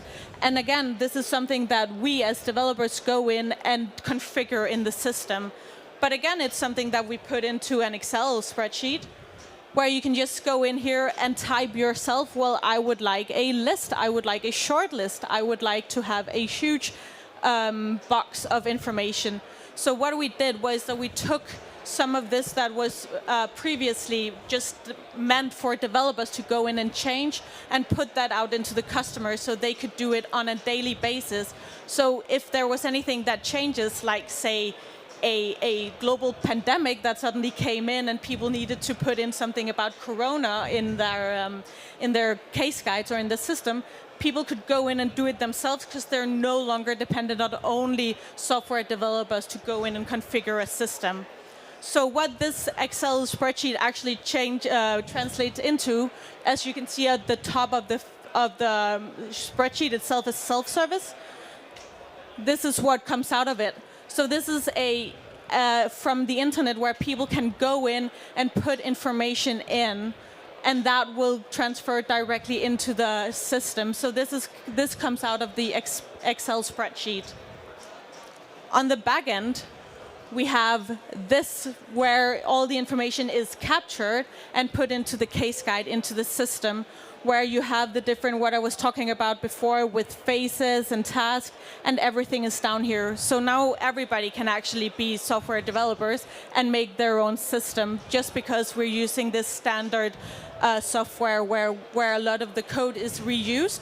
So even though that it will have to fit into certain boxes, it's still very configurable to the specific needs of the customers, and they can do it themselves. All right. So this was a sort of a in-flight to how the software we have made has made it easier for both our own clients to actually change and adapt some of the processes themselves, so they don't rely only on us coming in and code and recode things, but also showing that software doesn't need to be difficult. You can actually automate a lot of the different processes and tools you use to make it easy. Do you have any questions? Otherwise, I'm going to ask my colleague Thomas, who's going to give you some of the examples that we have worked on in the different ministries in more detail, and some of the benefits that these customers have had of using the system. But I can just, while he rigs the thing, I can just give a little bit of an explanation to this graph, which is quite interesting. So this is from January to December 2020, and this is the production data from the Danish Environmental Protection Agency. So because they're using our software platform for all their processes and all their back-end case handling, we have a sort of complete overview of all their productivity. And in Denmark, we had the lockdown in March 2020. So when we got this graph, we thought, okay, this is where our Prime Minister locked down Denmark. But then when we looked at the dates, this is actually Easter holiday, and this is the summer holiday, and this is the fall holiday. When the lockdown occurred, we are in here. So actually what it showed is that, and going back to maybe why Denmark is #1 in public digitization is now, it's an extremely robust system that actually, even though there was a lockdown and people were sent home, they were able to work from home using VPN to access the data and still do services and still do case handling. And I think a lot of the citizens who were asking for different services did not know that the ones who were actually then maneuvering behind the scene were working from home. So just to illustrate that you actually have a very robust system, and that is also probably why we've seen an awareness around digitization no longer just being nice to have, but actually being a critical infrastructure. The other one shows that what happened then in our system, you have an informal way of communicating. We have a chat system built in. So what happened in March was that people started chatting extremely much on the system. So because they could no longer go to the coffee machine and discuss how we're actually going to deal with this pandemic, we saw that they went online, but they went into the informal chat forum and discussed how we're going to deal with legislation and then how we're going to deal with the challenges as the pandemic gives us. But all the other graphs shows that the amount of cases and amount of approvals going to the minister and decision-making levels all remained the same and actually increased during the pandemic. So again, it illustrates the need for having a digital infrastructure in government that also gives you a certain type of robustness in times of crisis. Okay, Thomas, you want to take over?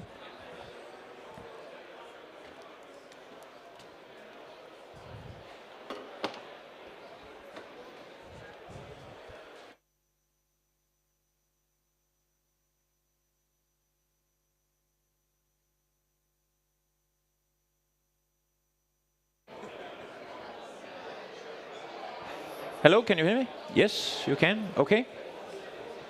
No signal coming up. Yes, thank you, Niels and Maria. My name is Thomas, and I've been former director in the city of Copenhagen. So I joined Cbrain here 2 years ago, and starting the journey, also not only focusing with using the system for all the ministries and the agencies in Denmark, but also beginning focusing on how it could be used in the cities. And this is 4 nice pictures. This is the Lord Mayor of City of Copenhagen. This is the waste handling in City of Copenhagen, and this is taking care of vulnerable children in divorce. And this one is building a lot of skyline in the City of Copenhagen. And what is the common thing they have all together? Using the F2. The Lord Mayor is using it for approvals, to approve all kind of decisions that she has to make every day, from all the cases going to the political committees to sending out letters to all the citizens. She can do that in a very easy way on her iPad. We have made a lot of processes with the environmental agency in Denmark, but also now designing on reporting on the waste in Copenhagen in their climate action plan on to reduce and recycle a lot more waste than they actually do now, double it up and become a part of the climate action plan. We make building permits also in 2 municipalities. And then we also got an award some years ago for this in the Agency for Family Law, showing that we are actually good at also handling what is used for in many municipalities, those more social cases. And in this case is the divorce, when you apply for that. Actually, we moved so fast that they had to stop the divorce because people were actually able to get divorced with a click. For instance, Sunday night wasn't that good because people wanted to divorce after the weekend. So we had to make a delay inside it, and there was a big political issue about that. But doing that online and having also a good conversation and also electronic in how the terms were in the divorce was one of the things we do with this solution. This is the Copenhagen vision, and this looked like many other cities having these challenges to deal with. Of course, people are moving to the cities, often the bigger cities, and what is on the municipality agenda is absolutely bringing in more sustainability and a climate action plan. All cities are focusing now on their climate action plans and how to become more carbon neutral and have more clean air and water. And actually in the city of Copenhagen Harbor, you just swim in the harbor. That's pretty nice. So focus on that, but also the quality of life. And that's what I'm talking about, processes that handle social welfare and therefore showing also that we are able to do that as well. And of course, growth is in focus on getting money, and efficiency is, of course, all public authorities' issue to get more efficient. And as Niels also was telling about, our solution and our processes, which is automating a lot of this case handling, is actually giving a certified efficiency up to 20 to 30% in the case handling. So that's pretty good. Again, we are focusing on local government and are doing it on all the different kinds of both the iPad and the iPhone and so on. And Niels was into that. One thing about this here, about the communication, is pretty interesting, because also having that integrated to the system, often many also yourself probably have typically Outlook in one silo to handle your communication, and then you have your case handling official solution to take care of what you do in your business. But here it's integrated.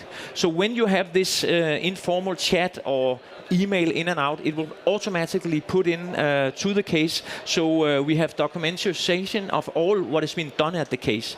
And that is also being used. We have two very big cases in Denmark with some ministers not doing all what they should do and so on. And then they call F2 and said, what did they actually do in the system at what time? Because everything is, of course, locked. And then this process layer, and we'll go into that process layer and give you some examples on that.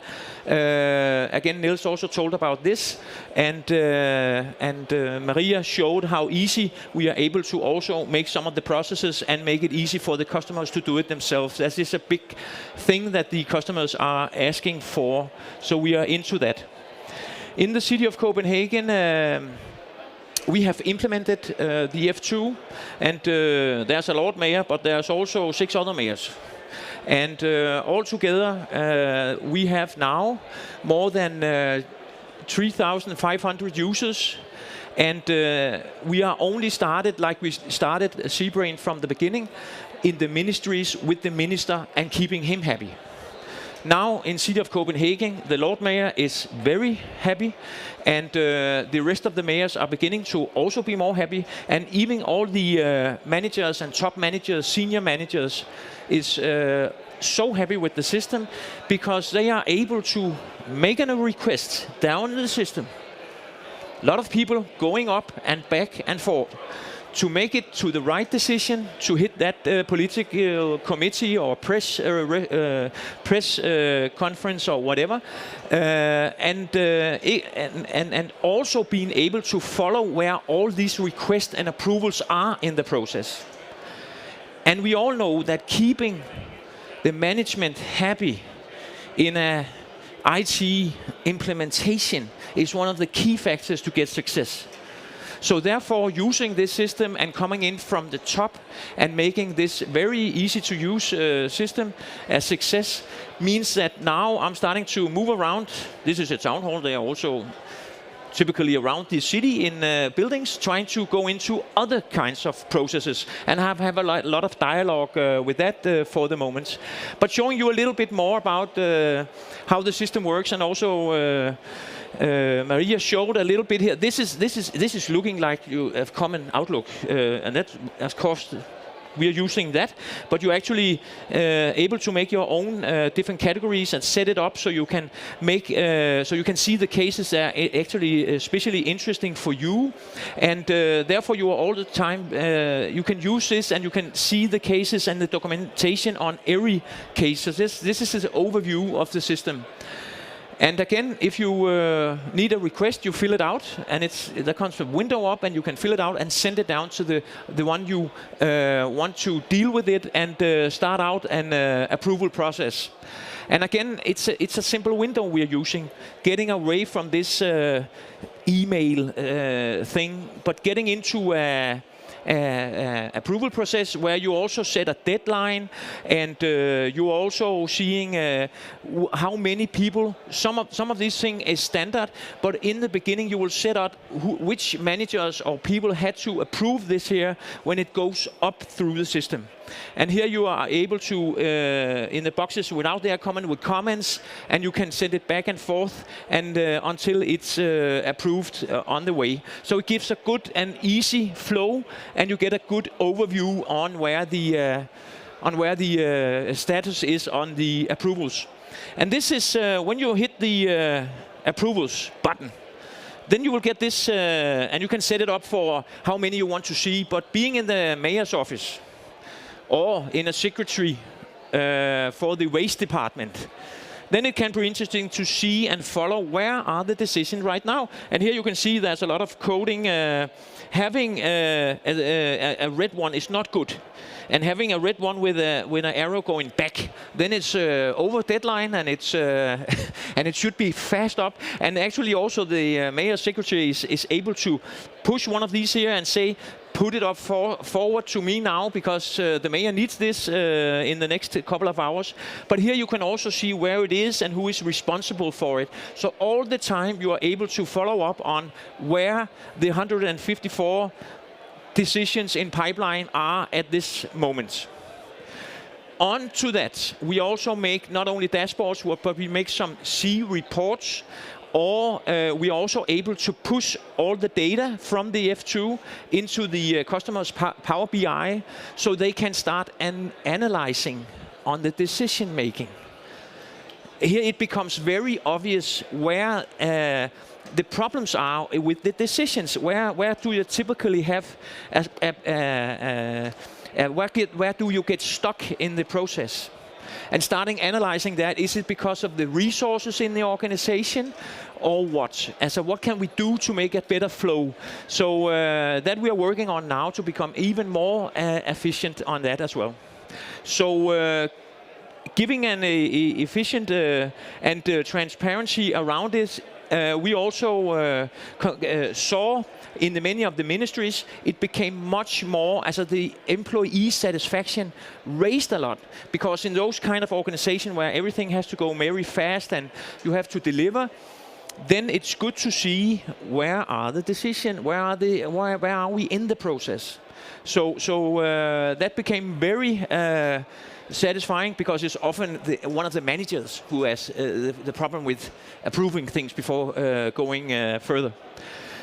And of course also the minister and the mayor and the top senior managers or whoever, also project managers, are able to have it on their iPhone with, you can see that is what is coming in right now. There's a chat going on where I can see also the approvals here. Where are we in the situation there? And I can chat with my colleagues, and it looks like a chat. So, and the chat function was one of the key factors also to making this product a success in the ministries and the agencies as well.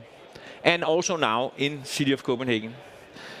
We also have for the, of course, to have a full handling of the executives managers, we also have a meeting module that they are able to do it on their iPad. This is for the approval, but also for the meetings. So the secretary are able to put in all, as a push out the cases that they have to decide, or the cases that are about the committee, and put them into their meeting plans so they can see them, and they can open up the cases and very easy make marks and their own adjustment on what should I comment on this and that. And when you push, as a much more functionality here, if you push, you got 104 different kind of pages. You have marks on the 6 of the pages. When you just put a button, you will see only these 6 pages with your comments, for instance. So this is also one of the things that make it easy for top managers and politicians to move about. So that was one of the benefits. And this is what already, this is one of the digitalization officers from the city of Copenhagen, and we got a talk at the Oftic in Denmark, and talking about also the production and efficiency. They had like 70 people actually in the technical department only to follow up on all the requests and approvals before F2. Now they're sitting 2 guys.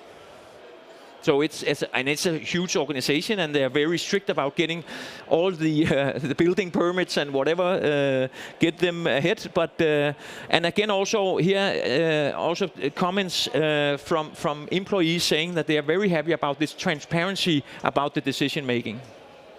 Okay, that was City of Copenhagen. Again, for cities, environmental issues is growing very fast. The climate action plans need to be done. And what we have done until now is, of course, this Environmental Protection Agency, that we have taken this very ambitious strategy on digitizing all their processes, 250 altogether, and we are almost half the way now. This is a spreadsheet on how far we are, starting out with the F2 basic, getting that up and running, and then finding out that they actually had 4 types of different kind of things they had to decide on. And one thing was, of course, decisions and getting permits and so on. And this is some of their processes for that. And also for subsidies and grants getting issued, and for inspection as well. This is a typically thing that also municipalities do as well, to all together to protect the environment and also become more focus on the climate. And one of the things that we did was the climate lowlands, where in 3 or 4 months from the parliament in Denmark decided to get 350 million Danish crowns to take farmlands out, to give them free to wetlands and let the nature grow themselves, giving a grant, getting that into a self-service solution where they automatically could apply. And they could apply with taking out from GPS. This is the farmland I want to take out with certain criteria described. It would automatically, the system will come up and say, and I will show you how to give you these different kind of grants, and then also issuing the money. And here's the self-service solution. And here again you see this checklist way of working that also Maria told you about, how you, instead of, you just mark it off. I'm taking over the case now. I'm screening, is there all the materials there? I'm reviewing it. I'm using, I'm case handling it, and I'm taking a decision and so on. And every time you check mark what you want to do. And here you got the amount on how to prioritize those 250 applicants and applying for these 350 millions. How are they going to do that?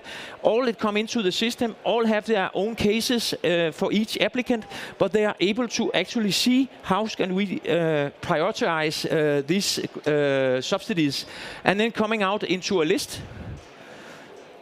It goes down to here. These can get the money. And then actually, of course, a case handler will review it, that they should have this and this amount.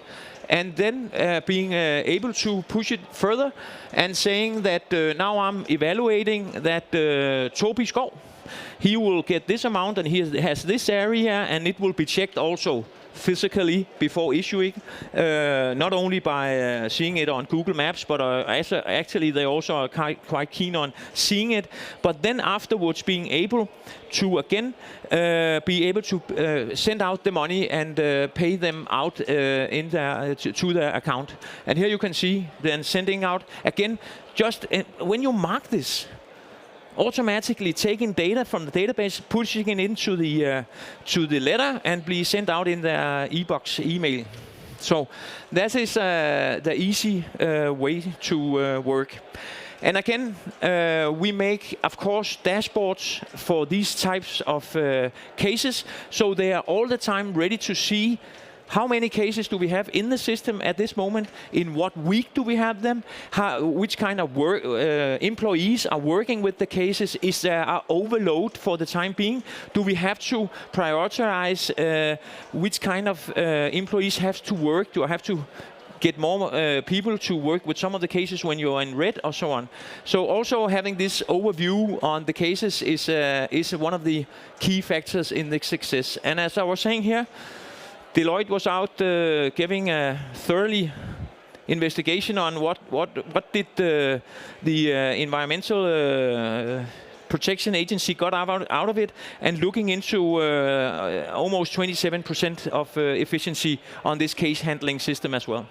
So it's a good case.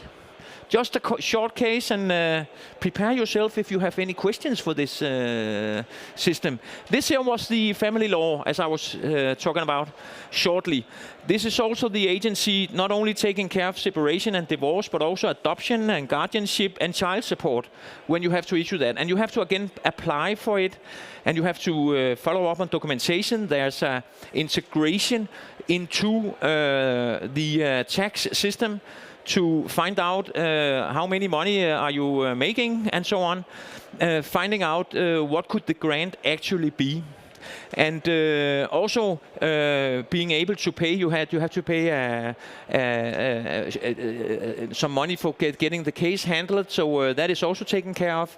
And again, send out the paper in the end when everything is decided. Of course, when you have these special vulnerable cases, there's a lot of talk and meetings between that.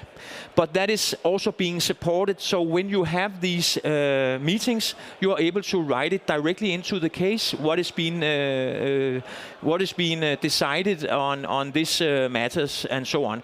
But also being able to easily send these arguments back and forth between the two parties on what should be done in a self-service solution, and filling out the arguments on other kind of documentation is easy to go. So, but again, not only making this easy self-service solution, but supporting the thoroughly talks you also have with these vulnerable citizens as well. So that was just a short run through some of the cases that we have been doing with this enormous question. Yeah?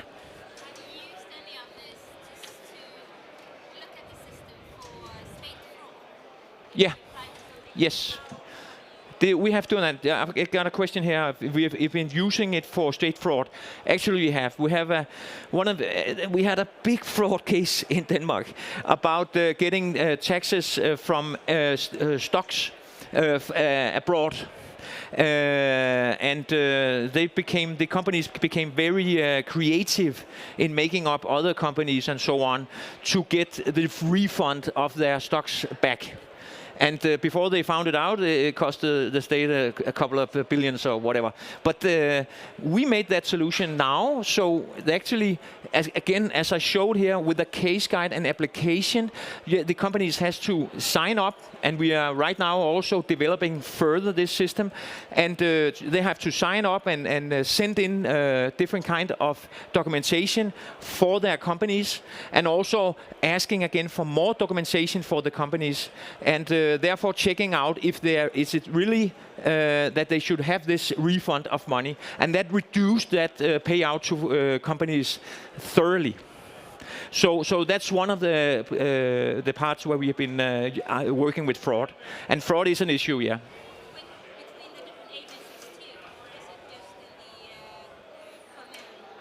No. This here was with the tax authorities in Denmark. We made this solution. Yes.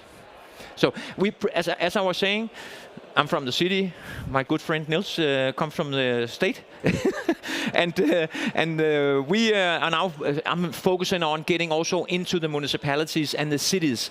But until now, one can say that the C-Brain and the F2 is primarily in the government and in the state agencies. I can say we did a similar system in the United Arab Emirates. We made a system on how do you combat tax evasion in companies. So in the Emirates, they had to follow, OECD have made some guidelines on how countries should follow different procedures to make sure that companies were not just empty shells. So in the Emirates, they didn't have a company registry. So they wanted us to build a company registry where companies each year should report and fill out a survey of what type of activity, turnover, revenues were they making in the companies. They had to fill out those surveys, and then there was a risk assessment engine that we built, a bit similar to the one we did in the tax department, trying to figure out, are there some companies that are not being quite transparent, are there some things that are different from the previous year, and based on that they took out maybe 2,000 or 3,000 companies a year to do an audit to secure that there was no fraud in these companies. And what we did there was quite interesting. It was during the pandemic. So during 4 months, we were able to build a system in the Emirates with a front end where companies were to report that they existed. They got a company registry number, and then they were able to upload all this information. And then 3 different entities in the government were then going in and having a look at it. So both the tax agency, the finance ministry, and also the customs. And so you both built a fraud mechanism and a risk assessment engine. And also they were able to be compliant to the OECD guidelines in a very short time. And all this, again, the key to this success is against having this standard platform that is taking care of secure case handling in typically a government with all the logging on what people are doing and also dividing functionality. These employees are able to work with these kind of cases and so on, doing that easy. This is the standard. This is all the time being developed, and it's a standard when you have this. But then again, moving into these different kind of processes means that if an organization take this platform in, they're able to use it as the environmental agency did to go along with all their processes and making them even more digital than they are today. Eh? So, yeah, you can say we also build in. You probably have that also a 4-eyed principle that the person who is giving a grant can also approve the grant and pay out the grant. So in our system, we make sure that that there have to be 2 persons, one approving it and one doing the payout to make sure that there's no fraud. So, and you can build in all different types of mechanisms and controls to make sure that there's no fraud. Super. Anything else? Yeah.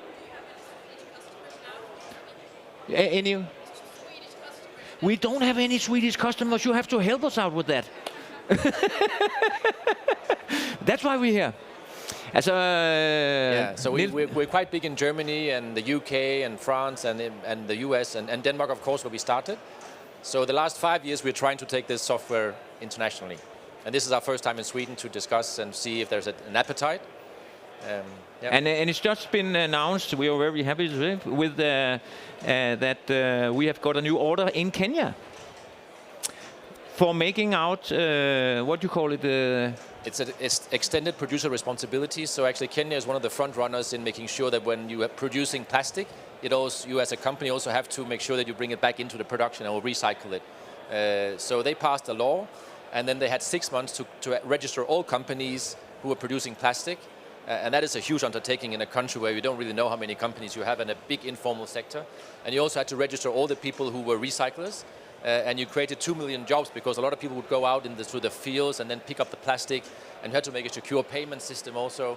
And all that is taking place. So that's interesting. Again, it's on the software that we have developed, which is standard. So we are able to build this quite complex system in 6 months. So, and again, also interesting also for a city perspective, because it is actually the cities who's taking care of all the garbage in the streets. This here is turning around. Kenya is front runner here, actually, saying it is the producer of the plastic who have to take care of getting rid of it, again, getting it recycled. So the system here we're going to make, and Maria is going to be very busy for next week working on that system, because it has to go fast, and making the possibility of that the company should pay for how much plastic they will put out to the in Kenya, and then pay for that, and then be able, other people who will collect it and put it in again, they are able to apply for money for doing that. So that is the thing we're going to do there. So. And that is cities again, and the focus on that as well. Eh? So, but thank you very much for listening in on what we do in Seabrain in Denmark. And you're happy to come if you have other questions. Then just come up. Okay, thank you. Thank you.